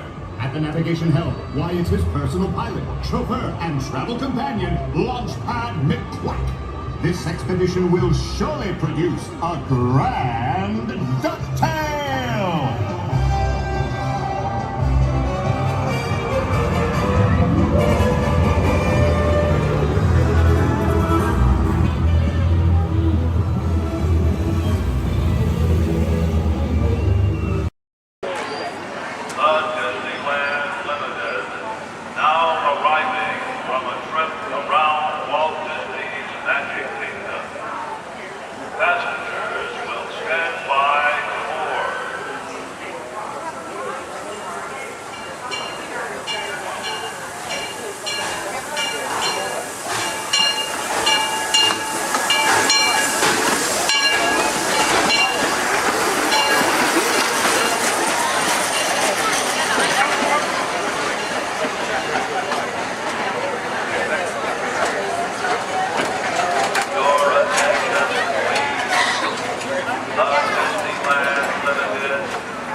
That's an adventure for sure. Trying something new. And having a swinging good time. You win. Finding the confidence to be true to yourself. That's right. Here's to all of us, old friends and new ones. Warm hugs for everyone. Oh, this is what I love about the friendship fair.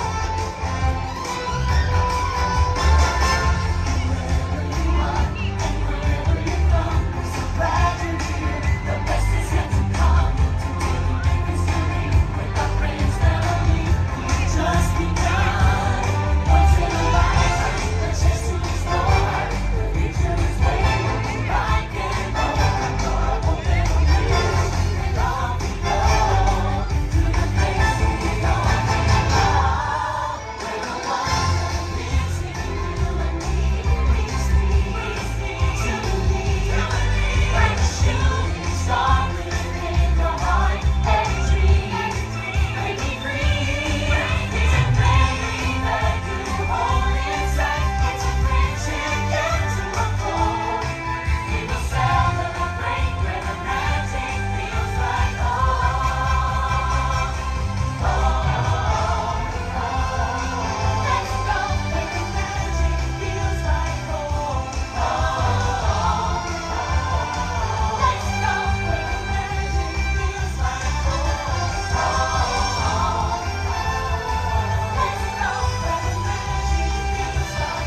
take a picture of your ticket.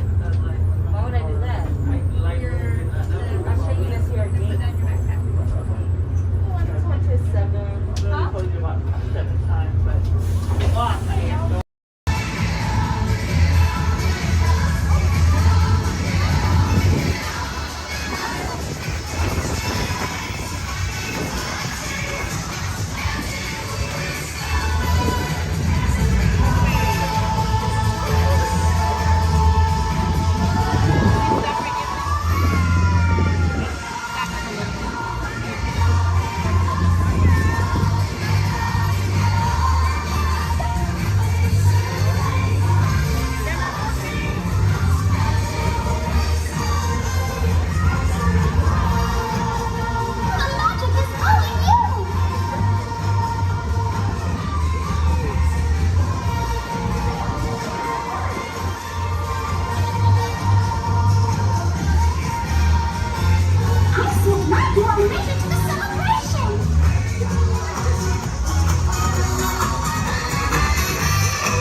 Pilot on the left. Move your stick to fly right and left. Say that. Pilot on the right. Pull back on the stick to fly up. And push forward to fly down. Oh, that's it. Chewie. Sorry. Okay, I got it. Sorry. Now let's go get that flies out. Pilot, make the jump to light speed.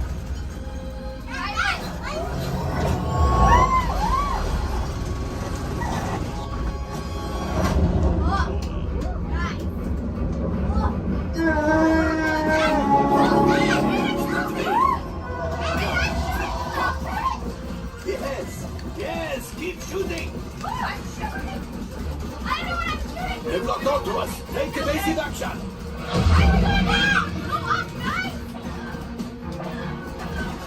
Gunners, we need to defend ourselves. Open fire.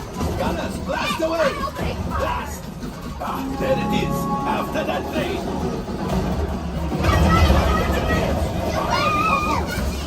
Excellent. Now, gunners, shoot the cargo free. The pilot brakes.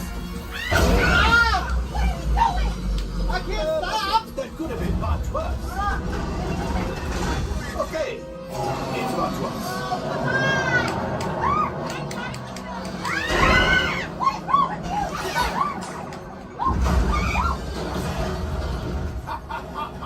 Yes, you got one. Excellent, my friends. Now power up the ship. Well, gravity gold axiom. You see, just as I promised, my friend. Now that the resistance has what they need something from Bundle. Pilots, line up behind the train so we can harpoon that last car. Gunners, shoot the train. Engineers, realize closer. Cargo's breaking, keep shooting. Job, my friends. Yes. We got the coaxium. I will grab it.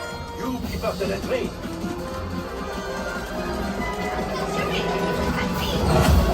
Gunship? Oh, that's ridiculous. Things are getting too hot. Distraction. Come on, to get the train. Hurry.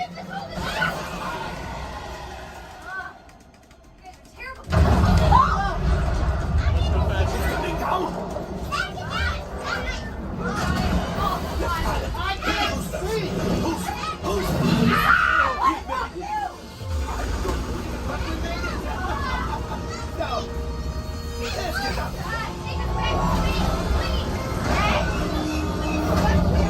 Oh boy. Okay. Pilots, evasive maneuver. We've got company. Who is right? We need them back behind the resistance. Only 3 left. He's the last. Watch out!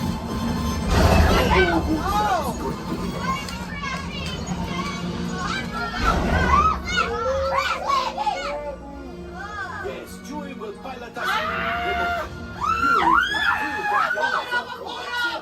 This would greatly help the resistance. You will earn the first order and made Chewie proud.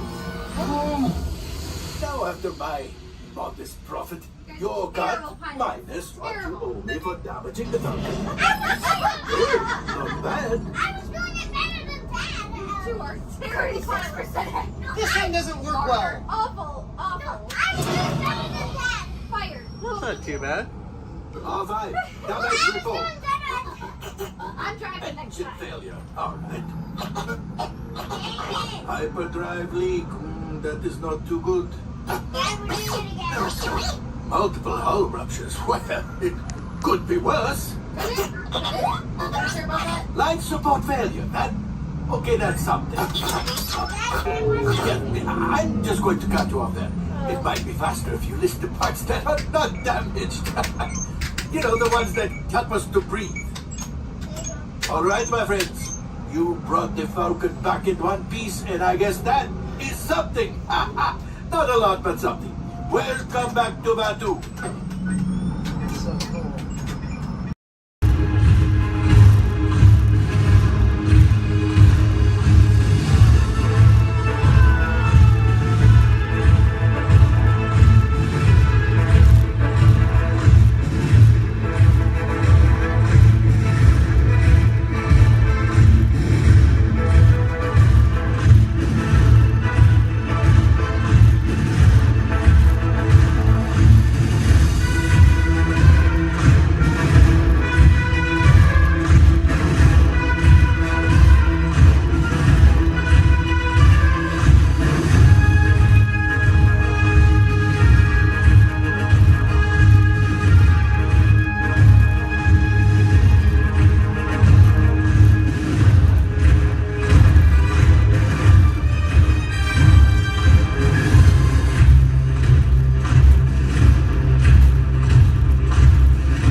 The authority of General Hux. You are here under the authority of me.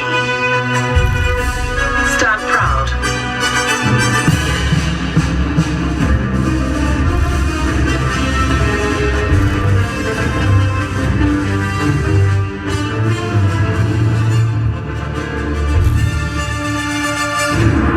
Troops in this division are held to the highest standard.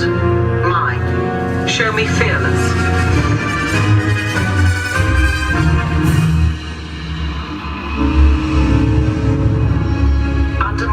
You will be proud to wear the armor of a stormtrooper. You will learn discipline, loyalty, and what it means to be a stormtrooper.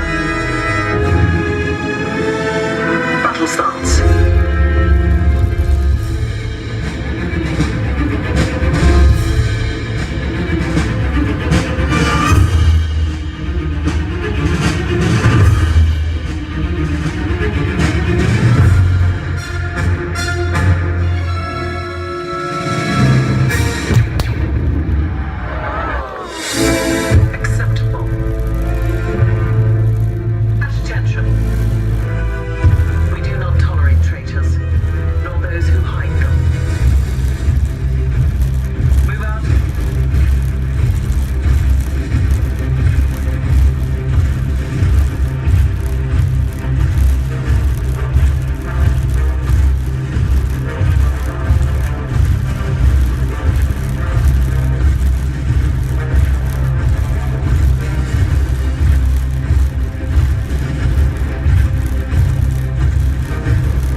Gotcha.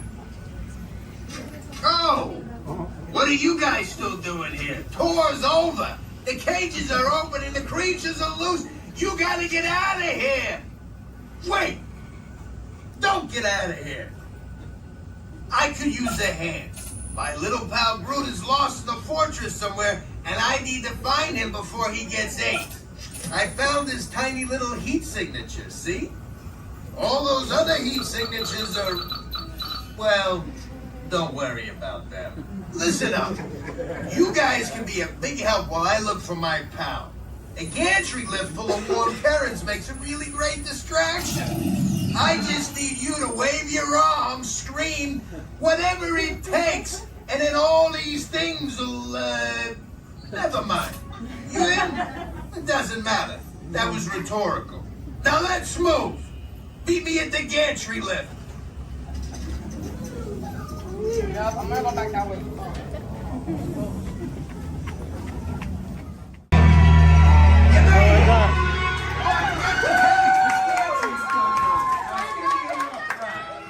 Remember, if you see a scary creature, scream real loud and look delicious.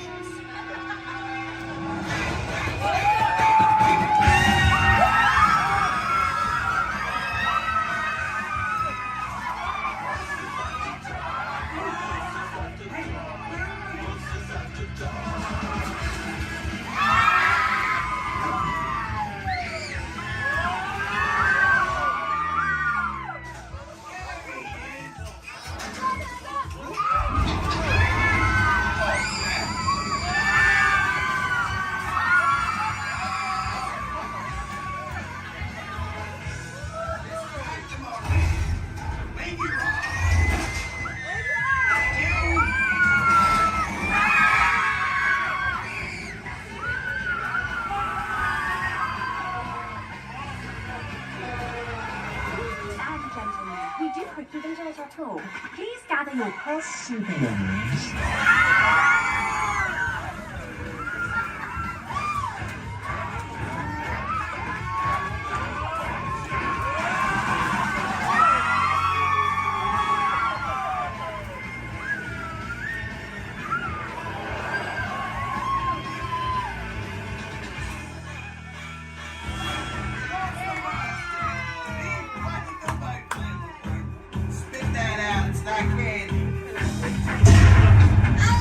What's your language?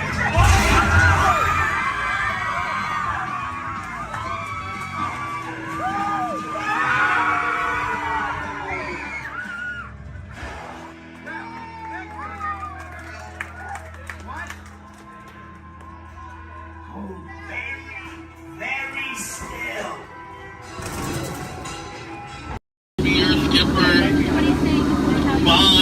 I'll be your skipper Vaughn for the next 7 days and 2 nights out here in the jungle. But before we go any further to increase our chances of fun and survival, please keep all hands, arms, legs, and feet inside the boat at all times, and please remain seated. Oh, and watch your children. Because if you don't, the crocodiles will. Yeah, they have an excellent day here. So now we start our venture off of the Amazon River. It's the home of some of the most beautiful butterflies. Did you guys know that their wingspan can grow from 12 inches to a whopping 1 foot? Yeah, we call them the rulers of the jungle. True monarchs for you. And now we come upon Inspiration Falls. We call this Inspiration Falls because the longer you stare at it, the more it inspires you to go. Like deeper and deeper into the jungle that is. Can everyone say ooh? Everyone say well, that sounds like inspiration means that we're going to keep on traveling. Well, we're not just crossing different rivers, we're actually crossing into another continent. We're now on the Congo River in the deepest, darkest part of Central Africa. Ooh. I didn't think so. Now, if you guys have not seen it before, there's a Jungle Book. You might get it because it's like a book in the jungle. Never mind. So now up ahead, we have a pygmy welcoming party just for you guys. Everything's in full swing. Everyone should be here, as you tell from the music, that no one is here. I cannot see anyone.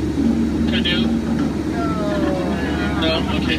Don't worry. My pet python is here, but don't look him in the eye. He can develop quite a crush on you. The relationship can be a little restricting, but we're not going to get wrapped up in that, okay? We're going to stop at my base camp just to grab a couple of things we need for this journey that would happen. Oh, great. They do this all the time. They throw all my stuff everywhere. They break my dishes, and now they even flip my Jeep. I really wish they would have flipped my house. I would get a better return on it. Well, anyway, we're the Nile River. The Nile River goes on for Niles and Niles. You make a left, it goes on for a couple more Niles. But if you don't believe me, then you must be into... No. Disbelief or disagreement. Come on, guys. Anyway, this is the African elephant. One way you can tell it's the African elephant is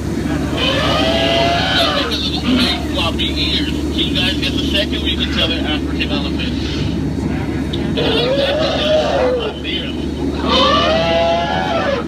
Well, anyway, now those African elephants actually trod down the path here on the African belt for all these beautiful animals to come play together on the Nile River. Yeah, some zebras, some wildebeest, some tall cheetahs. But look, and now me and family of mine are playing so nicely with that zebra that he is dead. Tiger. We're just gonna let him rest in peace, sis. Now see, this is a sight to see. I told these guys that a rider can outrun a horse. Did they listen? No. Well, I guess they'll get the point in the end. Oh look, that's my friend Ina. Everyone say hi, Ina. Alright, bye, Ina. So now we're going into crocodile country. Please hold your favorite child close. You know who they are.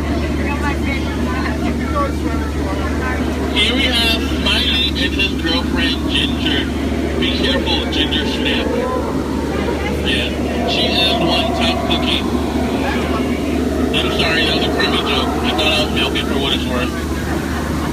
And look up ahead, we have what we call falling water, named after Dr. Albert Falls.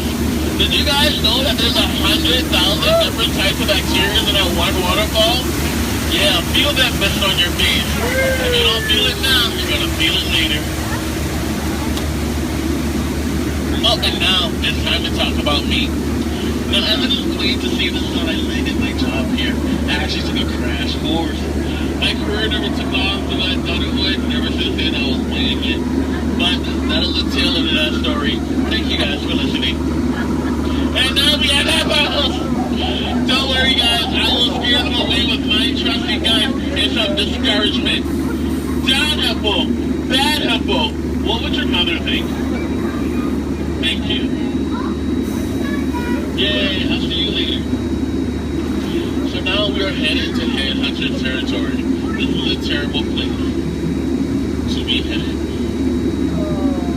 Yeah. Now up ahead, this is my last group. They're a bunch of boneheads.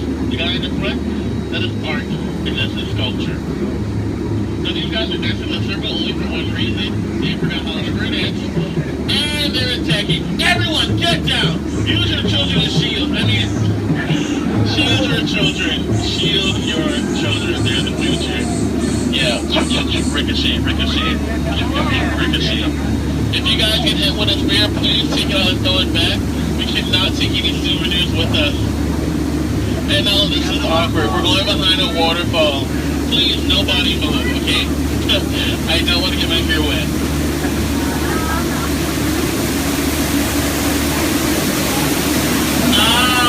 Now that bacteria.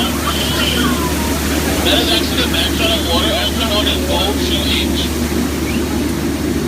So now we're on the heart of Cambodia, on the Mekong River. Apparently there was an earthquake, because now this temple looks a little... They do have their trunks on. And a lot of you guys may think that's water coming out of their nose. Well, it's not. And that's not here. If you guys think it's a practical joke, sometimes he sprays your boat. So I think we're going to miss it this time. So if we go back really, really fast, we can miss him. Maybe not. You might want to duck, duck, duck, duck, duck, duck. Goose is a very fun game to play. I'm actually a two-time world champion of Duck, Duck, Goose. Ooh. So now this is my favorite part of the cruise. I'm going to point out some of my favorite plants. Pay attention, please. That one. That one over there. The green leafy one right there. And then the tall one in the back. Did you see that? Okay. And here we have Trader Sam. Everyone say hi, Sam. Hi, guys. So Sam is actually the head salesman of the jungle, but recently his sales have been shrinking. So he's got a great offer going on for you guys. 2 of his heads for 1 of yours. So no matter which one you guys place it or dice it, you always come out ahead. So now we're returning back to civilization. Please keep your hands, arms, legs, and feet inside the motor all the time, and please remain seated. This is kind of awkward. I'm horrible with goodbyes, so I'll leave you guys with these parting words. The same thing my mom told me when I turned 9 3/4. She said, "You're a skipper, Vaughn. Now get out." Oh, please watch ahead and watch your step. If you miss your step,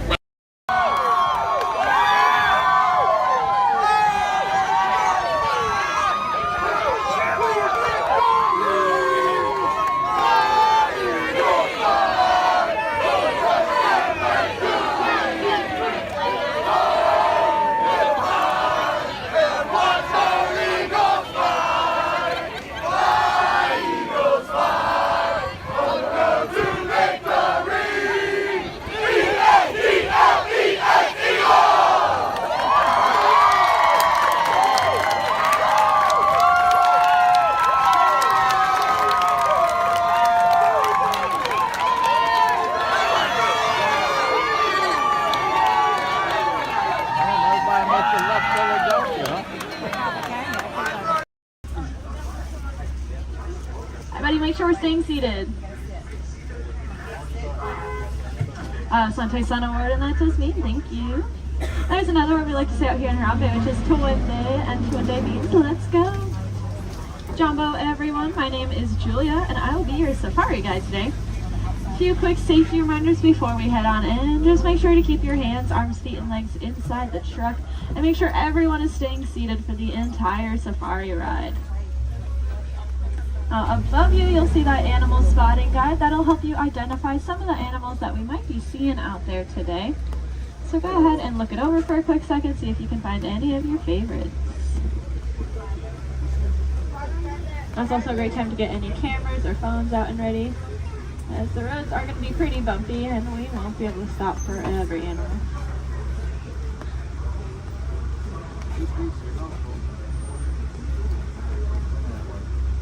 We are going to be starting our journey here in the Little Aturi Rainforest. Animals that live out here are going to be more shy and reclusive, so keep your eyes open for any stripes or camouflage.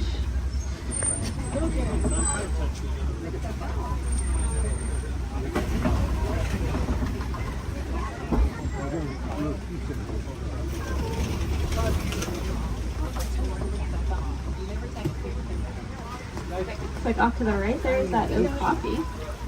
That reddish-brown animal with the zebra party pants. However, they are not related to the zebra. They are the only living relatives of the giraffe.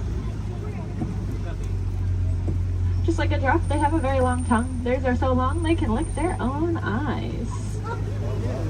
And if you look down to the left, you'll see a bird standing on a nest. There's actually a couple eggs, I believe, in there, maybe. That is a saddle-billed stork. They're about 5 feet tall, and their wingspan is about 9 feet long. And if you look up at that canopy above your head, that is also just about 9 feet long. To put that in perspective for you.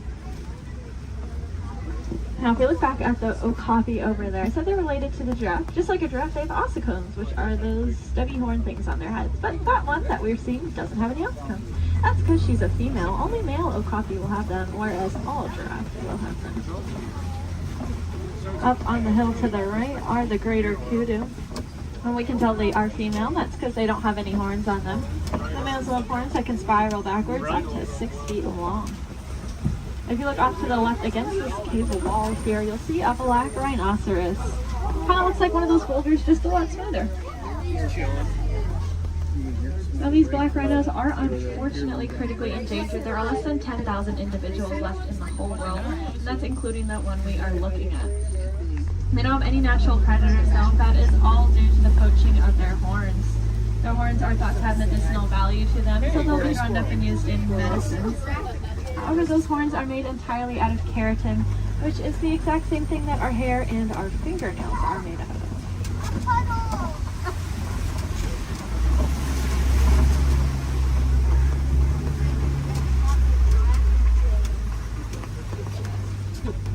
I said the animals that live out here are all going to use camouflage. We saw how they use their colors or patterns to blend into the trees around us.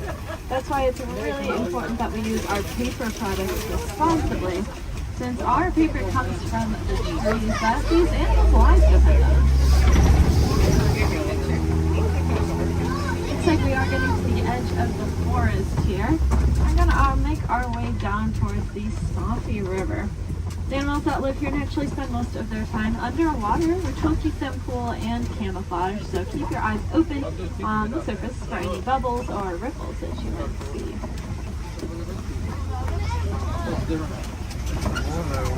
Looks like off to the right there are some pink-back pelicans. We get that name for that slight pink coloring on their back. That'll be there all year round. It'll get brighter during mating season though. I like to say it's because they're putting on their blush. And if you look off to the left, you'll see a bloat of the Nile hippopotamus. Make sure we're staying seated, friends. Make sure we're all staying seated. These hippos can hold their breath anywhere from 5 to 8 minutes at a time, which is going to allow them to sleep underwater.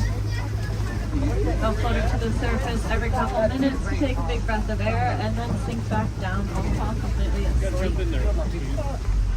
They are herbivores, meaning they only eat plants. They'll come out towards nighttime and graze on about 80 pounds worth of grasses. And they'll go back in the water.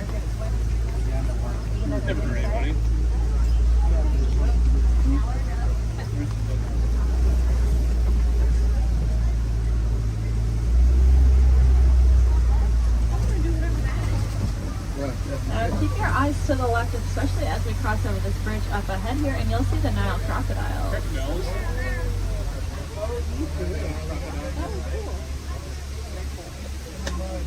Three of them.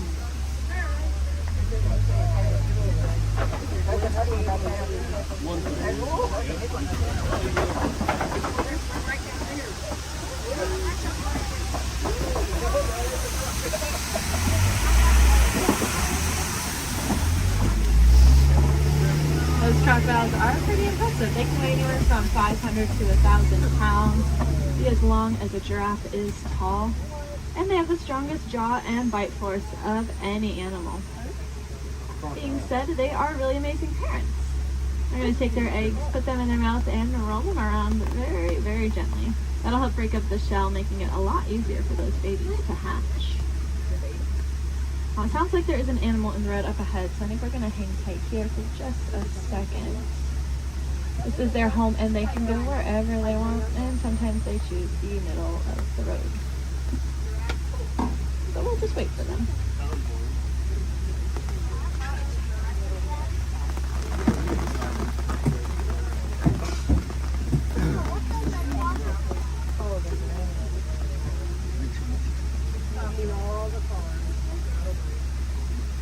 Does anyone know how to tell the difference between an alligator and a crocodile?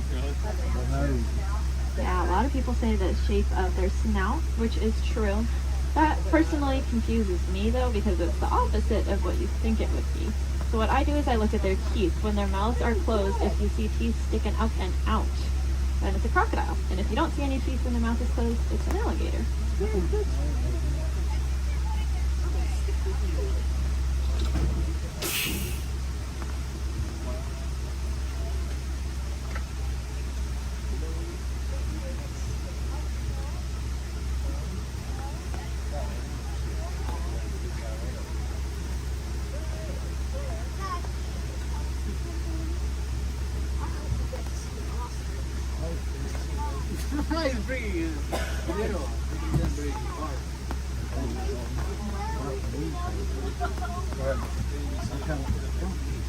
Well, thanks for your patience here. Hopefully the animals look soon.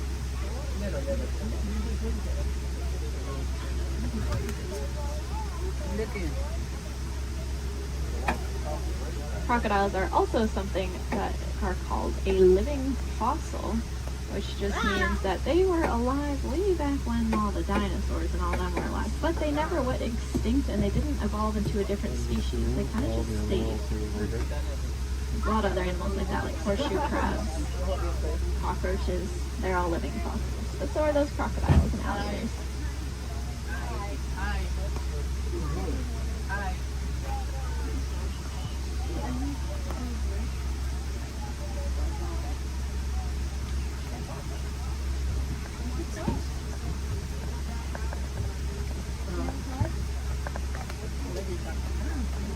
Sounds like there are some giraffes that just keep walking in the road. This is just what we call a giraffic jam. Now you can say you went to Disney World and got stuck behind a giraffe.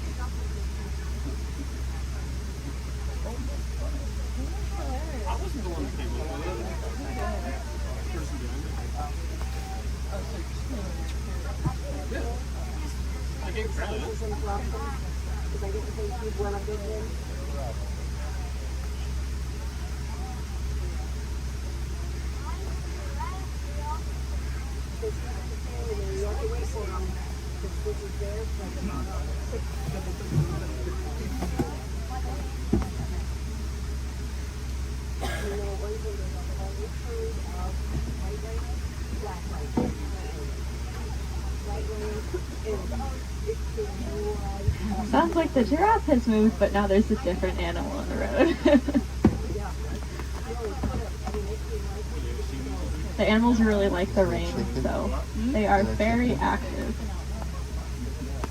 Okay, it sounds like maybe we'll be back on the road soon. I think all the animals are out of the road, at least at this very second. But I don't want to jinx it. But that's good news for us because that means once we get down into the savannah, there's going to be a lot of cool animals really close to see. Alright. See how far we can get.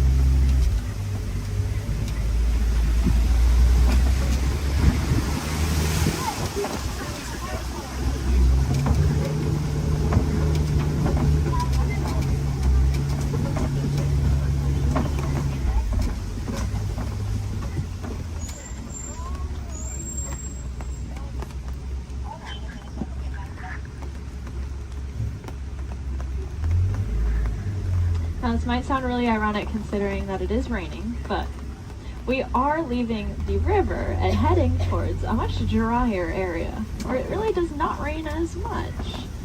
And I say that because the baobab tree that's off on the right there, it is going to be leafless about 9 months out of the year just to conserve water.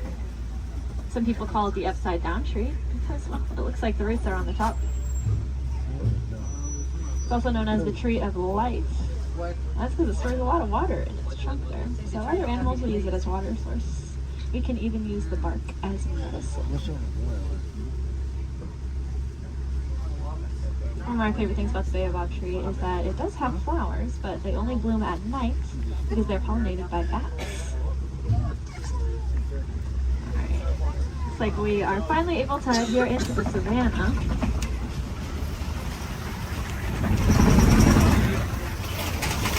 Now you may notice the trees are starting to thin out quite a bit, and that's because it doesn't rain as much out here, like I said. So the animals here can't really rely on camouflage in the same way, and so they're going to be very agile and flighty. Most of them can run within an hour or two of being born. That is something I personally can't even fathom, being able to run within an hour or two of being born. Crazy. Looks like here to greet us is the Maasai giraffe off to the right. They are, of course, the tallest land animals, averaging at about 18 feet tall. You can see that really long, dark tongue. That dark coloring is there to act like sunscreen. And that's because giraffes eat most of the day. And by most of their day, I don't mean like half the day. I mean, they eat about 20 to 22 hours. Out of that 24-hour time period, they're going to spend eating. So that tongue is that dark coloring just to protect it, since it is out about 20 hours a day.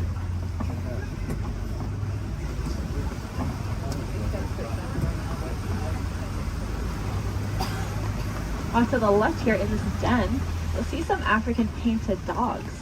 They are the most successful hunters out here with an 80 to 90% success rate. is so successful that their young, sick, and elderly will eat first, and the healthiest adult will wait and eat last. What makes them so successful is that they are so cooperative. As a pack, they're not going to move on until everyone's got the chance to eat. Those painted dogs are there on the left. On the right, you'll see another giraffe, as well as some Ankole cattle. I think these two were the culprits that were in the road earlier.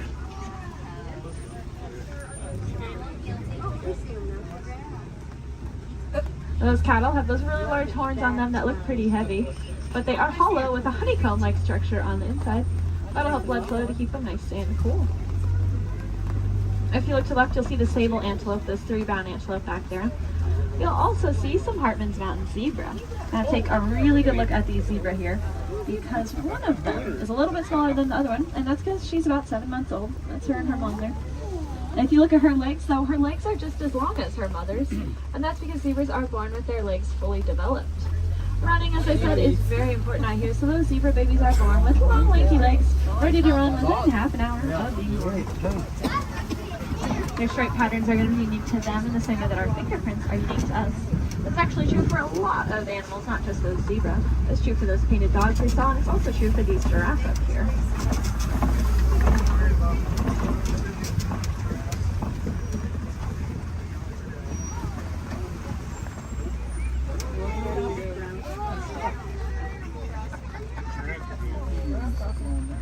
See, I told you they just go wherever they want.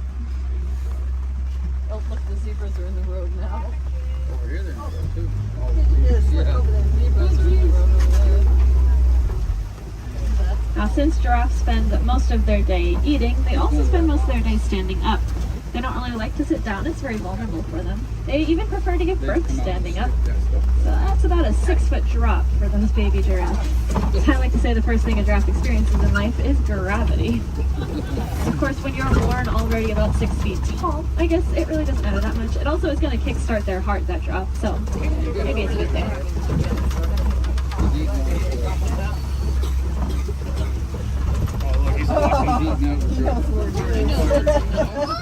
Gotta steal some more goodies. If you look to the left here, you'll see these really large tan antelope. These are the eland. Elands are the heaviest just antelope species. About 6 feet just at their shoulders, and they can jump straight up from that standstill position up to 10 feet in the air. My favorite thing about those eland, though, is that they make flower crowns to attract each other, and I think it's adorable. The males will gather up a bunch of branches and twigs and leaves and even flowers and decorate his horns with them and then walk around proudly to attract all of the females. I would highly recommend looking up a picture of that if you have never seen it before. It is, like I said, adorable.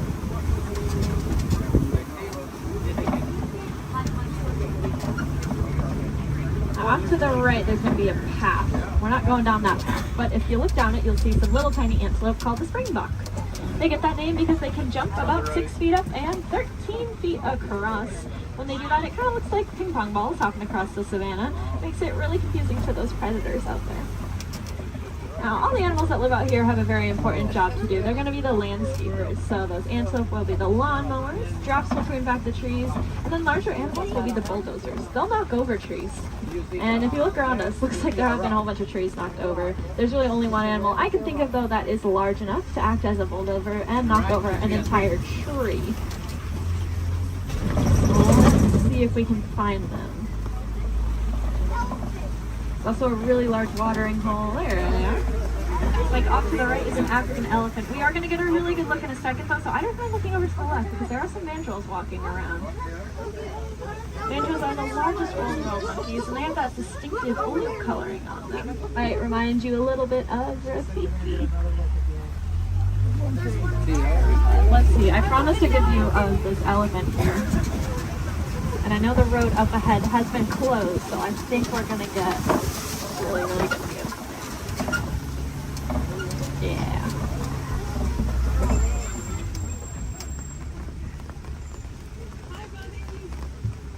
Elephants are, of course, the largest land animals. Also very, very intelligent. You can see him using that trunk. They have about 40,000 muscles in that one trunk. To put that in perspective for you, we have a couple hundred different muscles in our entire bodies. They have 40,000 in that one trunk. That is kind of unbelievable to me. And it's going to allow them to do a lot of really cool things though. You see them eat with it. They also drink water, kind of like a straw. And then sometimes they'll suck up a bunch of dirt or mud and then spray it on their backs to help protect their skin from all those natural elements.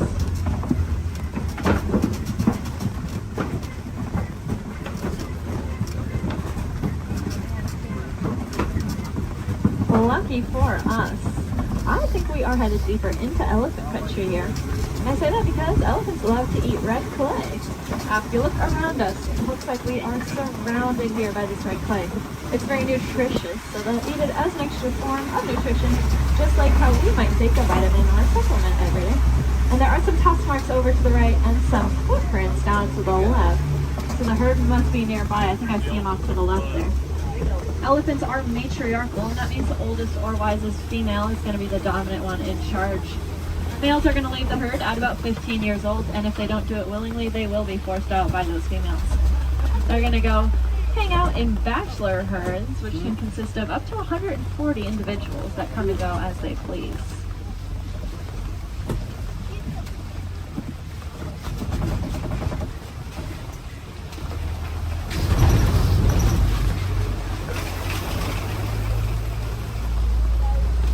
Keep your eyes to the left and get some pretty good sights here. Unfortunately, though, elephants are running into a lot of different conflicts out there in the wild. They are losing their homes for various reasons and getting forced closer and closer to people, specifically farmers and their crops. Not knowing any better being elephants, they see those crops as yummy treats and they eat them, or they stomp all over them, which of course upsets the farmers, putting the elephants in danger. Luckily, we did some research recently and learned that elephants are afraid of bees. They're very sensitive skin and do not like to be stung.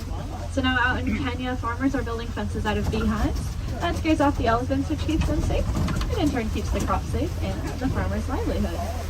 And the farmer gains a new crop, which is, of course, the honey from the bees. And if you like honey, you can look up the Elephant Safe Honey Project and learn a little bit more about how you can support that. If you look to the left here, you'll see the greater flamingos. They are the largest flamingo species, but the lightest in coloring. They're going to get that pink coloring from the brine shrimp that they eat. There's a protein in there called beta-carotene, and that's what'll turn them pink. It's the same thing that's in carrots. They're going to get their food by doing something called filter feeding. So if you can picture a pasta strainer, the noodles get stuck inside and the water comes out. That's how their beaks work. They take a big mouthful of water, the food gets caught inside, and the rest of the water flows right on out. That's why it's super, super important that we keep our waterways clean, because if we have plastic or trash floating around in that water, they could take a big mouthful of that. And we don't want any of our trash ending up in those flamingo beaks.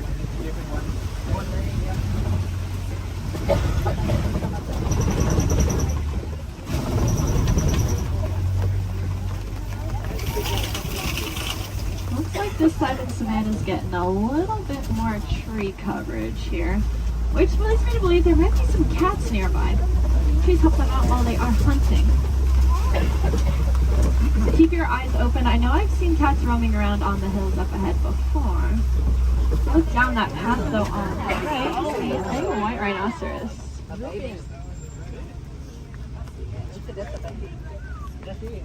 White rhinos are the most social of the 5 rhino species. They're usually always in a group with their buddies, so that one's friends probably aren't too far behind. They have a really, really good hearing too. Their ears will wiggle independently of each other, and they look like funnels, which helps them pinpoint the exact location a sound is coming from.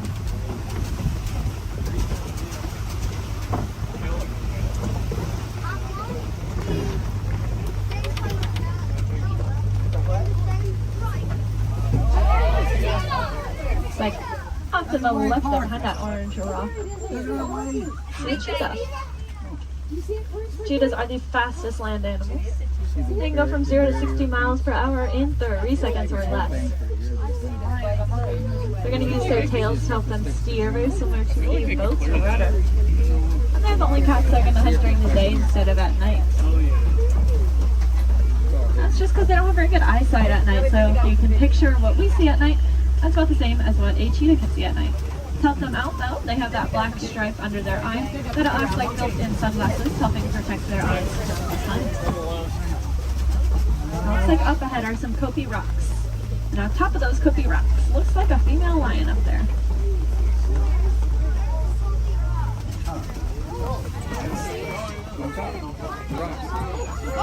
The second tallest rock on the top of it.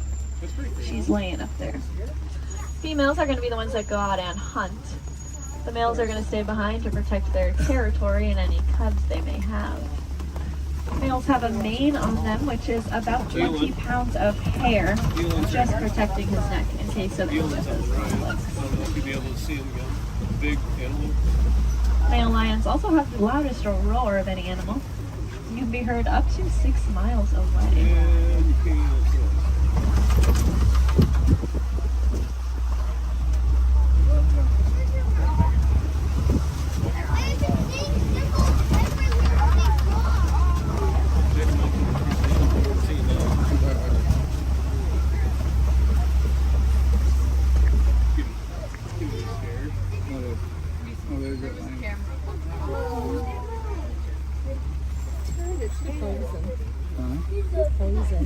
She is looking at us. That is so cool.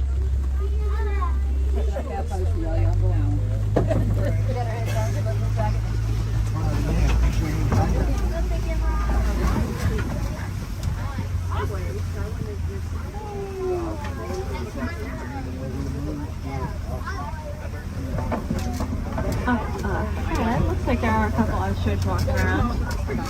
They are the largest and fastest birds in the world, but they cannot fly. They have really big wings to help them steer because they can run upwards of 40 miles an hour. Impressively, they have the largest eyes of any land animal. And they also have really large eggs. If you look down on the right here in the grass, you'll see a couple of those ostrich eggs. They can weigh up to 30 pounds each and are so strong that an adult human could stand on one without it breaking. You could fit about 24 chicken eggs into one singular ostrich egg.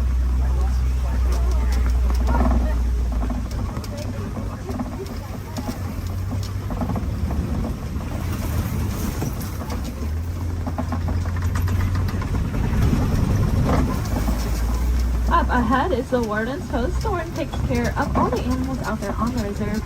There's some specialists up here with them. I bet they're all hiding under this porch from the rain though. These are the Nigerian dwarf goats. They look like cute little babies, but this is them full-grown adults. They really do not like that rain.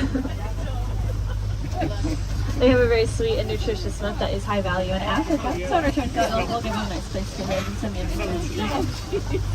It just goes to show that we can peacefully coexist with a lot of amazing animals.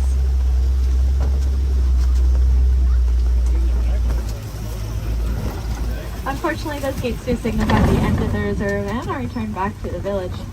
I really hope you enjoyed that safari. More than that though, I hope you learned something new. If you did, maybe you can tell your family and friends those fun facts that you learned when you get home. That's pretty important because the more we learn about these animals, the more we'll care about them, and the more likely it is we're actually going to do something to help protect and save them, so that then the generations after us get to enjoy all those really cool animals that we saw today. If you want to take it a step further in doing your part, you can go ahead and recycle your old electronics. Our electronics are made with a a mineral called coltan that comes from the forest out in Africa.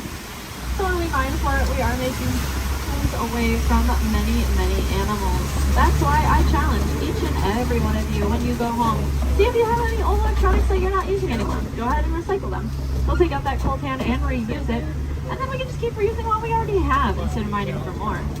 That way we get to keep our cool technology, and those animals, well, they get to keep their homes. I think that's kind of a win-win for everyone. Now up ahead, it looks like a bunch of docks where people would get off, but that is not us. I'm going to hang on to you a little bit longer and bring it right back to where I got you from. Just hang tight here for a couple more minutes.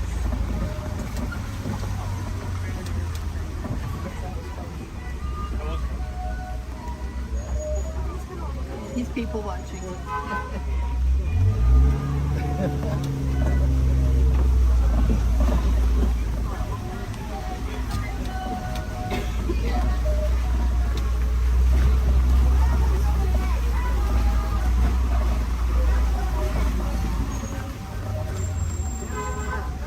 Now, if you want to learn a little bit more about the animals that we saw today, but maybe from the comfort of your own home, and you happen to have Disney Plus, there is a show I highly recommend. It's called The Magic of Disney's Animal Kingdom. It's really, really cool. It gives you a behind-the-scenes look at how we take care of all the animals that call this park home. It is one of my favorite shows, but I am, of course, not biased at all. If you want to see some more animals while you're in the park today, I'd recommend heading over to the Gorilla Falls Exploration Trail. Lucky for us, it's going to be right where I drop you off. Once you get off my truck, you'll go down a ramp, and if you take a right, you'll just be exiting the area. If you take a left, though, you are magically already on that trail. It's about a 10 to 15 minute walking path, where you can see a bunch more African animals, including, of course, those gorillas. If you head over to Asia, there's an Asian version of that trail as well called the Maharaja Jungle Trek, and they have all those Asian animals that we love, like bats, Komodo dragons, and tigers. There's also an aviary in both of those trails. If I had any wilderness explorers on board, you are riding the Simba 1. That is the code you'll need to get your safari badge, the Simba 1.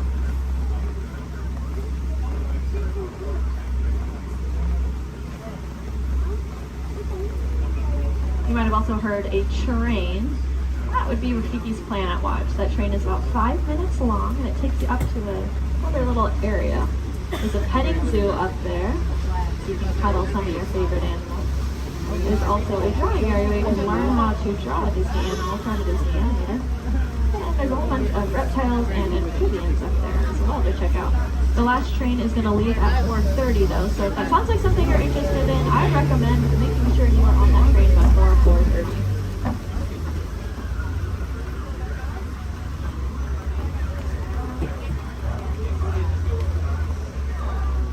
Looks like we are almost there.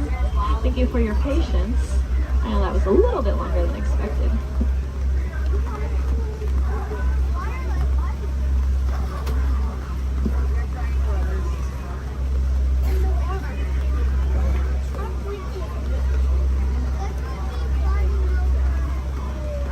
Now's a great time to gather up any personal belongings that you might have. Make sure you have everything with you.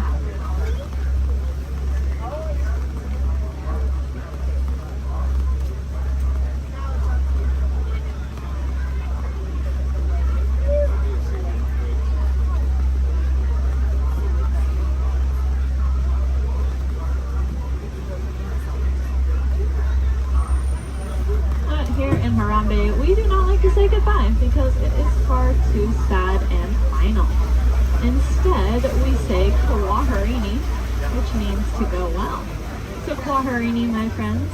Again, my name was Julia from Fort Collins, Colorado. I really hope that y'all had just as much fun out there as I did.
be a classic, but I still got a spring in my step. Let's go.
Here we go.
Please stay seated till we come to a complete stop.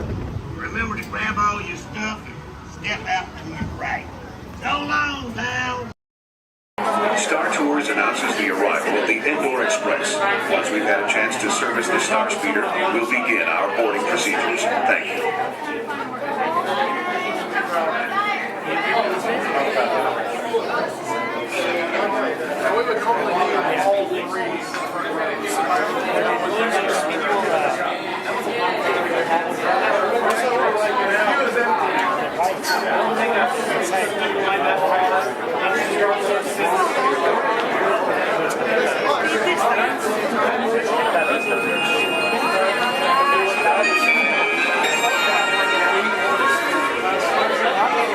May I have your attention, please? At this time, I'd like to take a moment to review our boarding process with you. When the automatic doors have opened, please proceed directly across the ramp into the cabin. Continue to move all the way across the aisle, filling in every available seat. For your safety, all passengers are required to wear safety restraints throughout the flight. To fasten the restraint, pull the strap out from the right side of the seat and snap it into the console on your left. Galactic regulations require that all carry-on items be safely stowed beneath your seat. While on board, flash photography is not permitted. And please, no smoking at any time. If you have any questions, feel free to ask an attendant. You'll be boarding in just a few moments. Thank you, and have a pleasant time.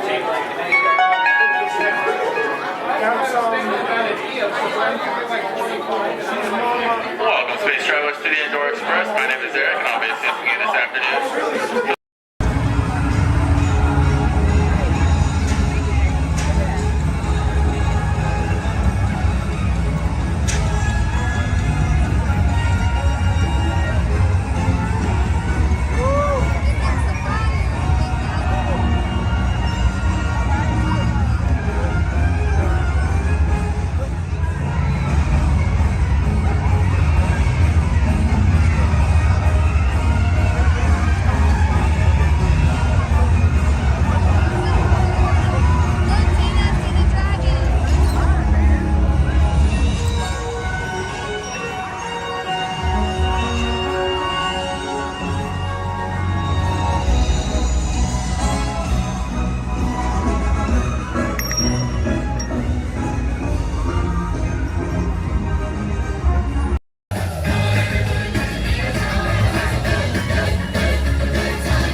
need, it's not my department. Can't touch it. Just saying. Anyway, let's get this game going. You ready, contestants? Our first question from a show called Dancing with the Stars. Here we go, everyone. This is Dancing with the Stars.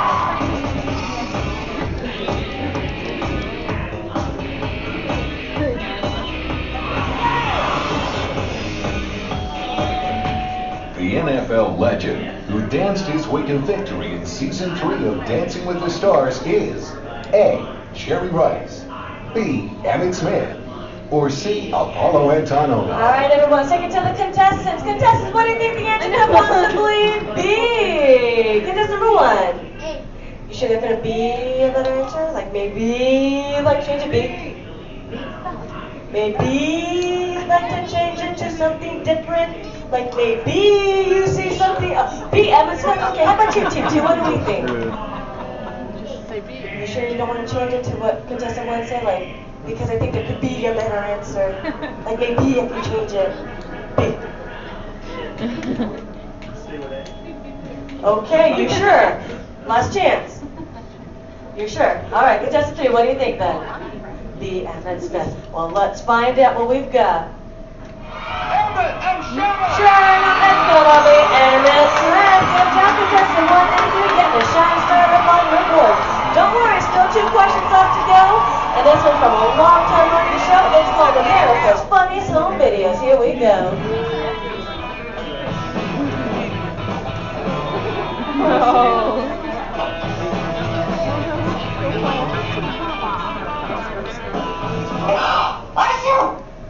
ABC's America's Funniest Home Videos often features dogs doing extraordinary things. In this last video, the dog is going to A. Imitate the woman's sneeze, B. Lick the woman's nose, or C. Fetch the woman a tissue. Alright, contestants, you might see a subtle hint up there to help you out with this answer. So who wants to answer first? Hit that button. Here we go. Team number 2. B. B? Lick the woman's nose? You don't see something up there that might change your answer? C. Fetch your woman a tissue. Okay, here we go. Contestant 3, what do you think? C. And contestant number 1? C as well. Let's find out, everyone. We've got a sneeze. And we got a tissue. Good job giving all of you a shining star. Anyway, folks, commercial break time. Here we go. If any of you missed your favorite ABC show or just want to start watching new one, log on to the website. It's abc.com. Up there you can see their motto is Start Here, and that's because they're a multi-platform network, which means you can watch your shows not only on your big screen, but your computers and now even your handheld devices. Anyway, everybody, take the focus off me. I'm back up here on the screen because we're moving on to our final question. Are you ready, contestants? It's from Extreme Makeover Home Edition.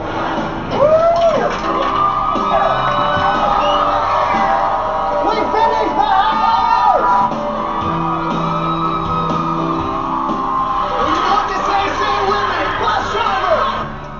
On ABC's award-winning Extreme Makeover Home Edition, Ty Pennington is famous for saying these words before every new home is revealed. A. Bus driver, take it away. B. Bus driver, move that bus. Or C. Bus driver, hit it. Here we go, contestants. Here we go, team number 2.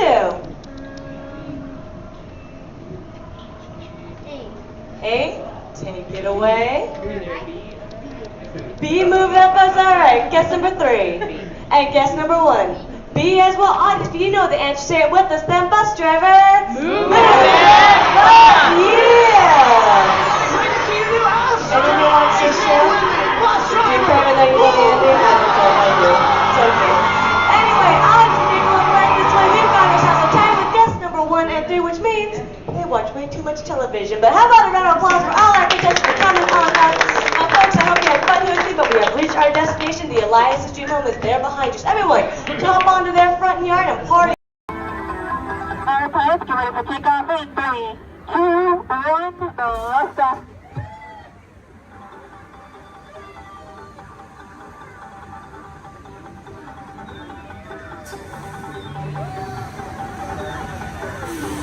A further reminder, pushing and pulling the lever in front of you will control your height.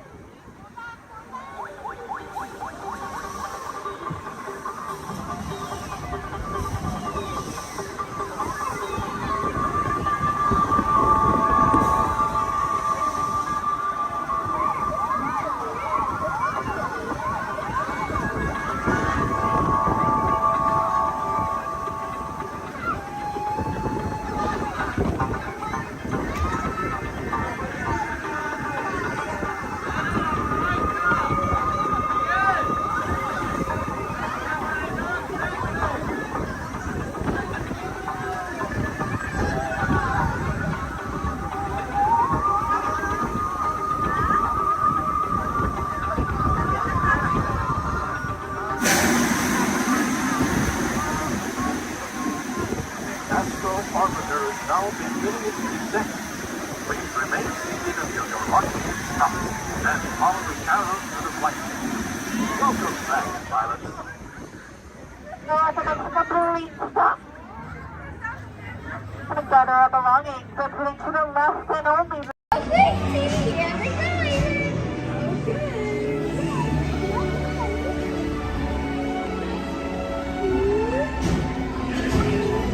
How are we going around?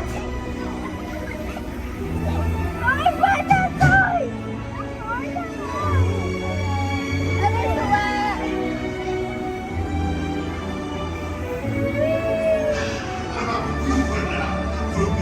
Venez, suivez-moi, je vous prie. My chef Happy is waiting for you. This way. Qu'attendez-vous? What the?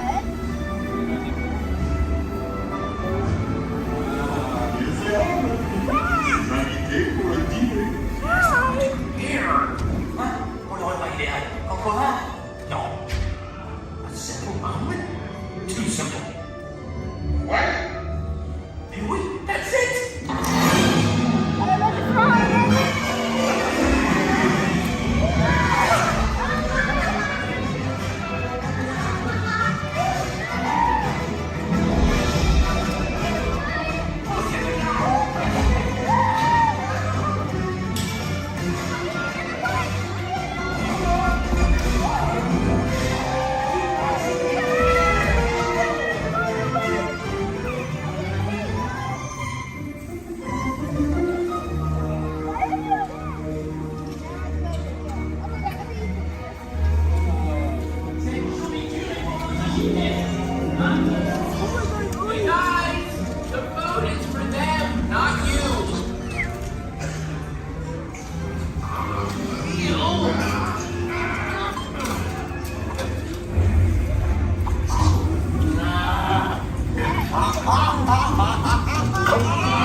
What are you doing?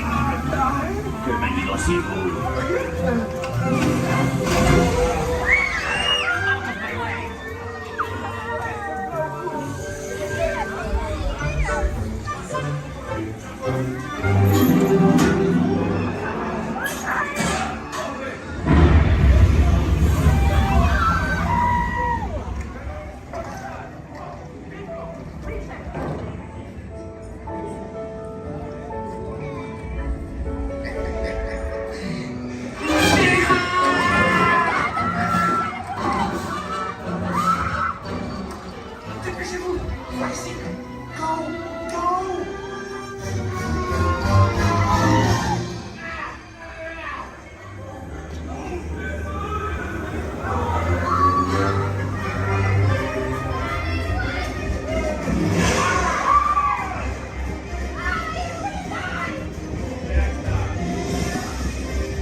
You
all whistle while we work.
Planetary implosion averted. Have a nice day.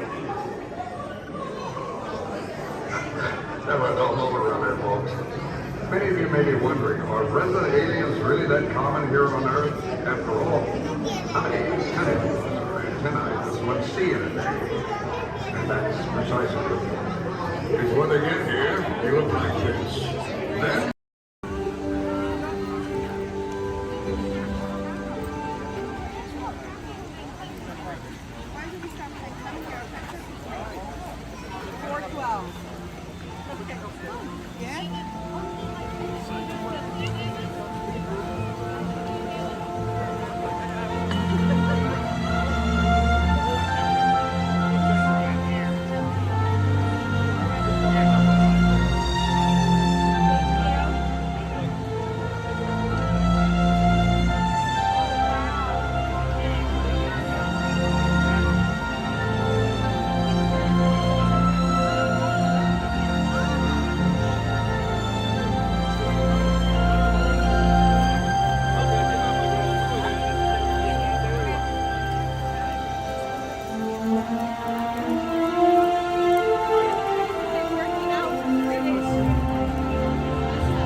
This is Starport 75, or as we locals call it, Space Mountain, our high-speed rocket port to distant deep space destinations.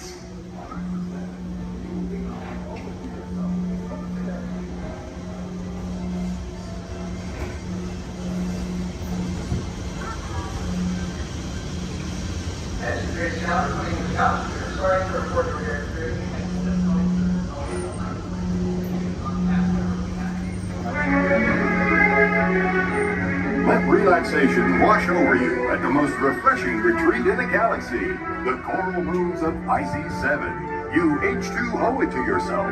Book today.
Bebés y llenas dentro del parque y cuida a los pequeñitos.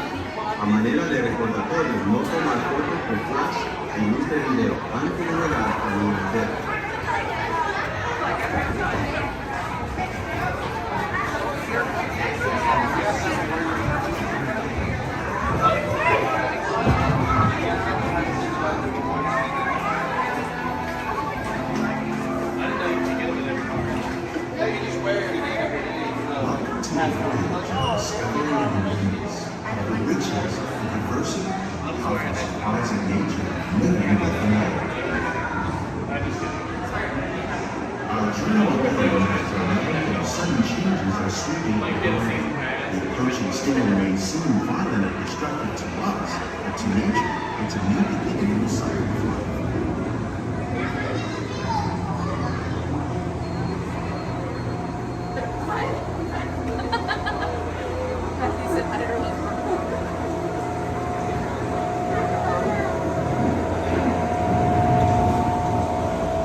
Beneath the surface of the lake, roots trap water from the flowing mud, extracting precious nutrients and minerals. These minerals, when combined with sunlight, create the diverse living systems of our planet.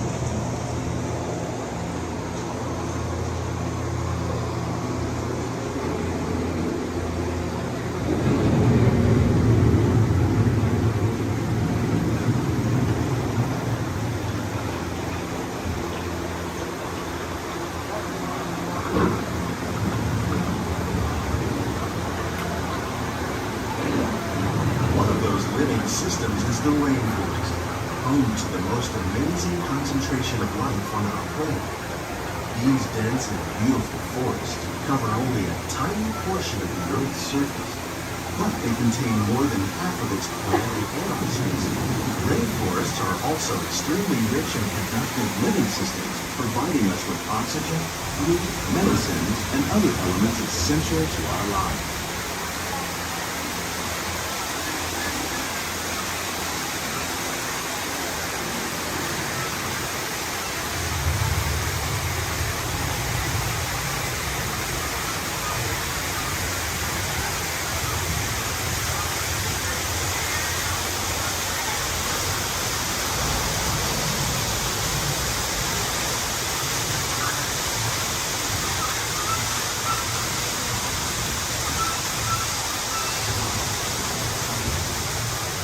In the desert, nature has created a very different, but no less beautiful living system. And while this arid landscape may seem lifeless, it is very much alive. The plants and animals that have learned to survive in these harsh conditions make use of what little water they can find and avoid the scorching rays of the relentless sun.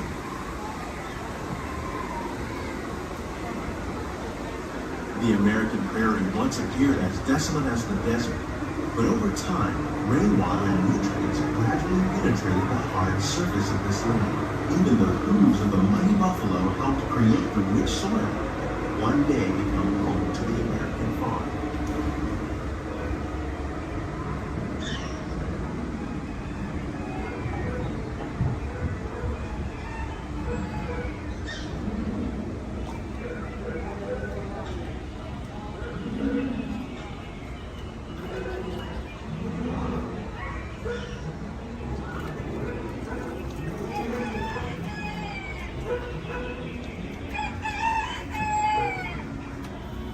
Of all the forces at work on the land, humans have had one of the most profound effects.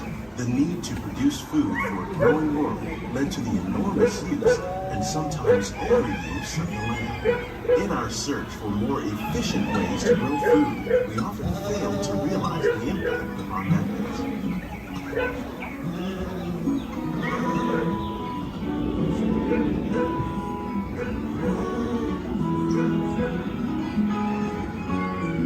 Today, we're learning to live with the land, discovering of food that will assure both human and environmental well-being.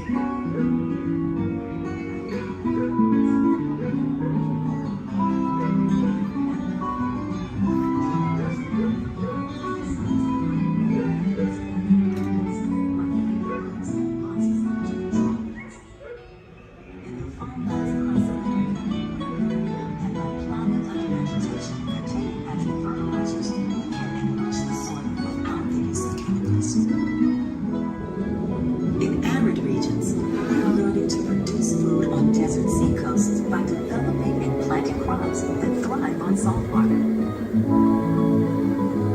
In Japan, we're learning that by mixing leaves and other living materials into our soil, we can make farmland more fertile without the need for chemicals.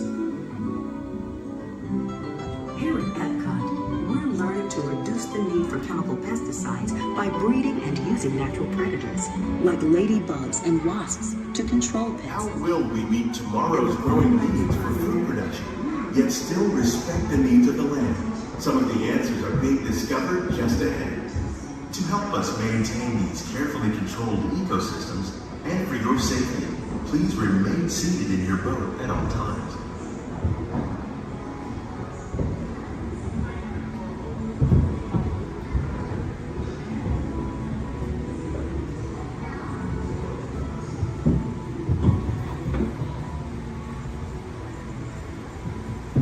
Welcome to our living laboratory, where scientists from Epcot and the U.S. Department of Agriculture are exploring innovative ways to produce bountiful harvests now and into the future.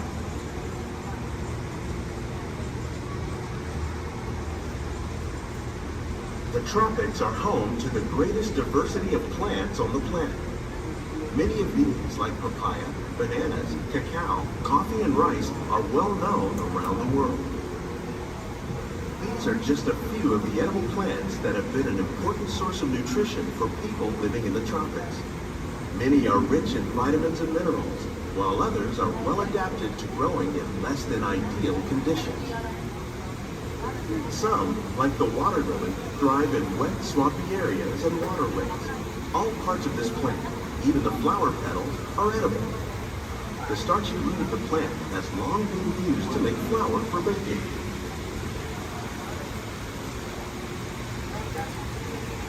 One day, many of these lesser-known tropical plants may be as important as the bananas growing on both sides of the boat.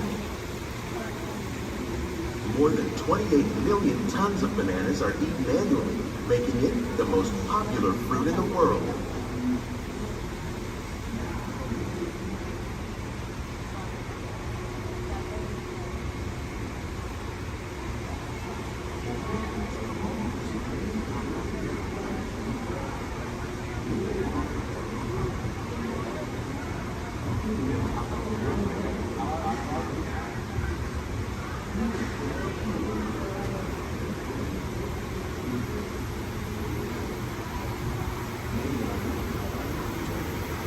When we mention farming, you probably don't think of fish.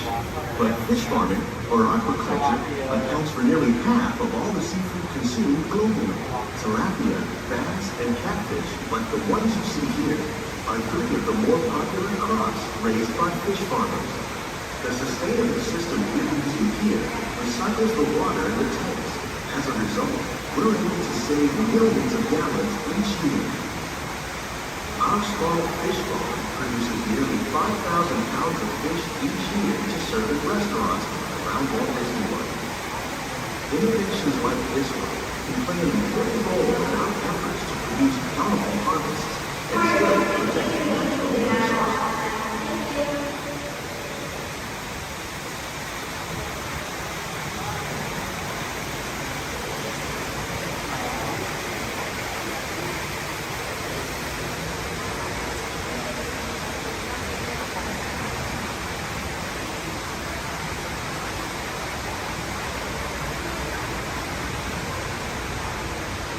While there are more than 50,000 edible plant species in the world, most of us are only familiar with the handful that make up our everyday diet. The common grains growing here: maize, sorghum, and millet, plus rice, account for nearly 2/3 of our global food consumption. Learning how to increase yields of these staples is an important goal of research around the world.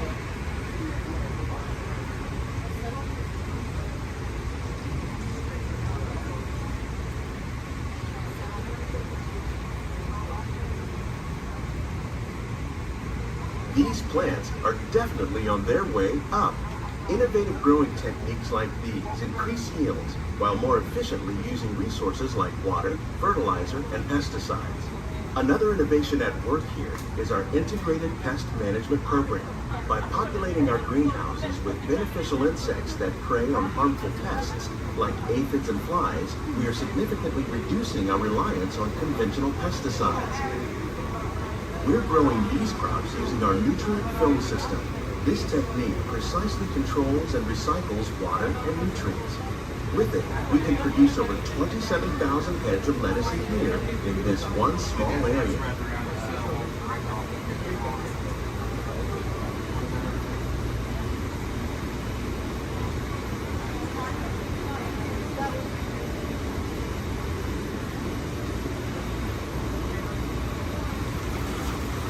Some of our best ideas have been inspired by nature, like these fruit and vegetable trees. By growing these ground plants vertically, we can increase yields and better control diseases. These crops taste as good as they look. In fact, we serve more than 15 tons of produce from our greenhouses in restaurants here at the land every year.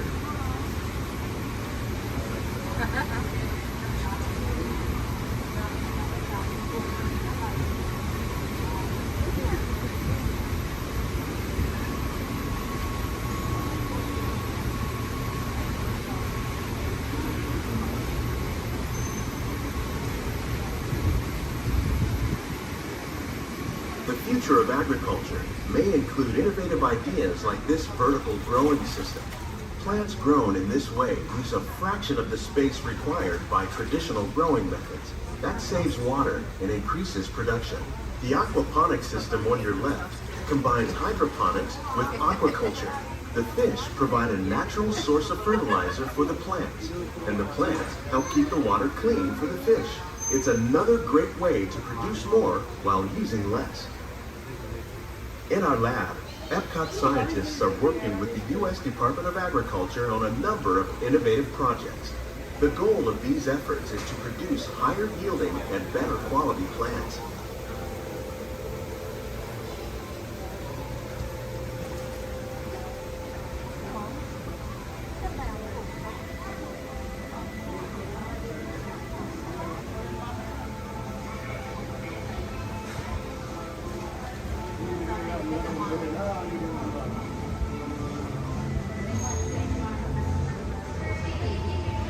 These greenhouses represent just a fraction of the work being done worldwide to produce bountiful harvests for our growing population. Scientists, farmers, and even backyard gardeners are doing their part to improve the quantity and quality of foods that we all rely upon. Together, we can continue to find more ways to increase food production and protect our precious natural environment. Only then will we truly be living with the land.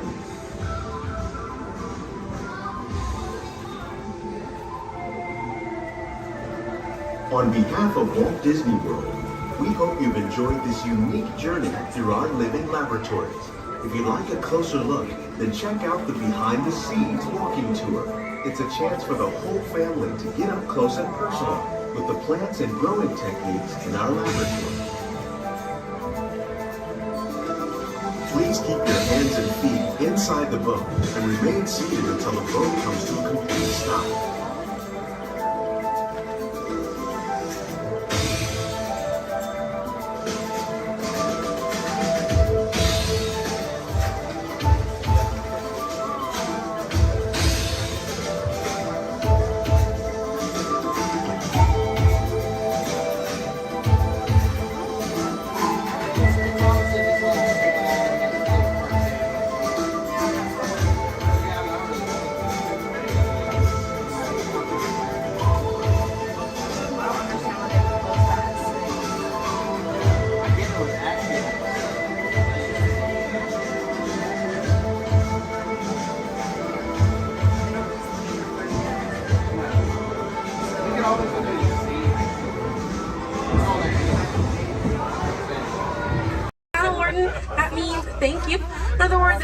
here on the reserve is Twin Day, and Twin Day means let's go.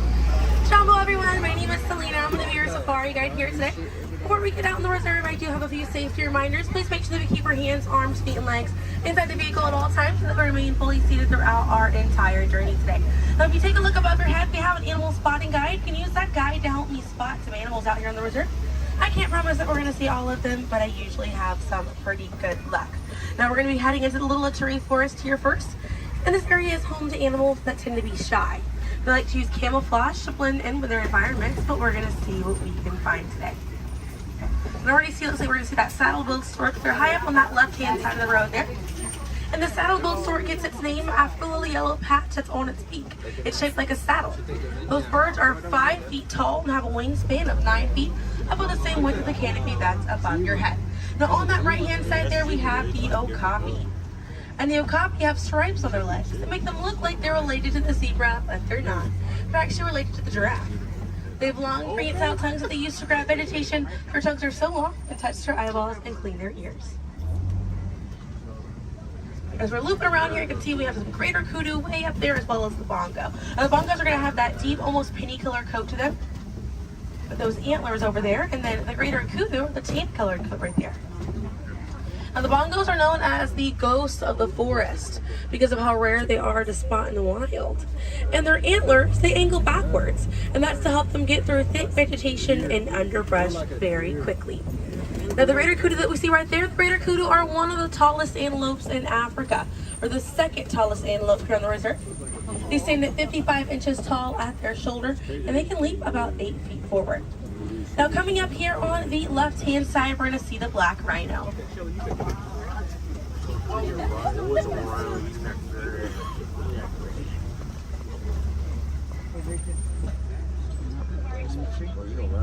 Now black rhinos are the smallest rhino in Africa.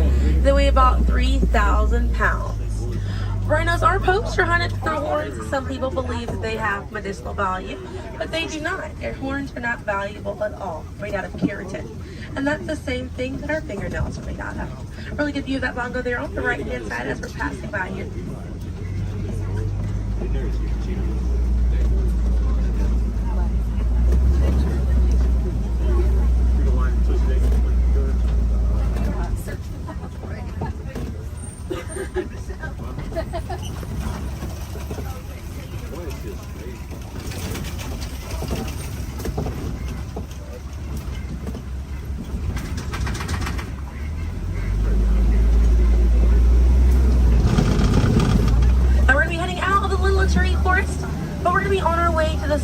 River, and animals in this area like to hang out in and around the water.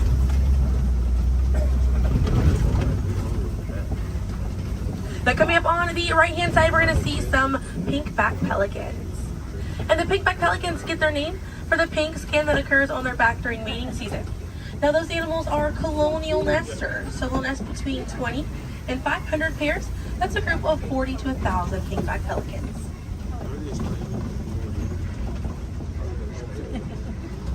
A view of the Savi River coming up on the left, and we have some Nile hippopotamuses. Now a group of hippos is called a bloat, and they spend most of their time submerged in that water to avoid overheating, but they will come out to graze. And they can stay submerged in that water up to 8 minutes at a time. And instead of swimming through the water, hippos will actually walk or run along the bottom of the riverbank, helps them glide through that water right there. One of the ways you can help out your waterways is by checking your sunscreen to see if it's reef safe. Another way is just being aware of how much water that you use and trying to conserve as much as possible.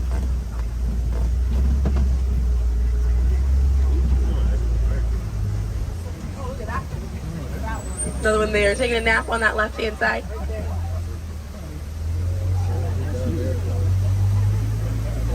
Now coming up on the left, we're going to see the Nile crocodiles.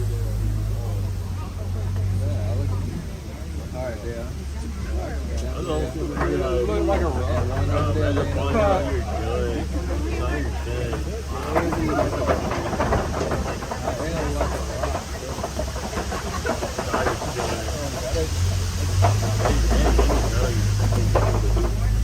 the Nile crocodiles can eat half their body weight in one sitting, and they can go months without eating if food is scarce.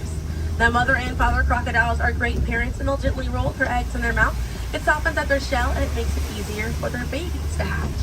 But we're going to be heading into the Savannah now, and the Savannah hosts millions of migrating animals every year. And it's home to Africa's most well-known animals, such as zebras and giraffes. I'm hoping that we'll be able to spot some today, but as we're getting out here, we have a pretty good chance to identify some animals with that animal spotting guide. We have lots of wide open spaces. So already see, looks like you can see the elands are out there. Wondering what other animals. I'm hoping it'll be a pretty busy day out there.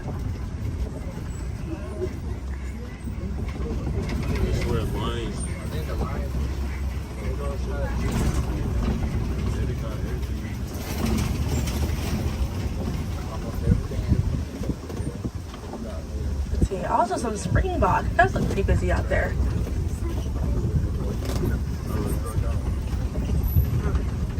So we're still looping around here. Keep an eye on the right. They're going to be past this kind of rocky area. It's a herd of wildebeest way back there in that pathway. And the name wildebeest means wild beast in Afrikaans. And they'll travel in groups of 1.5 million, and they'll go about 500 to 1,000 miles every year. That's roughly the distance between here and New York. And during a wildebeest great migration, they can kick up so much dust that their dust cloud can sometimes be seen from space. Now, wildebeest are very impressive animals. They're able to run about 15 minutes after they're born. But this group of trees there on the right-hand side, they're all kind of pruned underneath to the same height, and that's about as far as those giraffes can reach. Lucky the vegetation on these trees all around this area here. Now that's going to be the Maasai giraffe, and the Maasai giraffes have an irregular coat pattern. They don't have those clean lines around their spots like the reticulated giraffe that's on your animal spotting guide does.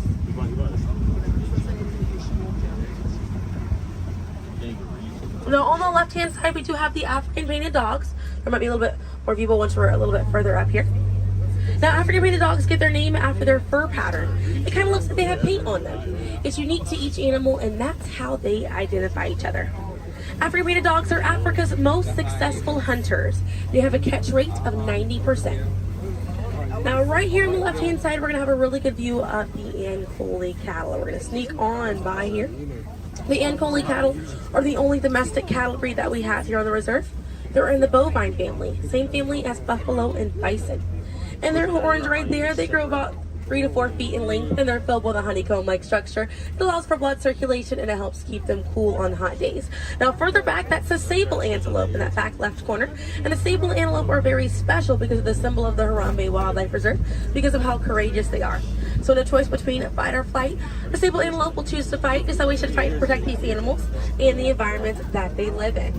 And their antlers are angled backwards to deter animals like lions from jumping on their backs. And we have a really good view there of that Maasai giraffe. We're going to have another pretty good view there on the right up ahead too. Maasai giraffes stand about 18 to 20 feet tall when they're adults.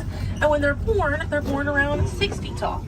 They have about a 6-foot drop the moment that they're born. And just like the okapi, they do have those long prehensile tongues that they use to grab vegetation. They kind of use like how we use our fingers to grab food.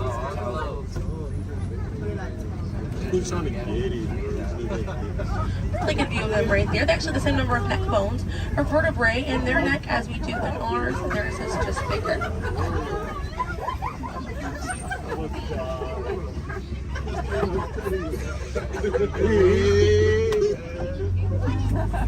Group of giraffes is called a tower.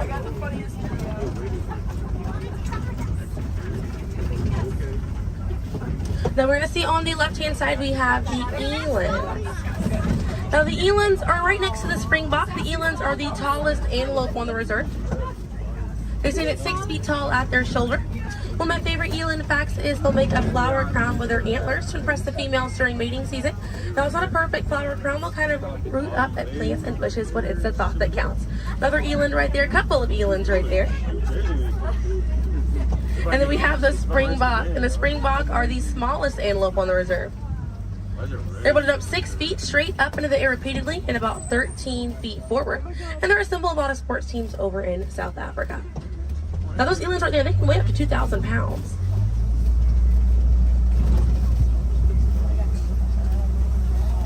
Another view of that Maasai giraffe right there.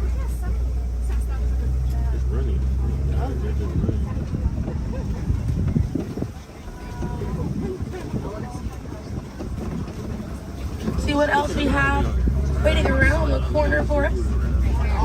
Another Maasai giraffe there. But a bit big for these giraffes.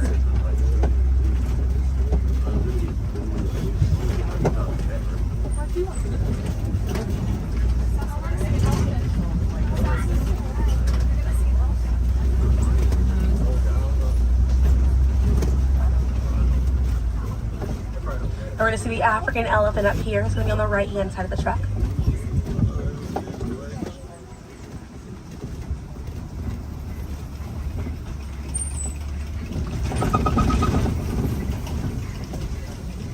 Really good view of that African elephant there on the right-hand side.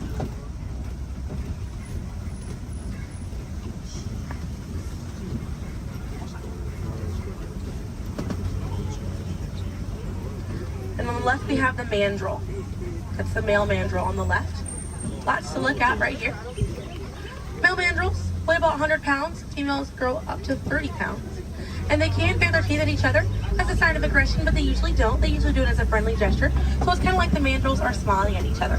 Now we got to see that elephant back there. And elephants are social creatures. That's going to be the African elephant. The females and their young will hang out in large groups together, and the males will form a loose bachelor group, or sometimes they will kind of hang out on their own, depending on their mood. And the way that African elephants stay cool is by flapping their ears. It runs air over the blood vessels that are dispersed all throughout their ears, and it helps bring their body temperature down.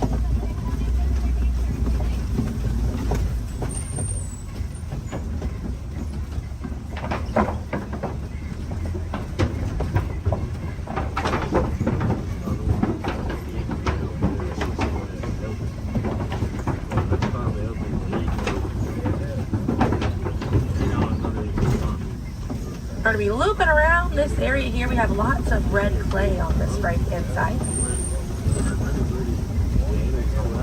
And if you keep an eye out, we'll be able to see some tusk marks right around the corner here.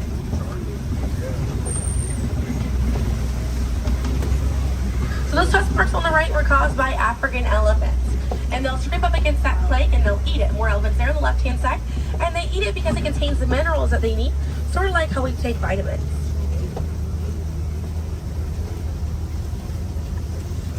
They're way out there on that left-hand side. They kind of look kind of tiny from here. We'll see if we can get another view of them a little bit further out.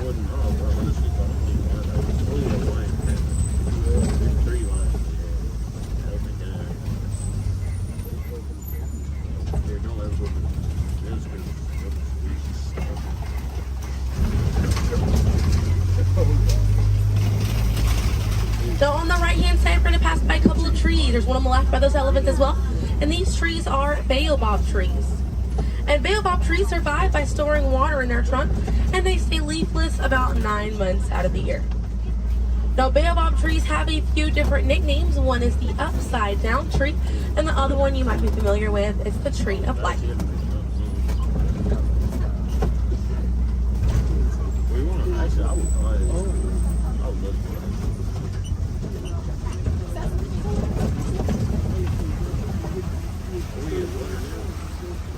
And we're coming up here on a group of flamingos.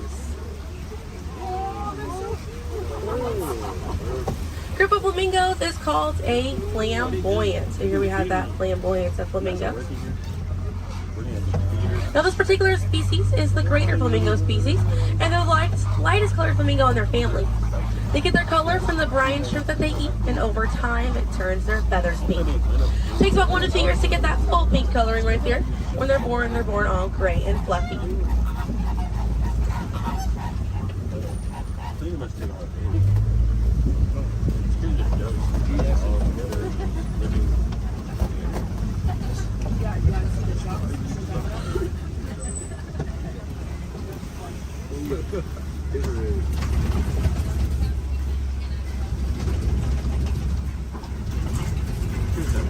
We have some white rhinos right around the corner here.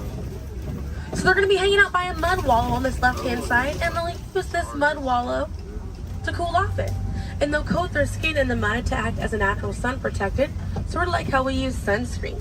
Now elephants will do something very similar, and they'll fling dirt and mud on their backs as well. Just how important it is to protect ourselves outside in these environments by wearing hats, sunglasses, sunscreen. Very, very important, as well as staying hydrated. Now that white rhino right there, they weigh about 4,000 to 5,000 pounds. Group of rhinos is called a crash, and they can run at 35 miles an hour. Now on the right hand side, those are some ostriches way back there. Ostriches are the largest bird. They have wings, but they do not fly. They use those wings for balance and to help them change direction. Comes in handy because ostriches can hit speeds up to 40 miles an hour.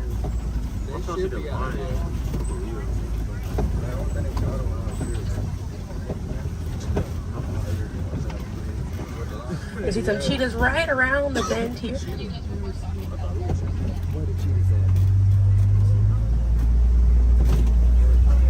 Really good view of that cheetah here on the left. Now cheetahs are the fastest land animal. They run a little over 60 miles an hour. And they have 2 black lines on their face. Those black lines are called tear marks. And they help reflect the sun. Benefits cheetahs because cheetahs are daytime hunters. Now cheetahs do not roar. Instead of roaring, they'll meow and they'll purr. And their claws are not retractable, so they're out all the time. Now we're coming up here on some Kopi rocks. And Kopi rocks are rocks that jut out from the savannah. And a lot of times animals like lions will use these Kopi rocks as a vantage point to kind of scope out their territory and their prey. Really beautiful view of that male lion right there. Now at full volume, their roar can be heard up to 5 miles away. And they can sleep about 16 to 20 hours a day. Really impressive view of imposing right there. Oh yeah, it's moving. Now, female lions will do most of the hunting for the group, and the male lions will stay back and kind of guard the territory and guard their cubs. And the Swahili word for lion you're probably already familiar with. The way that you say lion in Swahili is Simba. And we're going to see some more ostriches. We have some white rhinos over here too, and the lioness is there on the left. Looks like she's posing for us as well. Really cute view of that white rhino as well on the left here. Excuse me, yeah, right hand side. That's all they have. I think that's what they have like wild rocks, and they can't even get them. Yes, they can. But they really try. Not really. I can see some warthogs right around the corner because it wouldn't be a safari without them. Few of them over here. Warthogs are in the same family as domestic pigs. They're really intelligent animals and are the largest burrowing animal as well. And oftentimes they'll reuse burrows made by other animals and they'll back themselves into it with their tusks spacing out for protection. They're pretty fast. They can also run at 35 miles an hour. They're kind of rooting up over there. And they also have a mud wall that they use to cool off and to coat their skin in it to get some relief from bugs and insects. We also have a really good view of these white rhinos again on that right hand side. Now the white tail difference between a white rhino and a black rhino because they're both the same color. So the shape of their mouth. White rhinos have a wide mouth and black rhinos have a V-shaped or pointed mouth. Original word for white rhino was vite. Vite means wide in Afrikaans, but over time it was misheard and mispronounced and it turns into the white rhino. Another few of those warthogs as we're passing by on the left hand side, but on the right we're going to see some ostrich eggs in that tall grassy area. And each one of those eggs right there weigh 3 pounds, and it's the equivalent of 2 dozen chicken eggs. Now those shells are so strong that the average man can stand on them and they will not break.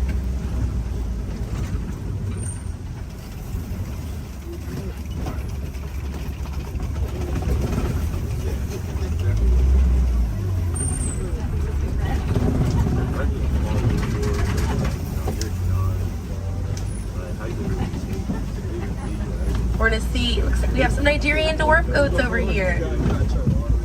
And these goats are used for their dairy products, such as milk and cheese. So they take up a lot less land than cattle, so they're easier on the environment, and they're very cute. Now their milk is considered high value, so selling that milk helps take away the need to rely on wildlife. Now if you do want to see some more goats today, you can head over to Rafiki's Planet Watch. They have a petting zoo area, an animators area, and a kind of behind the scenes look at Disney's Animal Kingdom. Very, very cool. Definitely check it out if you have the time. They have a conservation station over there, and inside that they do have an animal hospital as well. Pretty cool. It's going to be a train right away through the Wildlife Express. Those trains are going to start running at 9:30. The last train leaves at 4:30 today. The petting zoo is going to close at 5 o'clock once you're over there, and the animators experience is going to close at 4:45. But we got to see a lot of really cool animals today. If you'd like to learn some more information, you can check out DisneyAnimals.com, or National Geographic is a really good resource. Some ways to help out these animals at home include volunteering at your local nature center, or a conservation organization, or even joining a local beach or river cleanup. Some more simple ways to help out at home include turning off the water while you brush your teeth, or using reusable water bottles instead of disposable ones. Now, those small changes really add up to make a big difference. And on behalf of Kilimanjaro Safaris, my name is Selena. I'm from Pensacola, Florida, and it was an honor to be your safari guide here today. I hope that you were able to see the importance of these animals and the environment that they live in. Now, here in the reserve, we don't like to say goodbye because goodbyes are far too sad and far too final. So I will leave you with the Swahili word, kwaherini. And kwaherini means to go well, with the intentions of seeing each other again one day. So kwaherini, my friends. Another word that we say here on the reserve is asante sana. And again, that means thank you. So thank you for joining me here at Kilimanjaro Safaris. I'll be dropping you off right around the bend here, right where I picked you up, so we still have a bit more of a journey together.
Hello, folks.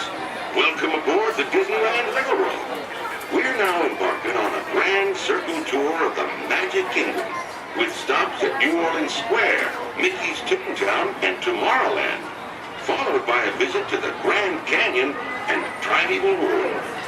We got a lot of traveling ahead of us, so remember, for a safe trip, you need to stay seated, keeping your hands, arms, feet, and legs inside the train.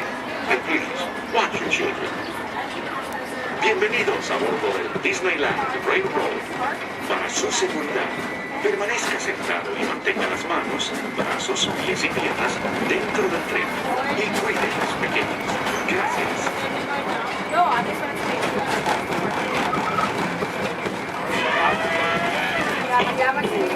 Did you folks hear that? Sounds to me like we've reached the wilds of Adventureland. We can just might run into a lot of savage critters out there, including lions and tigers and tiki birds. Everybody just be on the lookout. You never know just what may show up. We're approaching our first stop, New Orleans Square Station. This station serves Frontierland, New Orleans Square, and Ticket Gallery. If you'll be leaving us here, remain seated until the train comes to a complete stop. Then watch your step while getting off. Have a good time at the Frontier, you hear? For those of you continuing on, we'll resume our trip in just a moment. Square.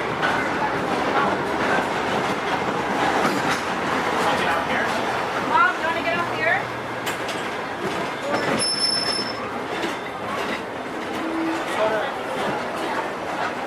Out here? Dad?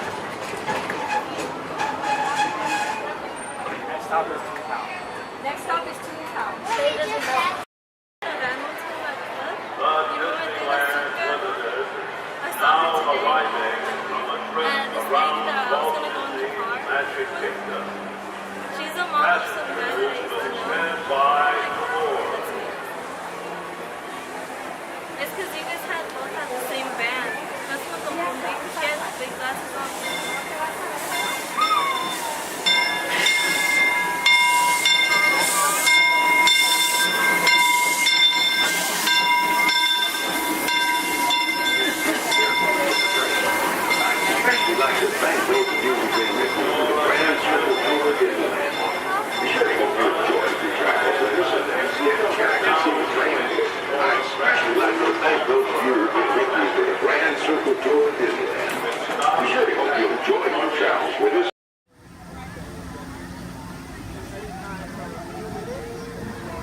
Uh-oh.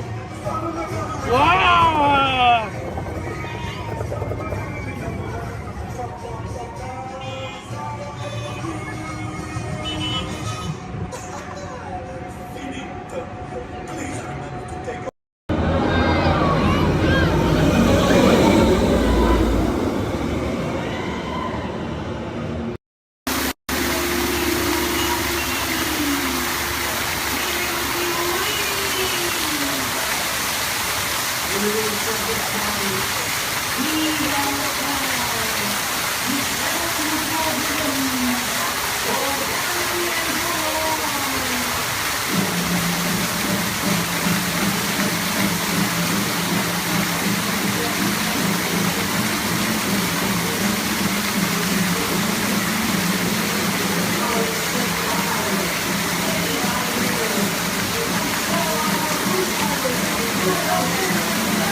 As much fun as New Year's Eve in the orange groves. My word, we did get a mite carried away, huh? I say, look out there across the water. It appears we're a bit of company. Law me, yes. Welcome, you all. Permit us to introduce ourselves. My name is Claude, and my loquacious cousin over here is... I'll introduce myself, if you don't mind. Hi there. I'm, well, let's see now. It's right on the tip of my beak. Clyde Birdbrain? Oh, yeah. I'm Clyde Birdbrain. I say, perhaps you good people have never conversed with toucan birds before. Well, neither did we, till one day we discovered this magic sunshine pavilion. By Jove, yes. I remember just how it happened, many bird baths ago. There we were in an explorer's launch on a mysterious river in deepest Adventureland. Off in the distance comes the fierce roar of an African lion. And as we round a bend in the river, a huge bull elephant bellows forth in protest of our intrusion. Suddenly, the treetops explode in a frenzy of outraged birds. Oh, come, you can jolly well do better than that. I can jolly well do one at a time.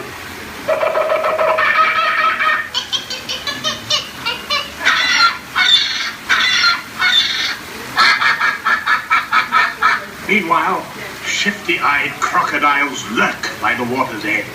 Lurk, lurk, lurk. And the giant python slithers down from an overhanging limb. What's happened? What's wrong? I think snakes. Don't be ridiculous. I'm only relating a story. Oh, all right, Clyde. Enough is enough. That wasn't me. I never even opened my beak. Huh? Excuse me, I really hate to interrupt social setting story, but you're calling us for a show. For sakes, it's already showtime. and say yes, it is already showtime. And now, Claude, it is your turn to make the announcement to all our guests. Righto. Ladies and gentlemen, boys and girls, gather up all your cameras, purses, and other articles, and now turn to your left towards the tall doors. When the drums begin, they'll open magically to lead you right into the Sunshine Pavilion. Is everybody ready? Follow me, please.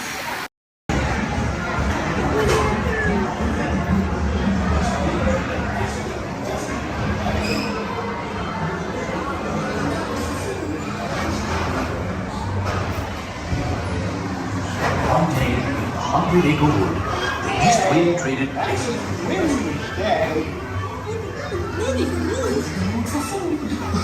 If you ask me, he'll never reach there. Barney! Barney! Oh dear! Can't even talk to them, Mom. Look, Mama, look! I'm a fight!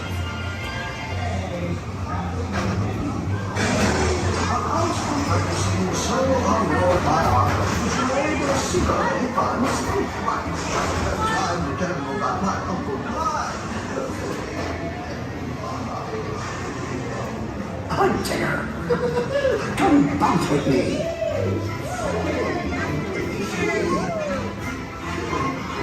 Dancing makes you feel just great, doesn't it?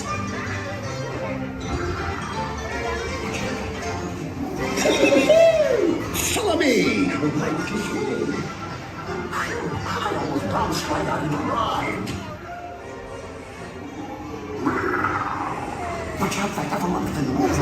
They steal honey. Steal honey?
Gathered together to say,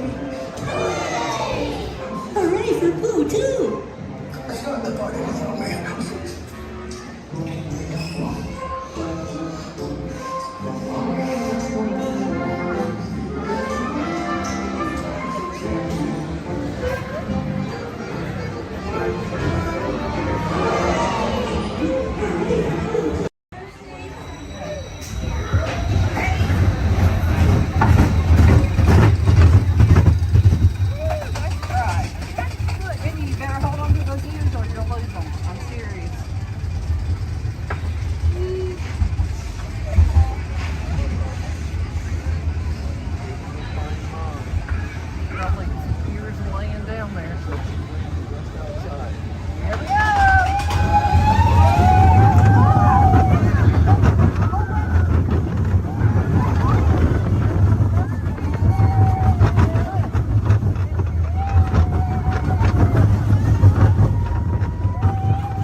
I bet you we need to come for 6:30.